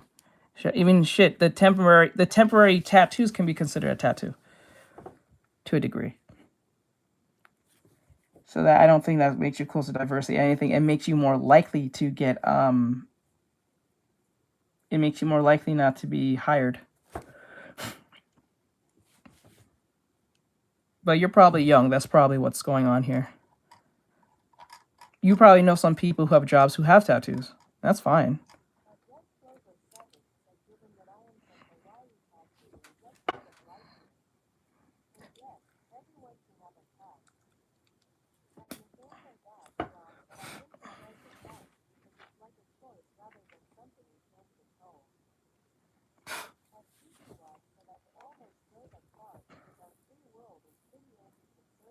No. I don't think no. No. You're not. No. If like it's like this. If you live in Hawaii and majority of the people who are Samoan Hawaii are Samoan and they have a bunch of tattoos, they're known to have tattoos. You're more likely to have people working with tattoos on who work in Hawaii than someone in New York who's working in New York. Because if let's use an example. If 80% of the population is like has tattoos, there's nothing but companies to do but hire those people. You know what I'm saying? Like if 80% of the people in Hawaii has tattoos, there's no choice but the companies to hire you. You know what I'm saying? But like if someone like in Texas, if you live in Texas or you live in like California or New York or your case may be or Pennsylvania, you know what I'm saying? So like that makes a difference. So yeah, so if 80% of people or a majority of the population in Hawaii there has tattoos, it'll be extremely hard for a company to stay afloat to not hire anyone who has tattoos when majority of the whole population has tattoos over there. You know what I'm saying? They have no choice but to hire you. So especially if you're like Samoan or something, I think that's part of their. Is that a form of religion that they do? I don't think it's a religion. I think it's just part of their culture. Is it religious reasons? I think they only find offensive. Yeah, I think that's a big one.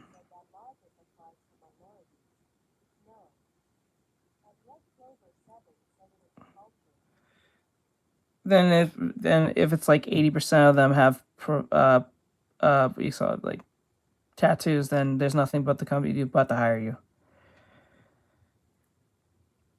Did he get over here? Oh, you're red? Okay, let me play it for you. Okay, let me got you. Let me go.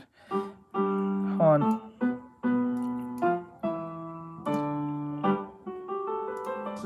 And they're usually known to having tattoos, correct? That's like a cultural thing. That's not even like a culture thing.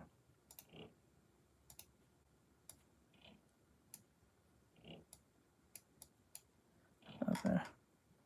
All of them, yes. So yeah, it would make no sense for any company not to hire y'all.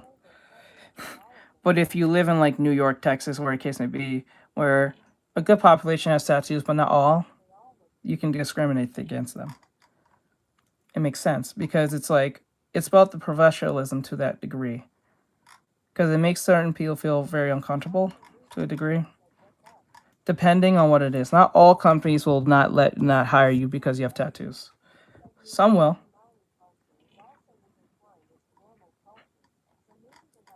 Similar going on, yeah. So that's it. Okay, let me play this for you real quick so we can get this out of the way. Fucking awful movie. Oh, wait, hold on. TikTok, I'm turning you off, guys. I'm sorry about this TikTok. So if you guys are on TikTok, come over here on YouTube. Same name, same everything. Laters.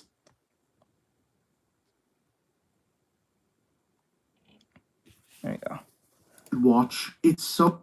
Mufasa is a fucking awful movie that no one should watch. It's so bad that it made me side with the guy who shot Cecil the Lion all those years ago. It's a soulless, empty cash grab that does nothing to build upon the Lion King and just shamelessly milks the franchise for nostalgia bait. It's not technically they have the power because they just hate tattoos. They do it because they want to make sure they can make money. And I'm saying it's like they want to make sure, like, okay, let's use an example again. Say you work at Disney. the likelihood they're going to hire someone who's going to be dealing with children and families are not going to hire someone with a bunch of tattoos, especially a face tattoo. They may let someone have a tattoo. I'm not totally sure how the hiring process works. But 9 times 10, if you're like a family establishment, the chances of you getting hired probably might be less compared to like you being a cop. Because if you're a cop, I think there's a bunch of cops who have tattoos, but that's with tenure, I believe. Lion King is one of the worst things out here. So awful. Evil. Got it. Okay. I didn't watch it fully because I got so annoyed that they tried to make the most evil character a good person. Oh, Disney is its own world. Yeah, but nonetheless, Disney is a company. So if you try to work for Disney, and when I say work for Disney, I'm talking about the theme parks. I'm not talking about trying to be like an animator or something. If you're trying to work for Disney, right? The likelihood them going to hire you with your face tattoos or some massive amount of tattoos on you might be very low. I'm saying, but if you're working like a cop or you're doing something that's like, I don't have like a garbage guy, they may take you because 9 times out of 10, they're always covered up. You know what I'm saying? So, and you know what? No, a lot of cops have, yeah, they do have tattoos. So they may give you tenure, because if you may have some form of tenure or rank, they may not get rid of you. I think you can still go into the police force with tattoos because they're probably understaffed, so they're gonna take anyone to a degree, which makes sense. But then again, it's like, you know, I think back then they didn't take you if you had tattoos off rip. I think you'd only have tattoos when you had like some certain rank or a certain tenure or some shit like that. But nowadays, I think they take you anyway. But, you know, when it comes to face tattoos, it is a unique thing that is a life choice at that point. Wait, hold on, fuck that. Why is it a life choice where you put a tattoo on your face but not your arm? That's crazy. No. No, you can't do that. No, it is not a life choice. No, it's just as a life choice to put it on your sleeve compared to your face. It's just that the face is just more stared at than your arm. It is what it is. Well, you can't call it a life choice at that point. Come on, I get it, but like, I get it. But just to let everyone know, I'm not anti-tattoos, okay? I'm just saying what most likely will happen if you were to apply to a job, and I know the variables of where you live and what the company you're applying for matters. Where you live, the company you're applying for, and the population. Like I said, like what Red said, I'm from Hawaii. A bunch of commercials. A bunch of cultures have mainly tattoos, and if most of them are like small and different type of cultures and different types of tribes or indigenous people have tattoos, the likelihood it's very hard for a company to not hire them. You know what I'm saying? Especially if the companies are owned by people who are Samoan or other types of indigenous, it just kind of makes sense. They would hire their own people. Why wouldn't I hire their own people? They all look like each other to a degree. It kind of makes sense. But you have to put things in perspective. What may go on in Hawaii that allows you to hire people with tattoos is not the same as someone who's in Texas. It's just different. This cornucopia gotta be the best cop. Nah, I gotta lie. Okay, unless you're in niche and hand model industry. Oh, that's true. You could be in niche hand model industry. I see what you're saying, but I feel that it is a minuscule margin you are inflating. I am yet to see a large company. They're not gonna say it. See, you always don't see it because it's easy. Like, it's the best way to say that we don't want your tattoos is just say you're not what we're looking for. They don't have to tell you. See, especially in a corporate setting, yeah, and especially in a corporate setting, they don't have to tell you jack shit. They can just, you're just not for us. That's it. They don't have to tell you. Rules are rules, but the hiring staff will most likely always have biases. Yeah, but then again, they have an AI now doing it now these days. AI are now doing the hiring process, and now they can program the AI, say, we're looking for this specific person, this specific skill set, this specific thing, and these are the things that we don't want in our company or we're not looking for. They don't have to outright tell you.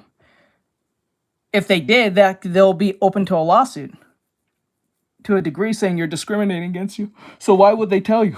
They're not going to tell you. They're just the perfect way to get past this is just say you're just not what we're looking for. That's it. Yeah, the AI will we'll see your full potential, but that can be tracked. So AI leaves a trail. It does leave a trail, but then again, they're in control of that AI. You don't. You're just putting an application. How can you tell if it's being specifically focusing on you and your tattoos? It could be other factors. Your tattoos may be just part of those factors. Doesn't mean that's the main reason they're not getting rid of you. So even if it leaves a trail, unless you're some super duper hacker type person who's just going to go against this one company. You know what I'm saying?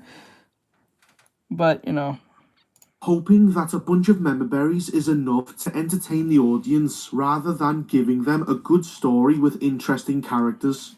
Mufasa sucks ass on every level, and it carries over the same problems that the reboot of The Lion King had, such as the overly realistic animals who are unable to make any sort of facial expression. The voice acting was jarring, especially when you compare it to the original animation, as it's nowhere near as good. It has cringe feminist messaging where all the male lions are depicted as being weak, lazy and incompetent, whilst all the female lionesses do all the real work and the men just need to shut up and listen to them. The writing is piss poor and filled with contrivances, the songs were fucking terrible, and the repeated callbacks to the original Lion King started to become annoying. I'm not exaggerating. There is also an anime called Taboo Tattoo. Nice idea, but done poorly. Great fight scenes in reference to. Oh, okay. If it becomes a trend with those that are hired, it becomes obvious. Well, no, it won't be. No, it won't be that obvious, because not every person is gonna come in with a tattoo. It just might be a factor, but they ain't gonna tell you. They don't have to tell you jack shit. All they have to say, even if they ask you what's wrong with my portfolio, what's wrong with my resume, and then they say, well, you just didn't fit the mold, and then you could say, well, what doesn't make me fit the mold? Your portfolio is not that great. What makes my portfolio not that great? Then they get more specific, and then they can choose to keep going specific if they want to, but they are not obligated to tell you. So, like, what I'm saying is this. You can get a tattoo and apply to whatever job you want, right? But if there's a possibility that the tattoo may be a reason why you may not get the job, don't get one. You know what I'm saying? Till you have that job and that job allows you to have it, especially just ask them first. They usually might tell you. They might just outright tell you before you apply. Do you guys take people with tattoos? They'll tell you yes or no. You don't have to apply. You can just ask someone who works there. The female lions do all the work. Okay, let me see. I just think it's not a big of a thing. And no, to you, you're young probably. That's why it's not a big thing. See, the problem is you're looking at it as a personality thing. You're seeing it as like it's a thing that makes me look special or something that's just part of me and it's not a big deal. It's not stopping them from making money. It does stop them from making money to a degree.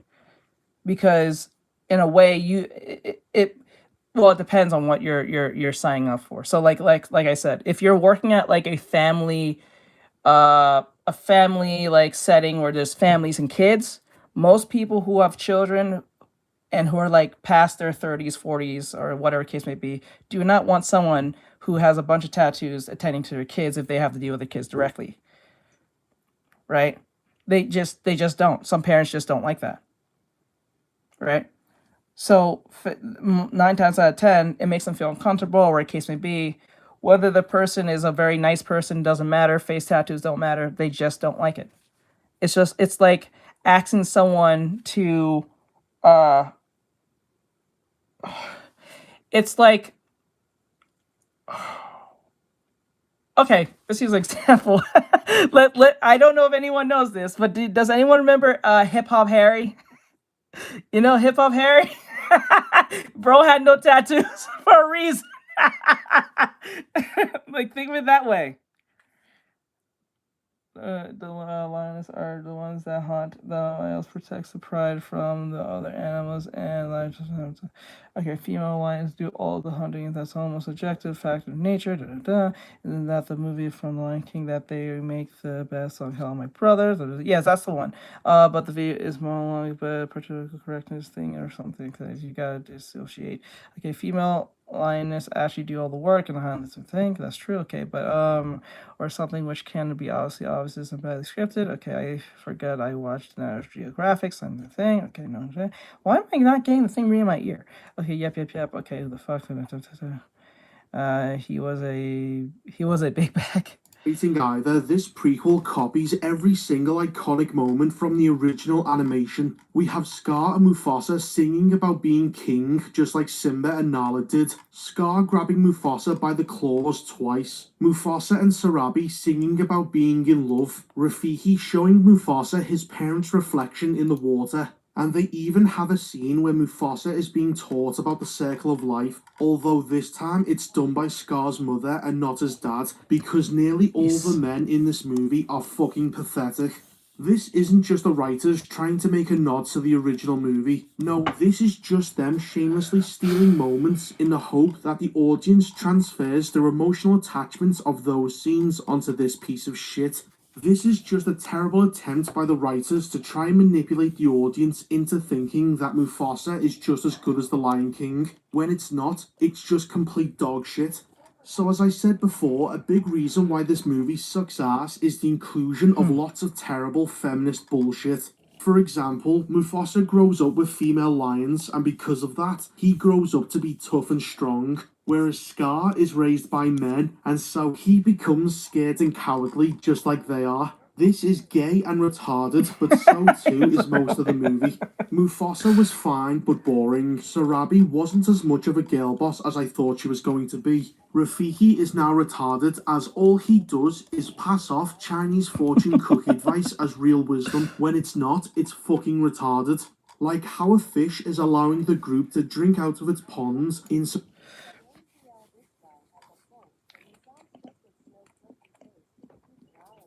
shit lesson about harmony. It's a fucking fish. How can it stop anyone from doing anything? You are stupid. There's also Kairos, the white lion, who's voiced by Mads Mikkelsen, and he is boring, one-dimensional, and stupid. He also has one horrible song which completely ruins his image as an intimidating villain. I don't know about you, but when a villain keeps singing Get Them very softly over and over again, it's pretty hard to take him seriously. Even if I was a kid, I would have thought that he was a pussy. But the biggest problem in Mufasa is how they handled Scar's heel turn. He goes from Mufasa's best friend to wanting to kill him on a flip of a dime. He turns into a full-on incel, and because of that, his entire personality completely changes in a matter of moments. Not just him wanting to kill his brother, but his whole demeanour and tone of voice changes as well. In only one scene, he goes from completely normal to Grima Wormtongue. He, just like Kairos, is boring, one-dimensional and stupid, which Scar most certainly was not. Before this failure of an adaptation, Scar was always depicted as a shifty bastard, but he was clever and good at plotting, which is why his scheme worked and he managed to kill Mufasa. Whereas this Scar has an IQ of a goldfish, so of course his plot immediately blows up in his face because he's dumb as fuck. I don't care what anyone says, they are not remotely the same character. Anyway, before I burst the testicle, here is the dog shit plot. It begins with Nala being pregnant with her second child, and so she goes to give birth in a secluded location. Simba is off to join her, but before he goes, he tells Timon and Pumbaa to look after his daughter Kiara. Rafiki shows up later to tell Kiara about the story of Mufasa, and throughout the movie, the story will, from time to time, jump back.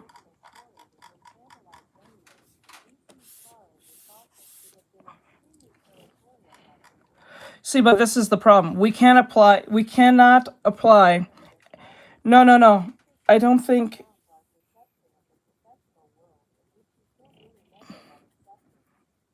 No, that depends. But this is where it depends. That's where it depends on what you're applying to. This is the thing. You can't apply the lioness part. I know you guys said that the lioness do hunt and stuff. We all know that. But remember, this is a Disney movie where things are infantilized to a degree where things that should be like realistic isn't, especially if we're going based on the animated stuff. So you gotta be a little bit more. You can't apply too much of the realism to this, to a degree. Value American values too. What American values? We have little to none. To the present, usually by having Timon and Pumbaa interrupt the story and fail at being comic relief. Forget being unfunny, these two are fucking unbearable to watch as they ruin every scene they're in. Seth Rogen as Pumbaa has got to be one of the worst casting but it depends, decisions I've ever based seen. on what we're saying, Freaky, it depends on the situation at hand. I'm just saying, if you are going for a job that is prestigious or a case may be, you have to be open-minded to the idea that they may go against the thing that you have. Because all he does is play himself, which is an annoying dickhead with a terrible laugh. So Rafiki tells Kiara about Mufasa's origin story, where he is no longer king, but some random nobody who's travelling along with his parents to find a magical place called Malele, somewhere in Africa that isn't a complete shithole. They stop at a local watering hole where it just starts raining, but within 30 seconds a flood comes from absolutely nowhere and traps Mufasa on the other side of the river. His dad attempts to rescue him, but the flood is so powerful that an elephant, who is also trapped, comes barreling down the riverbed and smashes into the group, launching Mufasa downstream as he's carried away on a log. Some time passes until Taka, the lion who will eventually be known as Scar, finds Mufasa floating nearby and helps him escape from some crocodiles. Scar and his mother take him to their clan, where Scar's dad, the king, tells Mufasa to get fucked. But his mother says no, even though he is the fucking king. So to resolve this, they make a wager that if Mufasa can beat Taka in a race, then he gets to stay. Mufasa goes on to win because Taka lets him, but he is forced to live with the females away from the men, who of course are shown to be the fighters, hunters, and real alphas of the pack. So yes, of course, Mufasa grows up stronger than Scar because he was raised by women. What are you, gay? One day, Mufasa and Scar's mother are out hunting, with Scar watching nearby, and they are attacked by a bunch of white lions. Scar runs away because he was raised to be a pathetic male, whereas Mufasa was taught to fight like a woman. So they manage to fight off and kill one of the lions, and for that, Scar's dad now likes Mufasa. You know, you gotta feel bad for Scar, considering that his mother has completely neglected him in favour of Mufasa and his dad. It's not that they're weird. It makes it very difficult, and you said at the beginning. Thank you. But it's more like this. It's very hard to get a read on what the animals are doing because they're hyper realistic. So it's kind of hard to tell what they're feeling and saying to a degree. So that's why it feels weird. So is nothing more than a limp dick king who won't teach him how to be a man. What happened? Your balls drop off? Now it turns out that the lion they killed was the son of Kiros, the main white lion, and for that he wants revenge. So he's coming to personally fuck up Scar's pride himself. In order to protect his bloodline, Scar's dad sends his son away along with Mufasa as his bodyguard, and so they head to Milan, or wherever the fuck the Promised Land is, whilst Kiros murders his entire family. The pair of them travel for a bit until they stumble across Sarabi and Sazu. Scar instantly becomes a massive simp for her, but she senses his beta energy and so is much more attracted to Mufasa instead. After a brief chat, all four of them decide to team up and head to Malele. On the way, Scar asks Mufasa for advice in how to court Sarabi, and his answer is that he should listen to her because male lions often don't listen to women, and they should because they are amazing.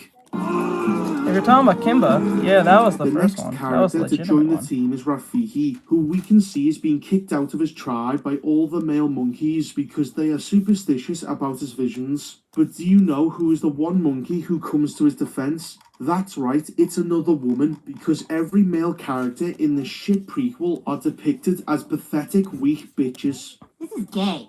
This is really gay. Now exiled from his clan, Rafiki heads to Mecca or wherever the fuck the promised land is, but is interrupted when Mufasa tries to eat him. Although try is a bit of a stretch, as instead of pouncing on him like a lion actually would, Mufasa stands out in the middle of the open saying, "I'm going to eat you." Knowing that he is a bitch that will do nothing, Rafiki ignores him, saying that he is going to the same promised land that Mufasa is, and so they decide to let him tag along. They all sing another gay little song until the white supremacist lions show up still wanting revenge. Sarabi causes a stampede and gets knocked out in the process but is saved by Mufasa. He gives Scar the credit, but Sarabi quickly figures out that it was him and now wants to suck Mufasa off. Scar, seeing his queen being taken away by a Chad, turns full incel and flies into a massive simp rage. He starts singing a song about his feelings like a teenage girl and is probably the main reason why Sarabi never liked him, before falling off a cliff and immediately stumbling across the white lions. He offers to betray Mufasa, and Kiros not only trusts him, but actually says that he can join his family even though he has been chasing him all goddamn movie and wanted to wipe out everyone that was involved with the death of his son. Now at this point I thought the story was going to go the Loki route, where Scar was lying to Kiros and was actually planning to lead them into a trap just like Loki did with the Frost Giants. Because earlier on, Scar's dad says to him that a true king uses deception as a weapon, so you would assume that this would be a natural payoff to that setup. But no, Scar betrays Mufasa, his brother from another mother, all because a girl wouldn't give him a wowzer in his trousers. So the group all managed to make it to Jerusalem or wherever the fuck this is, but the White Lions, who have been led by Scar, attack the group and reveal Scar's betrayal. Kiros fights Mufasa one-on-one, but falls off a very small cliff and stays there long enough for him to give a speech to all the animals in the valley and get their help in fighting the White Lions. And after one very short, very shit speech, all these animals pledge their lives to helping Mufasa, who is nothing more than a fucking stranger to these people. Or is he? Because they seem to know who he is, despite the fact he's never been here before and doesn't know anyone. I am so confused. Anyway, a big fight happens where most of the White Lions are killed by a Deus Ex earthquake that forms Pride Rock. Yes, Pride Rock has an origin story because every fucking thing has to be explained. Kiros fights Mufasa again, but this time for no reason Scar decides to betray Kiros, who goes on to give Scar his namesake by slashing his face. More fighting happens until Mufasa is able to drown Kiros in a lake as Scar helps him come ashore. All the animals then worship Mufasa as their king, despite him hating the idea and wanting everyone to be equal like he's a fucking commie. Afterwards, Scar tells Mufasa to call him Scar from now on as punishment for his betrayal. Mufasa decides to let him live before reuniting with his mother as she somehow managed to survive being crushed by an elephant. His dad, however, died because the writers won't allow Mufasa to have one positive male role model in his life, because he is a good guy, and good guys in modern media have to be surrounded by women to curb their masculinity. I can only say it right because my sister. Okay, so my sister is a big Transformers fan, and she has the figurines, so she always lets me know who Transformers like Orion packs. Is just there as a pathetic eunuch. Yeah. So the film ends once again by copying the original, with Mufasa and Kiara roaring on Pride Rock. Simba returns home and tells Kiara that she has a little brother. Sorry about that, dude, for the caps. We're trying to avoid from using a lot of caps. Just awful. This was a fucking chore to get through because the movie is boring, unoriginal, soulless, and nothing more than a petty cash grab. I don't think it was that hard to say, but I'm just used to hearing that name Orion. I realized the franchise. name. Do yourself a favor and do literally anything else than watch Mufasa, as you'll save yourself time, money, and a fucking headache. So yeah, that was my review of Mufasa. It's a piece of shit. Let's see here. What the hell?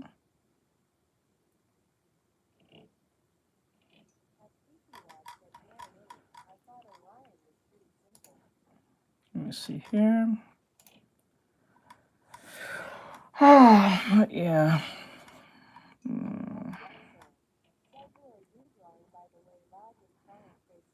I'm doing a character design for my portfolio. Yeah. Echo, the one-legged deaf Native American from Hawkeye, is out, as having just watched it, I started to wonder just who the fuck thought it was a good idea to make an Echo TV show. She herself has no personality whatsoever, and the actress who plays her wears nothing but a blank expression for the entire season. So because Echo is so boring of a character, the only thing we can judge her by is her actions, which, by the end of the show, portray Echo as nothing more than a bitch that recklessly endangers her family's lives against their wishes, all because she can, and the fact that she likes to harm small animals. What a bitch! So with the main character Oh no, I'm being just so nothing used to more than doing it as a boring bad cunt, habit. maybe the supporting cast are better. Just so used to doing that. Her family is dull I as do use it fuck, and the sometimes, I only just thing don't we use get it as from much. them is a pointless family drama. Wow, that's really boring. This show being boring is by design, as originally they had 8 entire episodes that were supposed to be released week by week, but someone at Marvel who seems to have a brain knew that this show was going to be picked apart and mocked constantly, so whoever it was must have ordered the editors to remove as much humiliating cringe as possible, which seems to add up to Oh, I didn't hear. How much was it? 3 entire episodes full, and to make the show as boring as possible so that everyone who has watched it immediately forgets it. Well, Yeah, in a I'm sad pretty sure it sort of did. way, they have succeeded, as there is almost nothing to talk about after watching gotta 5 learn to entire get one. episodes of Echo, other than her stupid fucking powers. Echo and her native family have bye. some vague bullshit I'm gonna have to power get of one the one day. ancestors, which can do anything the plot needed to do, like having super strength, healing injuries, and even entering people's minds. The only thing this power can't seem to overcome is an addiction to believe you. firewater, a resistance to smallpox, and a hatred for a certain Italian man. Echo might just be one of the most boring shows I have just 'cause seen they could. in a long time, with a lot of cringe shoved into it, such No, as they did Echo 'cause referring they to could. herself as the Queen Pin. Echo should be lean and was a fit white male and who was sport rich. an athletic build, That but was as it. we can clearly Nothing see, more, the nothing less. actress looks like she has just finished an entire box of Twinkies all by herself. She is obviously chubby, which is why she wears so many layers of clothes. Now, she might have been pregnant during the filming or just afterwards, which just might explain why she can't do any of the fight scenes properly. I But the believe fight scenes in this show are fucking it's terrible. mostly They are focusing on poorly his money half the choreographed time. and boring to watch. Also, none of It's her a Marxist disabilities factor into any of their fights thing at that they all. focus on She power never and loses money. her peg leg, nor does she get caught off guard on the count of being deaf. Even Daredevil's blindness plays a factor into his fights. But no, Echo's disabilities are so irrelevant that there's no point in them being there. They are not even flaws that she has to overcome, which just goes to show how little thought has been put into the show. Echo feels like a TV series that was made at the last minute by a bunch of drama students that Actually, had she no was a fucking walking, idea talking of what they were stereotype, if trying you to think of make. it.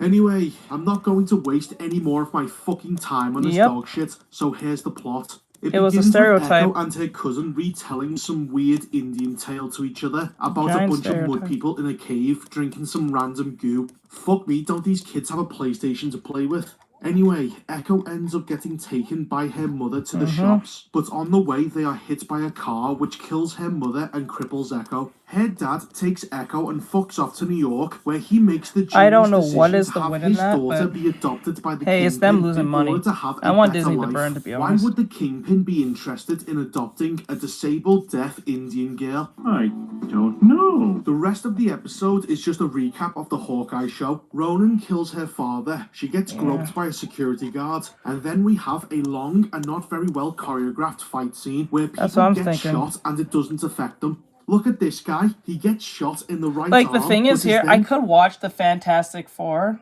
but I decided not to seen watch it. holding a gun in the exact same arm he was Oh, we shot all in. do. Thought we wouldn't notice, but we did.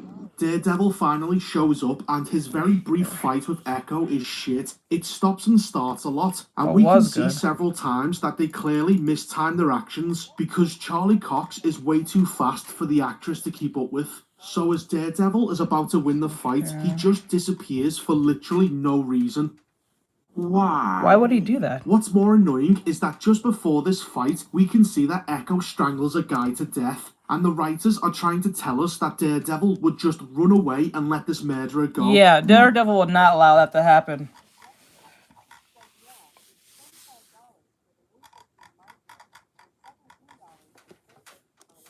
Yeah, I would not, like, straight up. I don't think Daredevil will allow this individual just to run off. No way. Nope. Daredevil, if you watch the shows, if you watch the Daredevil show, that was played on Netflix, and you would know.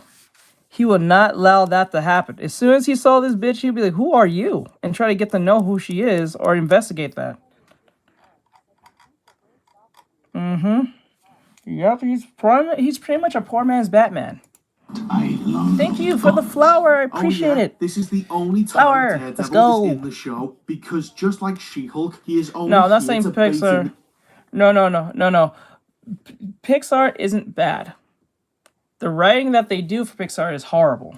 the audience. Fuck me, you've got to feel bad for Charlie Cox. The animation is good. All he wants to do is play a character that everybody The writing likes. is horrible. Moving on from that obvious bullshit, we cut to the end of Hawkeye, where Echo learns that the Kingpin has betrayed Oh, they're just not that inspiring. She confronts him I in ain't an saying alleyway horrible, right just not that, after you know. he just lost to Kate Bishop. But then again, I think they did well with Inside Out 2. So that's a good thing. They did well at Inside Out 2, and I think another movie, but I can't think of it right now. Tiny girl. I know that Elio didn't do well for obvious reasons. Half his size. The writers decided that the Kingpin being destroyed by one woman wasn't humiliating enough, so they have Echo shoot him right in the head. No, Now, it's bullets hard in this because show of, don't seem to work like, let's say, you may like the movie, but did it make money? properly, as the Kingpin ends up surviving. Luke on Soul, well, actually, the reason why Soul didn't do that well, it's not because of the writing. The writing was actually good for Soul. The animation was good for Soul. The issue with Soul was not Jamie Foxx. It has nothing to do with it. Has to do with the movie. It was just it came out around the time when the pandemic was at its highest. So that's why. That's the only reason why Soul didn't do well. Yes, no one went to the movies. Soul. Pixar.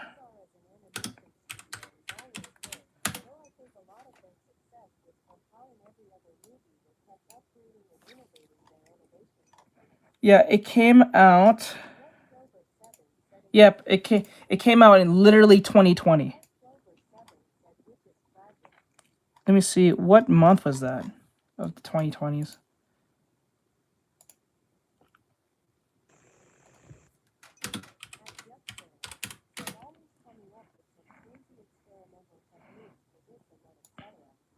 It was in December 2020. No. Wait, no. You can watch Pixar's by streaming now by premiered on. No, that was in theaters. That was in the Disney Plus. If it came on Disney Plus, the movie would have fine. If they put this movie on Disney Plus instead of put it as a legitimate movie for theaters, it would have fine. Yep. Month. It came out. It was a horrible move. Disney United States. No, bro, in theaters. Not in Disney Plus. Oh, theaters. November. So it was meant for theaters in November. Thing. Went straight to Disney Plus 2025. Due to the pandemic, however, it did get a limited U.S. theatrical release in January 2024 for some audience. What? Let me see.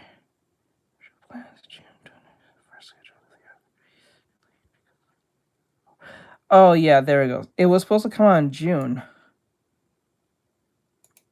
But it came out in November. So the movie got fucked. So it was supposed to come out in June in 2020. But no one was going anywhere. Everyone was inside and social distancing and, and all that shit. So, and they put out wintertime. I would have hold off that movie and put it out the following summer. At least.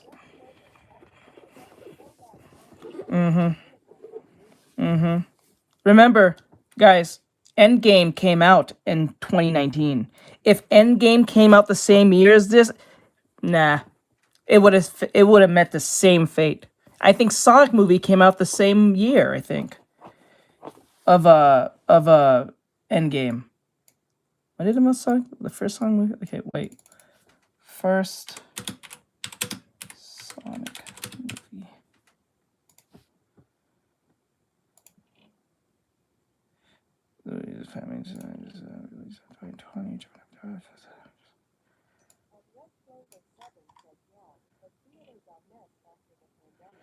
Yeah, everyone was scrabbling around trying to figure out the social distancing. People was dying, this on a third, or people was getting sick. People didn't know it was real or not, blah, blah, blah, this on a third, and the vaccines and all that shit. So, like, yeah, no one was fucking with that. So, and then it gave people an excuse to stay home, and then it gave people an excuse not to go to work, and then people started realizing they need to go work because they had no money. So, yeah. The series or the movie? To the head because the bullets only struck him in the eye. You know, the most toughest part of the body. Christ, who wrote this? We cut to 5 months later, and it turns out that Echo has also been shot. But since bullets don't seem to work in this universe, she takes a 12. No, the reason why it did well is because it's like this. When we saw the first trailer of the ugly Sonic and we bullied the shit out of him to give us the real Sonic we wanted, it was at that point where everyone was like, yeah, we're going to make this movie stay afloat. I think the internet collectively had that moment and said, yeah, we're going to keep it alive at this point. Because if we can bully them to the point that we made we got the Sonic that it looks like Sonic, it may not be exactly the Sonic you guys wanted in the sense of his attitude, but like if it looks like Sonic, you know what? We fucking with this. You know, that's a win. Especially as a video game movie. You're like, this better be good. It got Jim Carrey in it. You got Jim Carrey in it, right? And then it's a video game movie. Yeah, they did. I think they tried to keep. They did what the Five Nights movie did. They try to keep it about the characters, and that's it. Not political standings, none of that. Yeah, Sonic said those, like, they made Sonic into a Disney, not Disney, a Looney Tunes character, where like a Bugs Bunny type character, like, or like a video game mascot from the 90s. He'll say like a bunch of like I guess 2010, 2020 type like responses, like things he wouldn't really know, but they have him say it because he's like, it's supposed to be funny and kids are gonna watch it. So like, it is what it is. So they kind of like Looney Tune him to a degree. That makes sense. In the first shows, I don't know. Butter Devil Wise surprise. Our bike rides across the country. He was like that, but like a little more attitude. Silly, yes. He's more like friendly-ish. He then starts to dream about the mud people in the beginning of the episode before wandering. Isn't Archie Sonic much more selfish than the Sonic you get in the movies? Around doing absolutely nothing and ending the episode by saying she wants to become the Queen Pin. And that was episode 1. God, that was boring. It wasn't even a story. The entire episode feels completely disjointed. Half of the episode is a recap from what happened in Hawkeye, and the other was a boring So this Sonic is a lot friendlier, family friendlier. Seriously, retarded chimps can write better shit than this. Moving on to episode 2, it starts with a bunch of natives playing a mixed-gendered game of lacrosse very badly. Who knew that in 1200 AD, before the white man came, the Indians were somehow even more progressive than we are nowadays? What's next? Are half the people going to be trans and drink overpriced coffee at Starbucks? We cut to the present and Echo decides to honestly, if they're gonna put Amy, like, I know Amy's at the far end of the other movie, but like, I honestly believe if they're gonna write Amy, they're gonna make Amy into Sonic Boom Amy at best.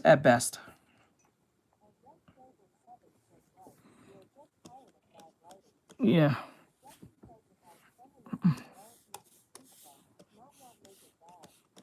That doesn't make it bad. That doesn't make it bad. Is it necessary though? Is it necessary to the story? If it's not, then it makes it bad. I think it makes no sense to write something that has nothing to do with anything. A train heist, but because she moves like someone with MS, she ends up getting her fake leg stuck in between the train carriages. Luckily for her, she remembers the mud person and the girl who played lacrosse really badly 800 years ago, and that somehow gives Echo super strength. That doesn't make any sense. Anyway, she blows up the shipment and kills a bunch of Fisk's men, and when one of the family members gets annoyed that she has put them all in danger, she just dismisses his concerns, because to Echo, her problems are the only ones that matters, and her family should just shut up and deal with it. Selfish, power-hungry fucking bitch. You gotta deal with it. And that was episode 2. Help me.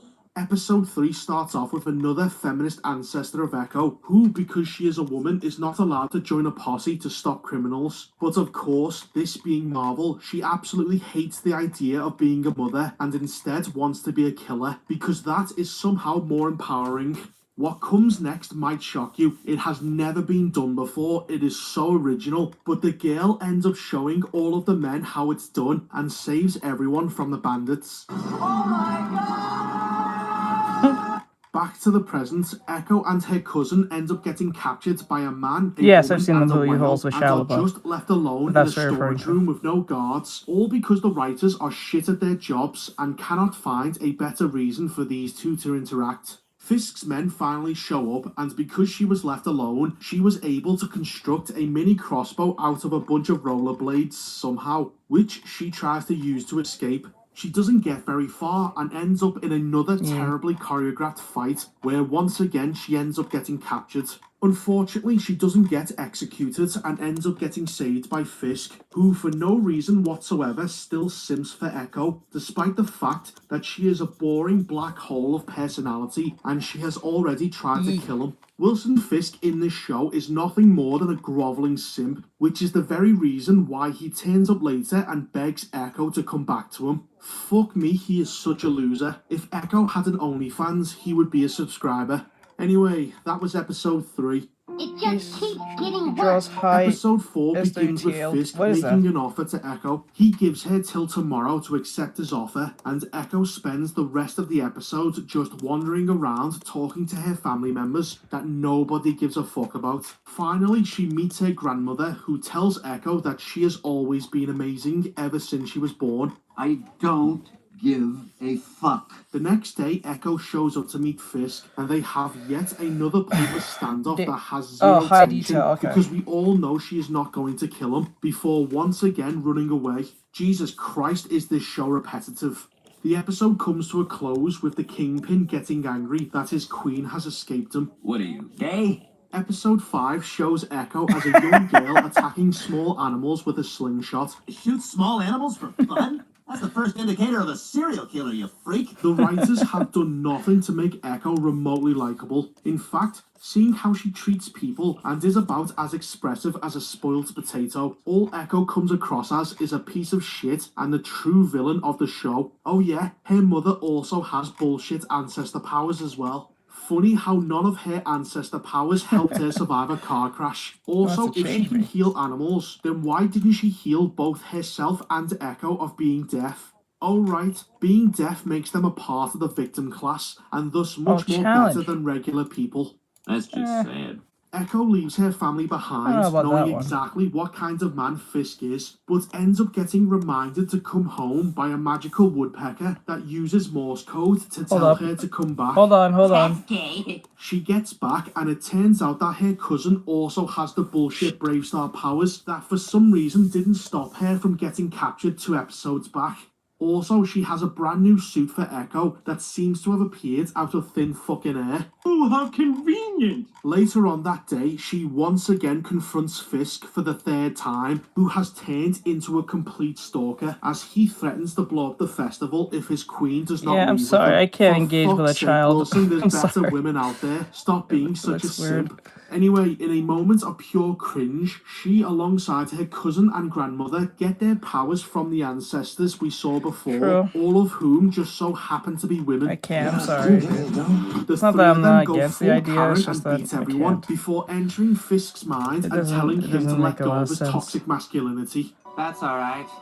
I feel a little bit like dying. Well, he doesn't, but what he does do is scream no at her before running away and crying like a woman. Jesus, just how many times is Marvel going to keep cooking the Kingpin as a character? The show finally comes to an end with Echo having dinner with her unlikable family. Oh my god! Yes, this is our Marvel piece that didn't do well at all. It's the Echo series.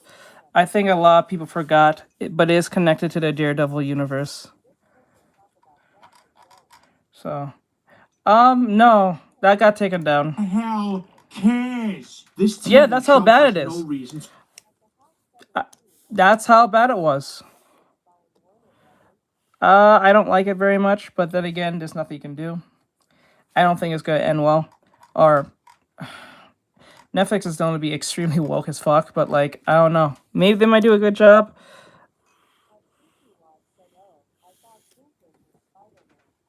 You thought Kingpin was Spider-Man. Oh, you better, because like this didn't do very well, so I'm 30. To exist. The characters are boring at best and fucking horrible at worst. What the show calls a story is a shit family drama that drags on for 5 entire episodes when it could have easily been told in one. And even the fight scenes, the few there are, end up being about as enjoyable as a punch to the dick. Echo was dog shit, and the fact that this was reduced from 8 episodes to 5 goes to show just how fucked things are at Marvel. Yeah, I think Jessica Jones was at his best at the first season, and then every other season after that. I think they had about 3, if I remember right. But like the first season was fine, given all the Kilgrave thing with the mind control thing. How much shit did we not see in the 3 hours of the TV show that were removed? The very fact that this show got greenlit, this turd of a script was approved. Oh, yeah, it was definitely rushed. Yeah, 4 episodes. It was supposed to have 8. But someone in the... Who's Kingpin? Kingpin? Like, yeah, you're good. So, like, the Kingpin has always been around, and he's been in an X-Men, he's been in Spider-Man, he's been in all that stuff. He's like a major Marvel player in like the Marvel universe, not just Spider-Man. He's known to be. I think he even dealt with the Fantastic Four at one point, if I remember right, and he dealt with Daredevil. So he's in multiple like situations. He's not like one particular. Yeah. Don't use caps because we try to stop people from using caps. Yeah, he's not like a villain that's just for one hero. He's like a villain for all heroes in one way or another. So yes, I did see the second Sonic movie. And nobody working on it thought that this was going to be a complete load of shit. Goes to show how dead the MCU is. Anyway, that boring and poorly written show was Echo. It was a piece of shit. Damn. That's sad. Super villain. Let me see here.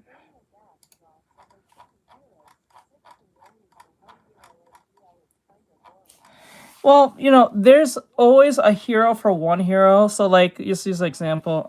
For what Spider-Man has, his is like green.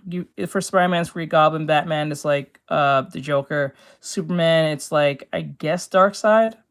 Is it Darkseid or is it Zod? I'll say Darkseid. For Wonder Woman, I think it's Cheetah, if I remember right, or probably Ares. For Flash, I think it's Captain Boomerang or Reverse Flash. I think Reverse Flash mainly. Wolverine is like Lex Luthor is more like. Well, I guess you can say Lex Luthor. Fine. Superman is Lex, so I guess. But then again, I think the biggest bad out of Lex Luthor is probably Darkseid, because I think mostly when it comes to Darkseid, he's usually associated with Superman 9 times out of 10. He's like the Thanos of what, the DC universe to a degree, but usually he's associated with Superman in most cases. But I guess you can use Lex Luthor because like he's mainly his main villain. Who else can I use? For Wolverine, it's like Sabretooth to a degree. Or, well, yes, but he's only in other things when it comes to like the Justice League. When it's like, if we're talking about like Justice League Unlimited type shit.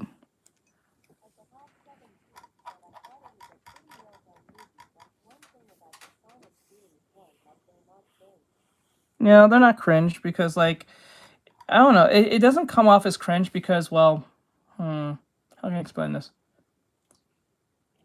How can I explain this? I gotta think, I'll sit on that. Echo, the one-legged deaf Native American from Hawkeye, is out as having just what? There we go. The second season to Masters of the Universe. The second season to Masters of the Universe. Oh, I don't think I've seen this one. Has come out, and the second season to Masters of the Universe has come out, and the million-dollar question is this any better than the last season? Sort of, yes, but that's not really an accomplishment, as season 1 might have just been one of the worst seasons to have come out of a TV show. Let's recap all of the stupid shit that happened. He-Man was killed in the first episode. Heaven was destroyed, so there is only a hell. Orko died, then come back because death means nothing. Skeletor was made into an incel that turned evil because no woman would fuck him. He was cooked by evil Lynn. You are pathetic. The same evil Lynn who was immediately forgiven for destroying heaven and condemning millions of souls to now suffer in hell. But worst of all is what they did to Teela. They transformed her into a grotesque human being who is just as ugly on the outside as she is on the inside. When He-Man sacrificed himself to save the world, she took attention away from his grieving parents to make his death all about herself. But you're all a pack of liars. She even went so far as to journey all the way to heaven in order to lecture He-Man about being so selfish. I died! But we come back. And the rest of us had to live with it. Fucking bitch. Wow. The showrunner behind this abortion. Wow. That's rude. That's fucking rude. He-Man being parents to make his death all about herself. But you're all a pack of liars. She even went so far as to journey all the way to heaven in order to lecture He-Man about being so selfish. I died! Yeah, and the rest of us had to live with it. Fucking bitch.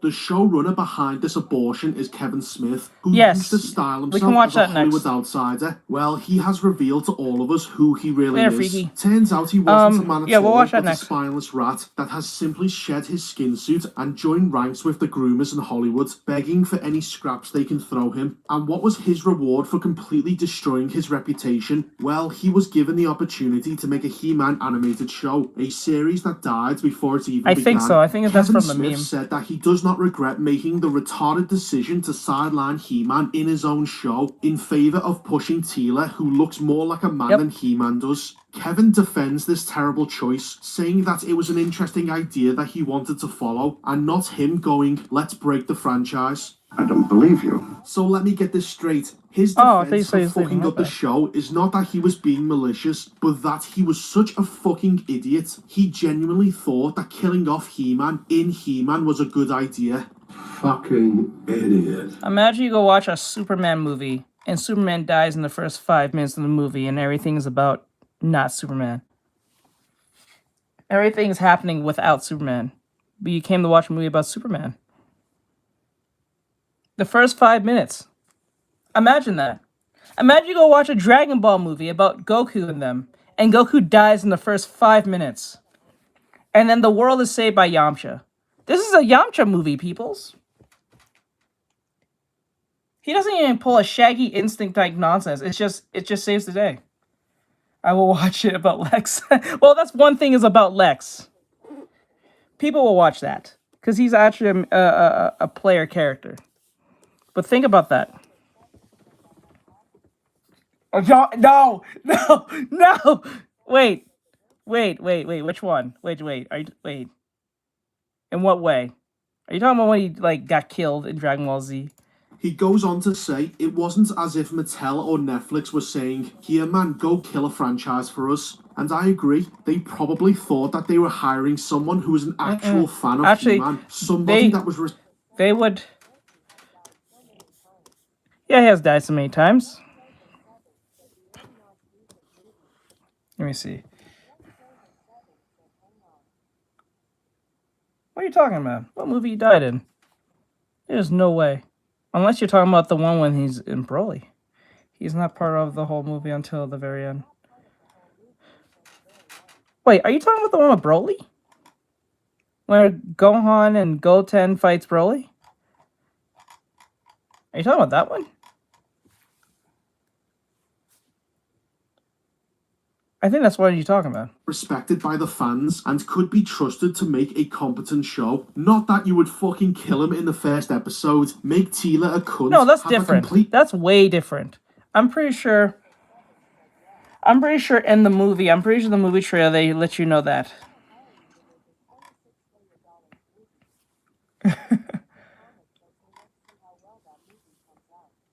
The one that they fight. Yes, I know what you're talking about. No, that's a difference. That's a difference. Yes, that's a difference. It's a difference because I'm pretty sure. Yes, the Dragon Ball doesn't mean it has to be about Goku. Not technically. Just because it's Dragon Ball doesn't have to be Goku. I'm saying if they had a trailer, well, let me go check the trailer before I say that. But if they have a trailer that shows only Gohan fighting Broly, that's one thing. But if they just put Goku, which he's only there for the last 5 minutes of the movie because he does the Kamehameha with his sons, that's another thing. Let me see. Let's just play. Hold on 1 second. Meltdown on Twitter, bitching about the backlash from the fans and destroying any hopes they had of turning this into the next Castlevania. Yeah, good going, stupid. But enough of me rambling about the rat that is Kevin Smith. You wanted to know about He-Man Revolution. This show is an improvement over the last season, but it still suffers massively from writing problems, as the story is predictable, contrived, and requires the characters to act retarded in order for the plot to move forward. One improvement this show has over Revelation is that it has a lot more action and half the amount of episodes. Plus, Tila is no longer a cunt. In fact, it becomes so obvious that the writers are trying very hard to avoid Tila doing anything that people could possibly hate, so she ends up becoming extremely boring. The only personality we can see is that she likes Adam and acts like a teenage girl whenever he's around. Hordak is completely wasted in this as he does fuck all. He doesn't get fleshed out and is just used to prop up Skeletor once again, who ends up being the main villain despite the fact that he has already been beaten twice. The pacing is shit, it feels rushed, and the characters have to make stupid decisions in order to get the story moving. Revolution spends most of its time trying to fix what they have already fucked up in Revelation, which means none of the characters do anything meaningful. They have no growth or character arc to follow. Wow, that's really boring. Well, let's not waste any more time on this shit and break down the plot.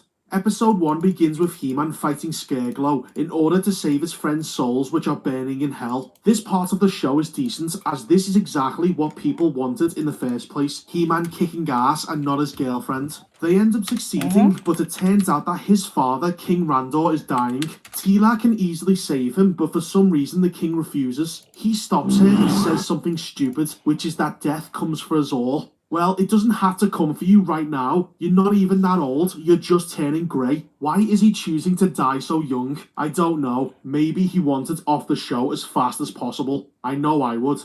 We then see Adam hold a funeral for his dad, who chose to kill himself and go to hell rather than spend another minute on the show. Now, despite this being a major moment for Adam to show strong leadership as the next king, in his king's speech to his subjects, what does he do? Well, he begins to cry, because of course he does. Why have He-Man show any sort of stoicism or masculinity when you can have him weep like a child? Oh, I'm sorry. You're crying like a woman. Fuck me, is the show shit. However, his pathetic crying is interrupted when a blue guy... Okay, let me show you something here. I don't know if this legitimately is the real one. I believe this is the real one. I'm going to show you something. Now, it just proves my point. And this is how the Japanese at least understands to a degree not to fuck with your audience in the sense of false advertisement. Now, it says here, this is Dragon Ball Z. No, it's the other way around. It says Dragon Ball Z Broly Second Coming original trailer. This is the original trailer for the Broly movie, the second one, not the first one with the legendary saying. This is the one with Gohan versus Broly.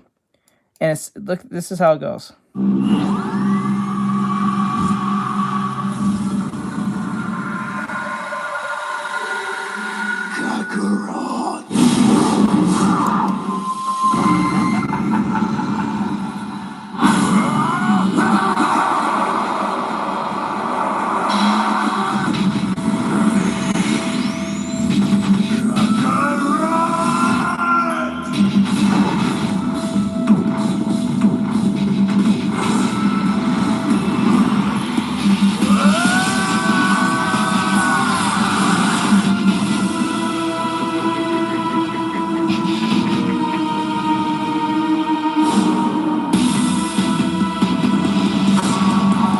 Okay, this is a perfect example of what I mean by this.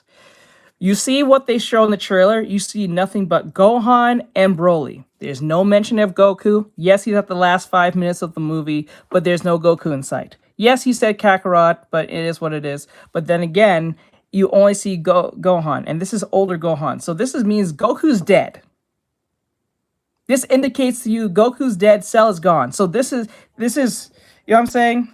So if it's just showing Gohan fighting him, you were in the head at the time because this was presented back in 2009. So we already understand that Goku's dead, or this is within after the Cell saga. So because this is after the Cell saga, this is Goku is dead.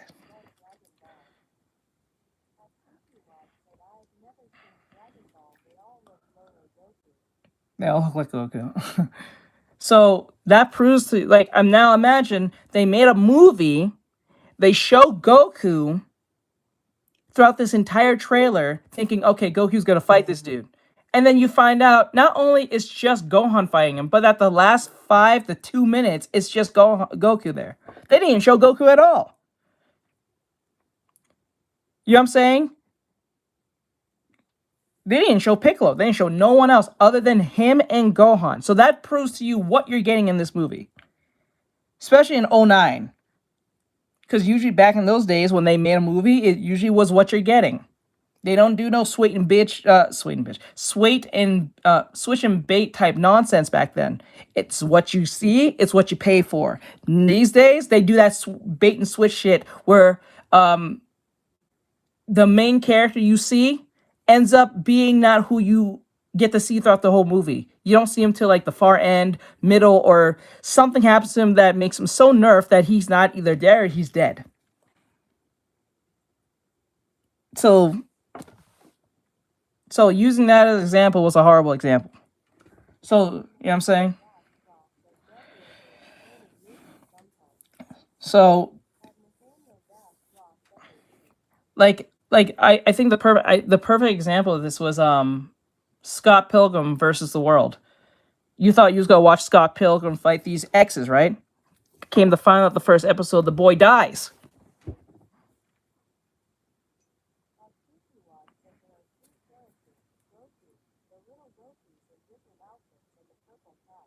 And the purple cat. So sorry. Okay, no problem. So that answers the question. So that's why this is why I see why most movies don't put too much faith in these studios anymore, because they do bait and switch. And because of the bait and switch nonsense, this is exactly why Transformers 1 got fucked. Because everyone was so sick of the woke shit that was being put in movies, or the bait and switch, or the race swapping and all that stuff, that when you saw the trailer of like Transformers 1, you kind of thought it's that particular Marvel-esque type writing. So you was like, nah, I ain't fucking with this. And then when you actually go and watch the movie, it's an actually good movie. It's written well. It stays on its point. It's a point A, point B type movie. But because of all the nonsense like the Marvels and stuff was out at the time, no one watched it. So like Transformers 1 was a pretty good movie. Especially if you're like a G1 fan. You would actually enjoy that movie. So. Coming from nowhere, claims to be his uncle and challenges Adam for the throne. Oh yeah, Tila tries to retcon what happens in season 1, but she has to go on a quest to learn snake magic. Who gives a shit? Episode 2 starts with this blue fuck claiming to be Keldor, King Randor's half-brother, who has only just decided to show up now when the king, the only person who could have verified Keldor's claims, has just died. Oh, well, isn't that convenient? Everyone is shocked by this, even the queen, because apparently King Randor never told his wife that he had a brother, and that a situation like this could occur sometime in the future when Adam takes the throne. What's worse is that neither she nor He-Man asks the most basic of questions. Do you have I think any proof that you're they kind of King Randor's did that brother? too. And why are you only showing up now that he's dead? I mean, he's only challenging Adam for the throne, and nobody is even trying to verify if what he says is true. Why is everyone so fucking stupid? Well, that's because if the characters weren't retarded, they would find out very quickly that this blue fucker is lying. Instead, we have Mecha Skeletor attack the city and Keldor comes to the rescue. This one act of helping is enough for Adam to hand over his father's kingdom to a complete fucking stranger, who unsurprisingly turns out to be Skeletor in disguise. I am shocked. Shocked. Well, not that shocked. Meanwhile, the boring B-plot is Tila meeting a dragon, then meeting Evil Lynn, who keeps saying she's good, before answering a shit riddle and being turned into a snake lady. Episode 3 starts off with Skeletor once again getting beaten up, this time by the motherboard.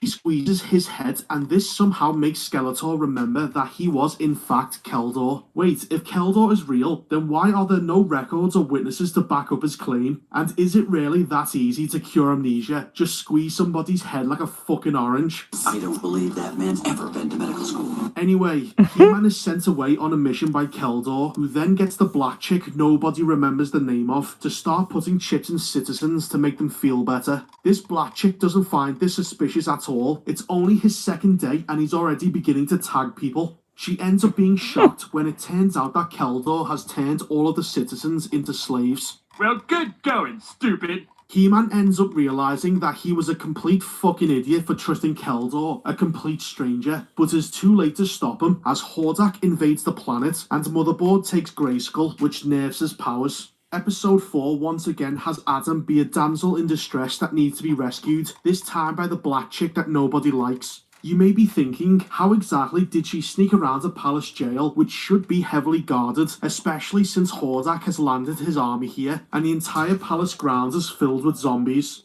Well, it turns out that there is no security and none of the zombies seem particularly It's not because she's black, it's just the writers wrote her stupid.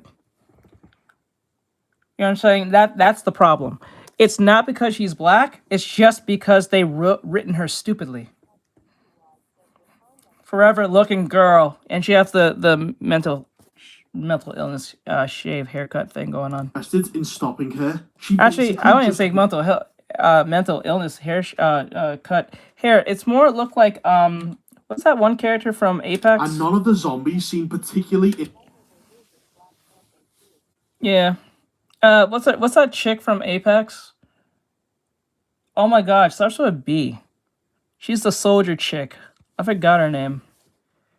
Bangalore, there it is. Interested in stopping her, she basically just walks into the palace unhindered.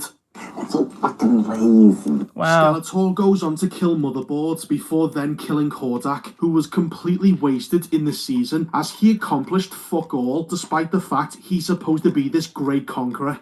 Nothing else really happens. Tila, Evil Lynn, and Duncan show up to help Adam. Oh my god, who the hell cares? Episode 5 has Adam and Tila Sailor Moon style transform together into both He-Man and Super Karen, but unfortunately this transformation didn't change Tila's appearance as she still looks like she has a penis. He-Man then comes up with a plan to fight Skeletor, fix heaven and save the world. I know, sounds important, but these fucking clowns are more interested in him kissing Tila than trying to save Eternia, even going so far as to do this. He-Man and Tila sitting in a tree, Kissing. What the fuck? We're grown people, stop this! That will piss me off. Like, what is your problem? There's a fucking war going on, and these people are acting like children. Anyway, a big fight breaks out, and as Skeletor is about to win, King Randor, who's now a Force Ghost, just shows up to help Adam, because once again, death means nothing in this universe. So the good guys end up winning. I think it's the art He-Man style. sends Skeletor It could be just back the to Keldor art style. before He-Man makes the most retarded decision in the entire show's history. He decides to get rid of the monarchy and install a democracy, because apparently monarchies are stupid.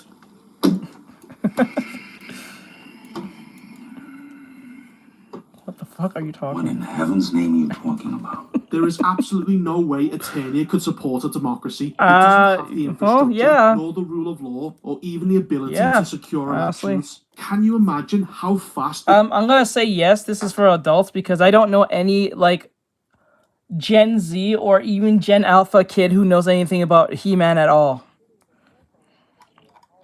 Like, I think they only know He-Man based on memes. You know what I'm saying? Like, I do not think a bunch of young people know who this is.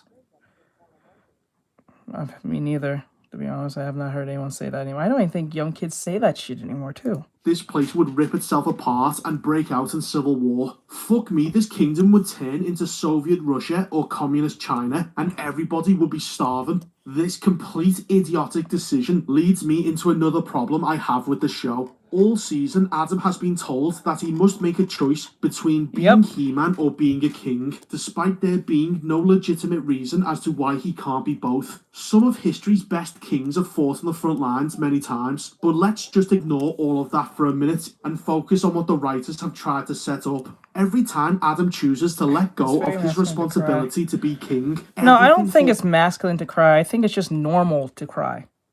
I don't think nothing's wrong with crying, but it is a problem when you're overly emotional, you're not thinking clearly. ...falls apart. Because he refused to do his duty, Skeletor was able to take over his kingdom and enslave his people. You would think that Adam should have realised that him being king is more important than being a champion. But no, instead, he makes the same exact choice that caused this whole situation to begin with. I think it's just normal. Idiot! Adam gave away his crown because they wanted the black girl that nobody likes to be in charge, which is why we find out that she is running for office in order to become the president of Eternia. What? Fuck me, it's Thor giving over his throne to Valkyrie all over again.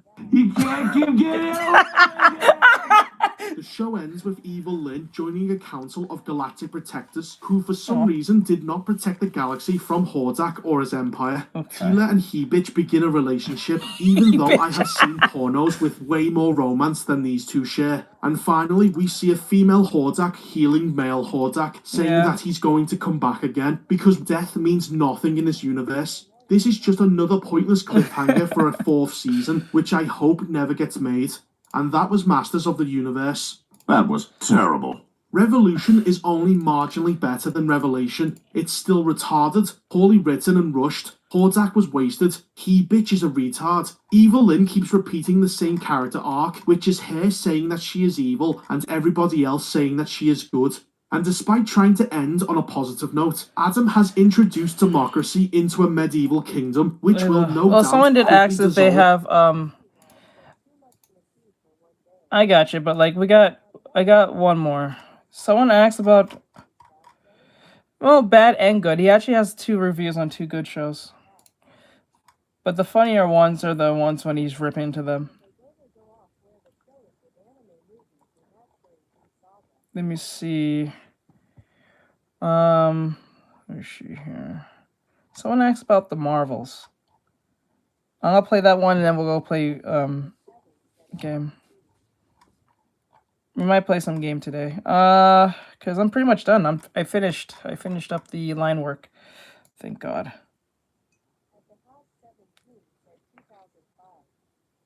Let's see here. So the Marvels, right? Did they take that down?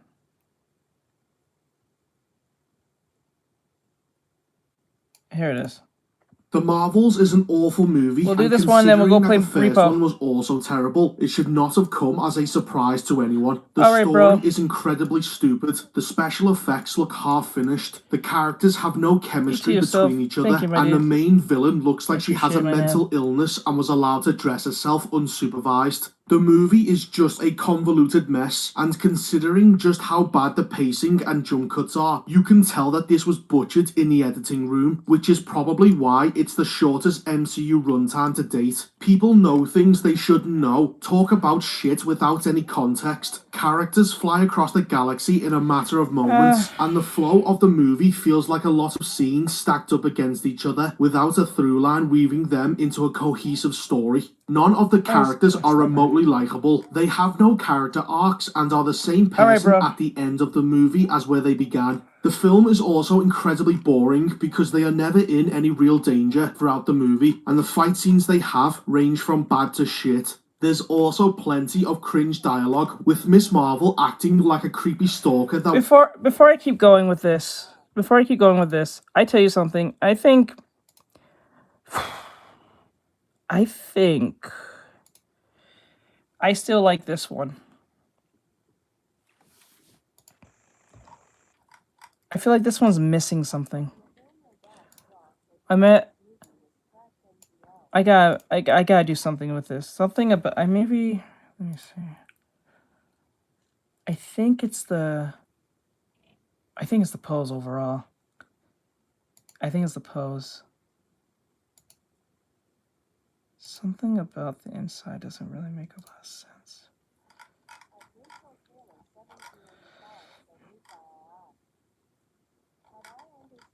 The silhouette. Not too much. Hold on. Let me see.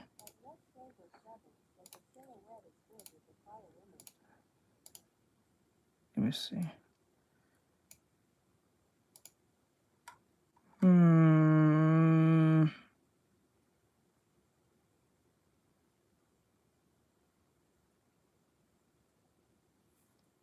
I think there's too much going on here. I think it's here. I don't think it's here. I think it's here. Or somewhere up this upper half. I may have to make some changes to it. Because when you look at this, I don't know, this one feels a lot more personality in it compared to this one. Something about it. Let's see here. It's supposed to be a hunter class, but like...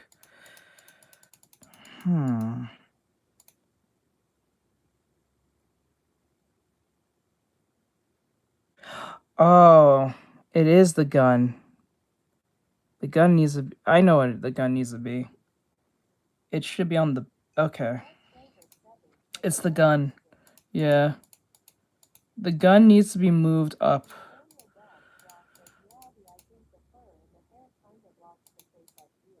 Yeah, it's two things. It's up here and here. It's the gun and the upper half. There's too much going on here. We need to probably take away the cape, I think. I'll keep... You know what? Less is more. I'll put the gun on the back. No, I'm gonna have to do some...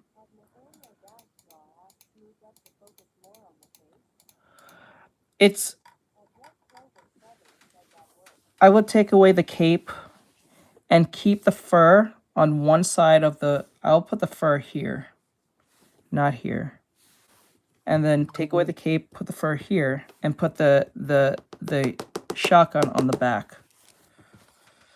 Like a strap around the back. Take away the cape. The cape that is connected to the thing. I think that would be best. It's too much going on. Yeah, I'll make that change tomorrow. Fuck. Compared to this one came a lot better. The silhouette's there. You can figure out what you're looking at. It's very attractive in this one. No, take away the cape completely. I'll put... Yeah, no, yeah, you know what? Yeah, we'll do half a cape. We'll take the cape. Instead of putting the cape on the back, we'll put the cape on the side here. Yeah, like a shoulder cape here. And then keep the fur with the shoulder cape here. Take this off. Put the gun on the back here so everything's here. And then the face can breathe. Yeah, that's going to be perfect. Yeah.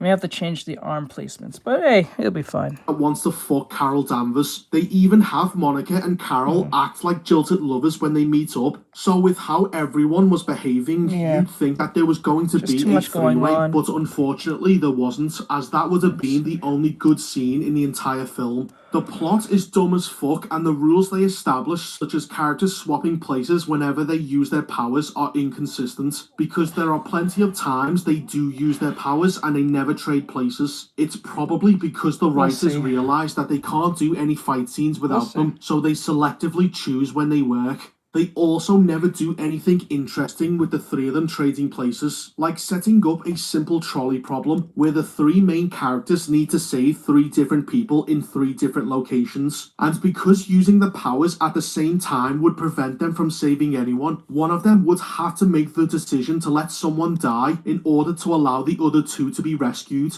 This would introduce drama and conflict for the characters to work off and actually build a relationship with each other, rather than the shit we have been given, because everyone trading places was a gimmick to force the characters to stick together, nothing more. The main trio are completely wasted characters lacking an arc or any sense of personality. First off is Captain Marvel, and Brie Larson looks like she would rather be anywhere else but here. I mean, she is completely uninterested in this film, and her acting shows this, probably because she knows that this is her last time as Captain Marvel, and it's in this piece of shit movie. Her character's relationship with Miss Marvel has no depth whatsoever. They should have had a simple never meet your hero type of story, as the reality of Carol's job, making difficult choices saving some people and not others, would shatter Kamala's illusions of her hero. This would have brought conflict into the relationship as she slowly gets to know the real Carol Danvers and not the symbol she has been building inside of her head. But they never follow through with that.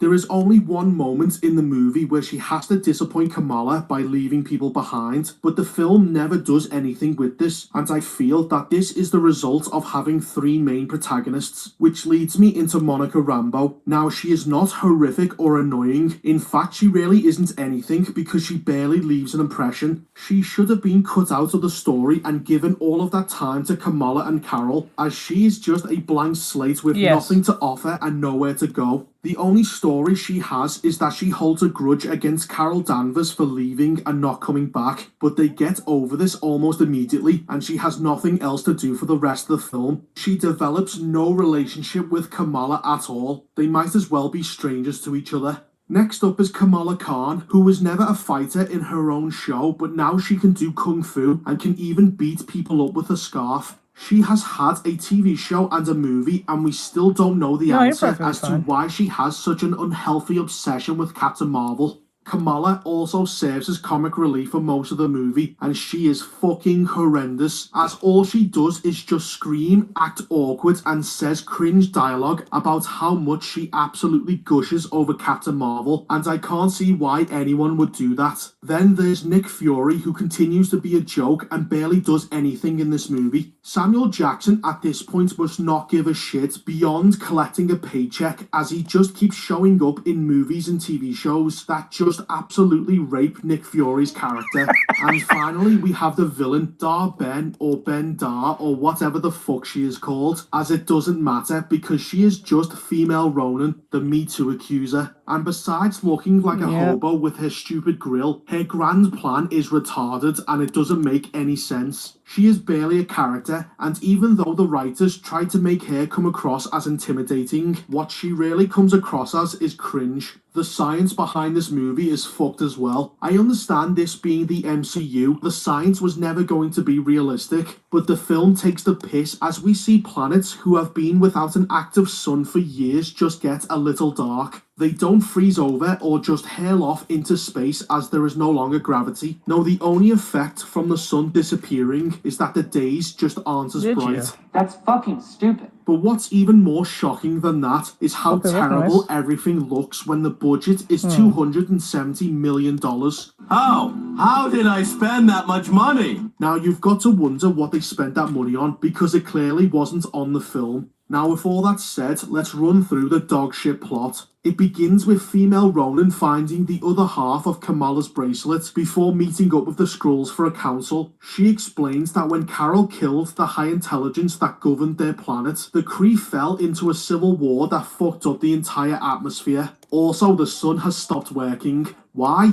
Don't know. Usually stars last for billions of years, but I guess a civil war on Kree somehow affected the sun. We then cut to Kamala, who despite being an adult and it being the middle of the day, she is in her bedroom dressed in her superhero costume and fantasizing about Captain Marvel like a creepy sex-obsessed stalker. Her bangle then starts to activate because female Ronan used her bangle to leave a hole in the universe. Captain Marvel and Monica Rambeau then touch both the holes and it makes all of them entangled to each other by switching places whenever they use their powers at the same time. I have a few questions. Shouldn't Carol and Monica have connected with female Ronan's bracelet instead of Kamala's, as she was the one who made the holes they touched? Why does female Ronan have the real Ronan's hammer when it was already destroyed? And why is it just as powerful without an Infinity Stone as it was with one? Why does Monica not teleport with her spacesuit and Kamala just suffocates out in space? And why is female Ronan's bangle way more stronger than Miss Marvel's if they are a matching pair? None of this makes any sense. So after 3 terrible fight scenes, Monica and Kamala end up on female Ronan's ship, and even though her bangle is easily visible on her wrist, somehow female Ronan just can't figure out that Kamala has what she is looking for.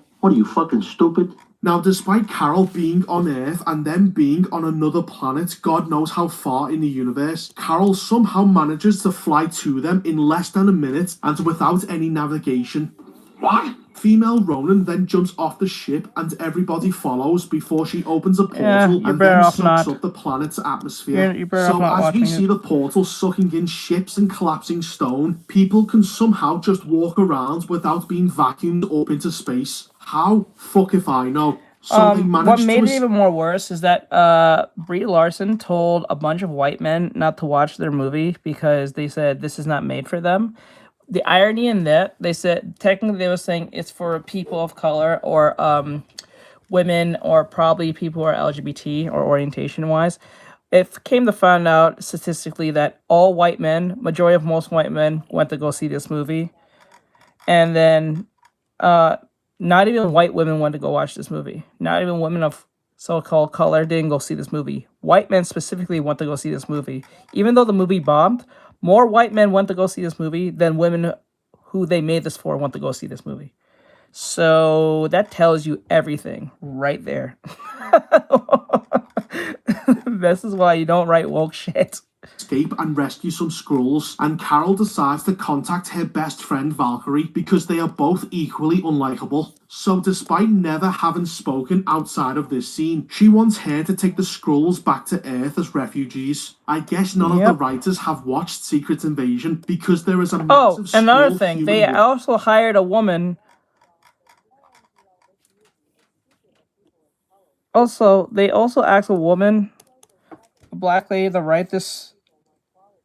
Like they asked a black woman to write this movie, which is wild because the woman who wrote this they have never wrote any type of movie that was about like superheroes or anything. They wrote one movie and that's it. They wrote one indie film and that's it. One indie film by some black lady. That's it. Nope. Just one movie. One indie movie that they made. I want to yell. Yeah, you can go look it up. It was some black lady. And then when they was doing opening, like, you know how they have an opening for a movie that's coming out that everyone's talking about? She didn't go. I don't know. I really don't know. It was just some political movie. Some movie she made. Some indie film. I think it was a Sundance movie or some type of movie. So they asked this black lady to make it. And then when she was supposed to go to like the opening of the movie, she didn't go. Because she probably knew the movie was shit.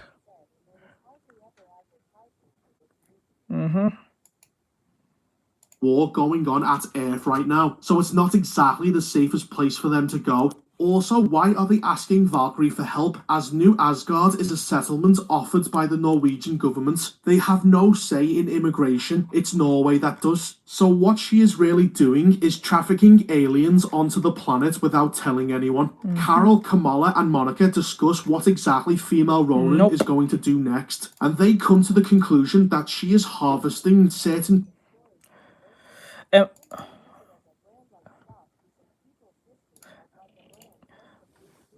What made it even more worse is that the lady says she never read any she didn't know anything about superhero movies, or she didn't know about the comics at all. She just kind of did it. I'm tired of Disney always getting directors and writers who doesn't know anything about the source material at all, and they just go back based on what the previous movies did, or they didn't look at no comic books. So pieces off of planets through her portal so she can graft them onto her homeworld. That doesn't make any sense. Now, that would never work and is a completely retarded idea, but this is the plot we have been given. So because the Kree homeworld has suffered a drought despite having no sun, they believe they are heading towards a certain water world where Captain Marvel happens to be the princess of it. Buckle up, because this is the worst part of the movie. So when they land on this shithole, we learn that the native population can only communicate by singing. It does not explain why they also dance as well, but as Carol says, this is a matriarchal society, so it's no wonder why this whole planet is completely gay and useless. Unfortunately, we are then subjected to some fucking awful songs, and we even get to see the shit Marvel suits they put on, and fuck me, aren't those costumes just hideous? Thankfully, female Ronan shows up to stop everybody singing, and a fight breaks out. During it, only now does she realise that Kamala has the other bangle, because the blind bitch for some reason couldn't see it before. Female Ronan ends up getting away as she opens the portal and begins to suck all of the water from the planet. Billions of people and ocean life have just died, and it's never mentioned or acknowledged. Instead, all the group do is have yet another talk about their fucking feelings before deciding to go after her again. We cut to the space station that Nick Fury and Kamala Khan's family are on, and they are hit by an energy wave that disables most of the escape pods. But luckily for them, that shit cat from the original Captain Marvel is here and has had a lot of kids. Wow, it sure is convenient that the space cats can shrink people safely, store them in their stomachs, which seems to have no acid, and then spit them out at their original size unharmed. Well, that's just silly. Silly, yes. Idiotic, yes. So naturally, they decide to feed the stat to the cats, and they put them all on one escape pod as it lands safely on Earth. Why does Disney think that the insides of animals are just safe places to be? They pulled the same shit in Ahsoka with the stupid space whales, and now this. Female Ronan then heads to our sun and begins to drain it. So as the sun disappears, the earth goes dark, and just like Hala, there is no change in the climate, no freezing temperatures or violent storms. Nope, the day has just gotten darker, that's it. So after the sun has stopped working, the group show up to fight the female Ronan and win pretty easily in a lackluster fight. God, that was boring. Afterwards, Monica somehow comes to the conclusion that Carol can restart the sun with her powers. That is the dumbest thing I've ever heard. Well, it's clearly obvious that none of the writers have ever graduated from school, as they simply think that you can just restart the sun like a campfire. Also, did anybody else notice that this is just a massive rip-off from the ending of All-Star Superman, because he too has to restart the sun with his powers? Thought we wouldn't notice, but we did. Now, despite her being a genocidal maniac, Carol says that she is going to trust her for it's a black reasons lady. that escape What's her name? me, and if she promises not to do anything, she will let her go free. Can't you see how retarded she is? So of course she lies, because why the fuck wouldn't she? And immediately she betrays Carol by taking the bangle from Kamala and going full Super Saiyan. Well, good going, stupid. Carol is somehow shocked by this. Oh shit! Oh my god! No single person directed Marvel. No, the Marvel. No, the Marvels, dude. Did they take her name off? Bro, are you serious? No. Oh, here she is. Found her. Right here. She's on IMDb. Found her. That's her. She's the one who directed this movie. Okay, let me see.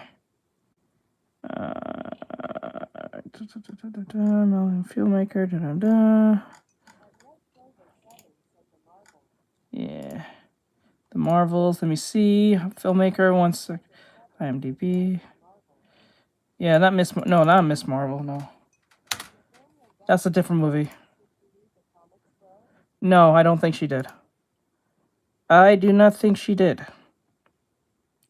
Movie. Where's her? She's 36 years old. Wait, where's the movie that she did? Fuck. Where's the movie that you did? Back.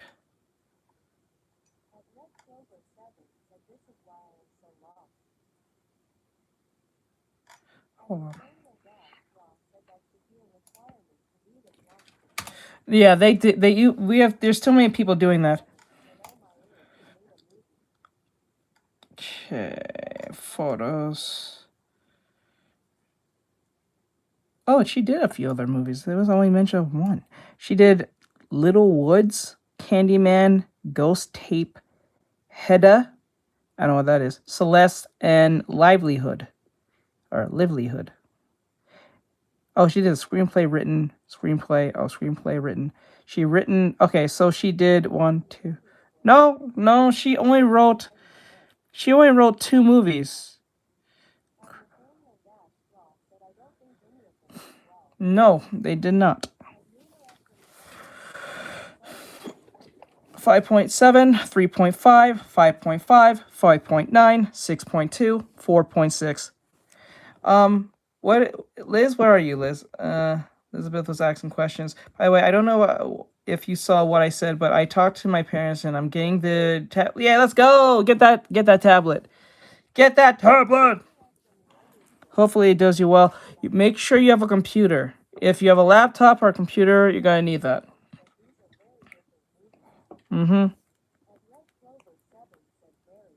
She technically just wrote 2 movies.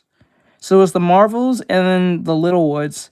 And the screenplay, I don't know what screenplay technically means. I hear that term all the time, but never mind. She screenplayed these 2. And I think writer on this one. So she technically wrote 3 movies and did screenplay on 2 and 3. So one's a horror movie. I think 2 is a horror movie. Actually 3. 1, 2, 3 look like 3 horror movies, and another one looks like a horror drama. And these have no face. So I was like, eh. So she didn't have a repertoire of stuff. You got foreseeing for what people do, drawing for illustration form. Well, what? I'm not sure what that means. Is that towards me? I'm not sure. Not sure.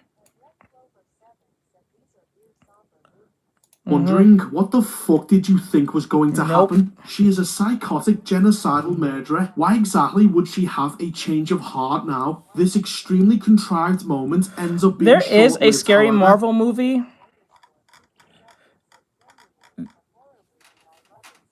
There is a scary horror Marvel movie. It's called The New Mutants. I guess it was made by Fox. Well, at the time, I guess it was not Marvel, but it was also Marvel associated, so it's not from Disney, but it had the Marvel-like thing going on with the X-Men. I think at that time, it was only 21st Fox had it. So, there's that. So, yeah, so, yeah. As she just fucking randomly dies out of nowhere. Oh, wait, you serious? Let me laugh even harder.